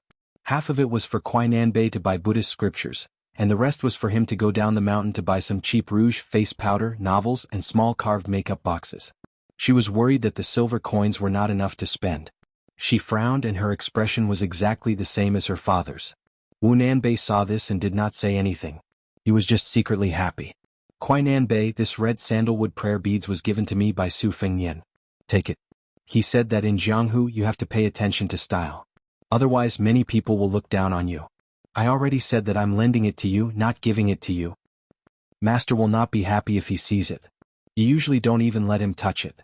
Because of this, Master has already charged His Royal Highness several hundred times in the account book. Quinanbei, do you want it or not?" "Yes." Chapter 391. When you're away from home you have to save some money, understand? Here's some silver in the bag. If you don't have enough money to buy books, then buy less rouge and face powder. Anyway, you're not good with words and don't know how to bargain. You'll definitely be ripped off.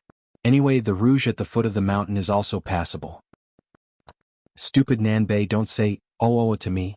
We'll split the silver in half. You're not allowed to use all the money to buy rouge and face powder for me. Do you remember? Oh, you idiot. Also, I've asked my father to help you pick some tea leaves. When you reach Mount Longhu, you have to give more gifts and smile when you see people. The monks from our family have to be as magnanimous as my father. But if you get beaten up, don't be stubborn. Quickly run home. Tell my father and he'll help you vent your anger. Okay, I know what to do. There's one more thing. Don't forget. If you meet Su Fengnian, remember to tell him to come to our house to play. Of course. When Su Fengnian comes up the mountain, will you help my father or Su Fengnian? I'll help you. Say it again. I'll help Su Fengnian. That's more like it. The white-robed monk lay on the rattan chair and listened to the small squabbles in the room. For some reason, he remembered a kind of noodle tea he had eaten in an alley in the capital during a winter many years ago. The noodle tea was finely ground from a very nourishing crop. The noodle tea was boiling hot. Gently shaking it, it rippled in a small porcelain bowl. The way to eat it was also a little particular. One's mouth had to stick to the edge of the bowl and slowly drink it. In this way the noodle tea would not burn the tongue when it entered the mouth. The noodle tea in the bowl would also not turn cold early, and all the internal organs would be warm. There were icicles hanging under the eaves of the streets and alleys, but after drinking this bowl of noodle tea, one's body and heart warmed up as well. Of course, what made him feel the most warm in the cold was the woman sitting beside him. Perhaps she was not that good-looking, narrow-minded, and a little unruly, but in the vast world, in the vast sea of people, in such a large capital city, there were hundreds of thousands of people.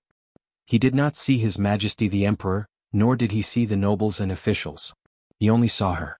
Since he already worshipped Buddha more than many people, he had a clear conscience and was worthy of the 3,000 strands of worry that he had shaved off. He only felt that he couldn't bear those reverent gazes that treated him like a god.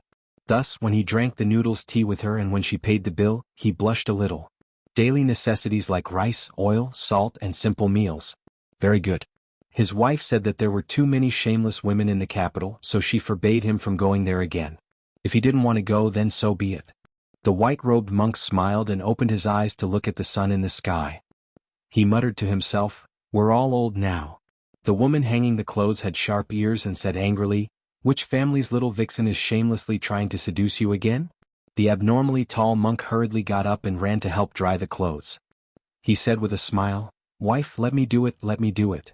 Li Shirtu, who had finished tidying up the luggage, stood at the door and looked at her loving parents. She thought about how her mother snored loudly in her sleep and how her father, who was kicked out of bed every 2 to 3 days, didn't mind at all. The little girl suddenly felt a little sad. Would Su Fengnian like a girl like her? The little girl's eyes reddened and the corner of her mouth was full of girlish sorrow. "Stupid Nanbei, I know you won't be able to meet Su Fengnian when you go down the mountain." The little monk panicked. "Then I won't go home after I go down Mount Longhu. I'll go to Bailiang to find His Royal Highness, okay?" Li Shirtu smiled through her tears and rolled her eyes. "Forget it, I'm a heroine. I don't care about this." The little monk laughed foolishly. The white-robed monk shook his head and sighed. Why did he take in such a disappointing and stupid disciple? The woman smiled knowingly. "It's good that Nanbei isn't like you." That night, the little monk, stupid Nanbei, slept soundly as usual. On the other hand, Li Shirtu, who had nothing to do with her, tossed and turned. She couldn't fall asleep and only managed to fall asleep very late. In the early morning, an extremely senior 100-year-old monk personally came to the thatched cottage at the back of the mountain to welcome the preaching monk to the hall of great strength. The old abbot with snow-white hair and beard led the way. Some of the old fellows in the temple who were in closed-door training also came out. There were at least 300 to 400 big bald heads and kasayas gathered in the square, not to mention the many little bald novice monks hiding in the distance to join in the fun. It was a grand occasion that only happened once in 10 years. If Li Shirtu saw this scene, she would roll her eyes. When she was young, she liked to count how many bald heads there were while listening to the monks chanting sutras. However, counting the days and months of the year was not an interesting thing. Fortunately, Li Shirtu slept late and did not get up yet. The white-robed monk and the little monk Wu Nanbei did not dare to wake her up. This girl who dreamed of becoming a heroine had a bad temper when she woke up. Even the little monk's master's wife did not dare to touch her, let alone their family of 4 who had the least status in Jianghu. Moreover, Wu Nanbei was afraid that he would not be able to bear it and would be laughed at or angry if Li Shirtu saw it. The sea of people automatically separated. The little monk with clear eyes and the lazy white-robed monk walked side by side. The old abbot, who was known for being a good person, walked down the stairs with a smile. When he saw the little monk, he liked him from the bottom of his heart. The old abbot was about to speak when he saw the sea of people separated again. He looked up and saw a little girl who was the oldest in the two Zen temples running over. She was crying while running?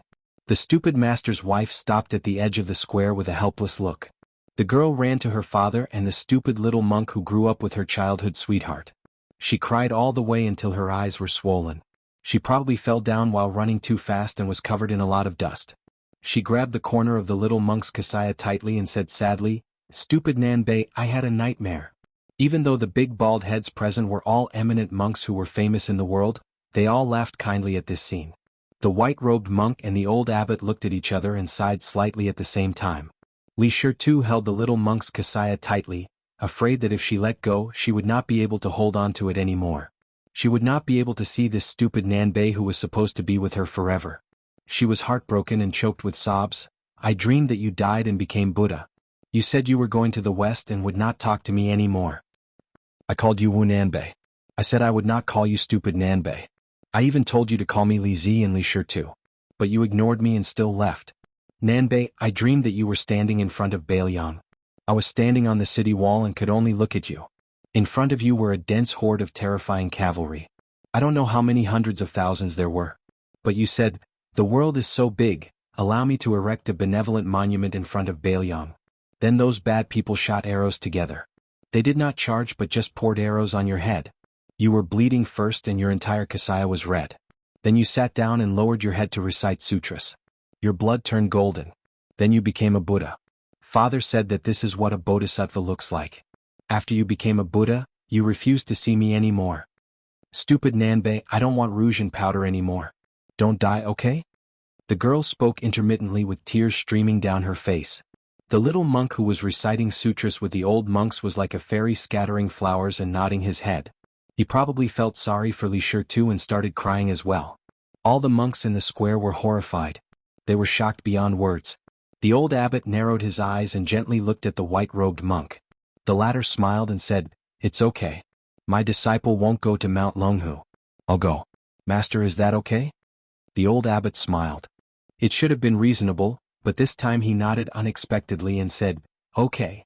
The little monk clumsily straightened his kasaya and put his palms together. He faced the old abbot with the plaque of the Hall of Great Strength behind him and lowered his head and said softly, "If I can really become Buddha, I don't want to become Buddha anymore." Chapter 392. In the trade between Beimeng and Bailiang, the proportion of tea bought by horses was very high. Most of the tea was coarse and was used to adjust the diet. However, over time, several ancient tea horse roads were gradually built to transport good tea such as Longjing Biluo de Hongpo. The period before the reign and before the Ming dynasty was especially busy. There was an endless stream of merchants and peddlers on the tea ceremony. As a larger border town in the south of Beimeng, Leixing was close to the water. In addition, there were several good springs with good water quality in the city. Among them, the Sparrow Tongue Spring was ranked as one of the 72 best springs in the world. There was a small tea house near the Silver Ingot Bridge in the northeast corner of the city. It did not have a signboard, but a bamboo birdcage hung at the door with a parrot in green clothes and a red beak inside. It was said that parrots imitated people's words, but this silly parrot politely called out "eunuch, eunuch" whenever it saw a customer. Wasn't this asking for a scolding or a beating? It was really annoying. In addition, the tea house was simple and crude, and the tea they sold was not of the best quality. It was just a cup of tea passed down from the old Western shoe. The way to eat it was vulgar, and the tea leaves were also ordinary. The owner was a somewhat scholarly old man with completely white hair, but his face was a middle-aged man. With his cold and distant temperament, how could he attract regular customers? The only waiter in the tea house was a young man with a decent appearance. He carried a wooden sword all day long. Occasionally he would catch unfamiliar customers who entered the small tea house without knowing the reason. He would work hard to serve them enthusiastically. However, if he used too much strength, those customers would be annoyed.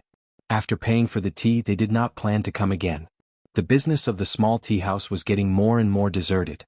Fortunately, the rent was not expensive and the capital was not much. The tea house could barely support itself. In the twilight, the old man sat down and tuned the strings of a python skin arrow. Previously, a customer who came to the tea house wanted to buy it for 80 taels of silver. No matter how the young waiter instigated him, saying that he could open a bigger tea house with 80 taels of silver. It was a pity that the old man did not sell it. This made the young waiter so angry that he almost killed the parrot and ate its meat. At this moment, he made himself a bowl of onion noodles with egg and buried his head in the noodles at the table next to him. He said vaguely, "Old Huang, if this continues, our tea house will lose money. I know you are not short of money, but my brother used to say that when you are in Jianghu, it is one thing to be extravagant, but since you are doing business with others, you must not lose money. Old Huang, don't pretend that you can't hear me. I'm talking about serious business with you. If you continue to pretend to be deaf, I'll really get angry with you." The cold old man glanced at the young man with the sword and said sarcastically, "Young one, aren't you just thinking about making money so that you can change the tea house into a tea house? When the time comes, you'll have a reason to ask me to hire 2 delicate girls to help you. Have you gone crazy thinking about women?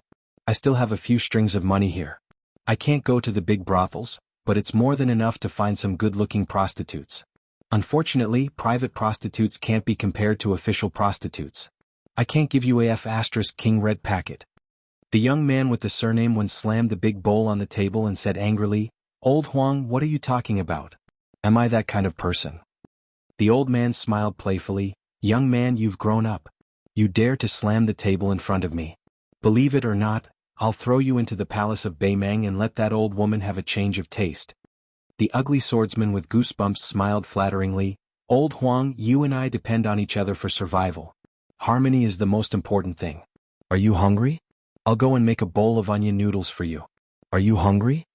The old man didn't buy it. He waved his hand and said, "Go and bring that idiot into the house." The young man quickly finished the noodles and licked the bottom of the bowl. His face was still full. He went to the door and took down the bird cage. Along the way he wanted to teach the parrot some new tricks. When he said, "Grandpa," the parrot replied, "Grandpa." When he said, "Grandpa," the parrot still said, "Grandpa." He was so angry that he scolded, "Grandpa," but the parrot still said, "Grandpa." The young man who was cursed "Grandpa" 3 times reached into the cage and taught the bird a lesson. The green parrot fluttered and lost a few feathers. The old man said helplessly, "This idiot is already 60 years old. It doesn't have many feathers to lose. Why are you sulking with an animal?" Throwing the bird cage on the table, the young man changed several sitting positions but still felt uncomfortable. He simply took a bench. According to old Huang's strange saying, he put his head and feet on the bench, his body was suspended in the air, his hands were folded behind his head, and he stared at the ceiling in a daze. This used to be a roast goose shop, so the ceiling was dirty and greasy. The young man sighed and said, "Old Huang, I'm very depressed now. Why don't you tell me more stories about Jianghu? I love it." The old man had a bad temper. He said angrily, "I have nothing to say." The young man was a scoundrel. If the mountain didn't listen to him, then he would go. His eyes suddenly became warm and he said to himself, "I know old Huang is an experienced Jianghu person, so you must have a lot of interesting things hidden in your stomach. You like to rot in your stomach. If you don't want to say it, then don't. Anyway, Wen Hua, am also a man with a story.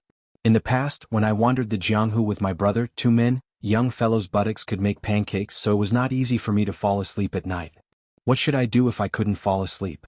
When we talked, we always talked about women. My brother was good-looking, so I was very jealous. Usually, when I went to the village to ask for water, if I knocked on the door, those annoying women would all lose their chastity as soon as I glanced at them. Don't talk about giving water, they would close the door as soon as they opened it. Hey, when young Su went, he was like a wolf or a tiger, pulling and pulling. Don't talk about giving water, they even wanted to give him their bodies. This matter can't be blamed on young Su. Every time I saw a pretty young woman, I would tell him. At that time, I thought that young Su had probably never eaten pork before, but he had seen pigs run. His tone was really arrogant, saying that this was not good and that was not good. It made me choke with anger, so I told him that sooner or later, he would make a name for himself by practicing the sword. Then he would find a good heroine to be his wife and piss him off. Old Huang, guess what the result was? He said that no matter how beautiful the women in this world were, they still had to eat, drink, and defecate. Do you think that those high and mighty fairy sisters in the Jianghu also had to fart? He patted the dust off his thigh and lay down on the bench again. He continued, he said that I couldn't be nervous when I saw a woman, otherwise I would be a bachelor for the rest of my life. Last time when I was rushing to Bailiang, I saw her and my palms were sweaty. Later, I had an idea and thought of young Su's words, so I wasn't nervous anymore. But when I thought of the scene of her farting, I laughed until I was a little silly. I reckon that I didn't leave a good impression on that fairy sister. AI, this is probably what young Su meant when he said that bear's paw and shark's fin can't stay in the same bowl. Later I met young Su by the lake.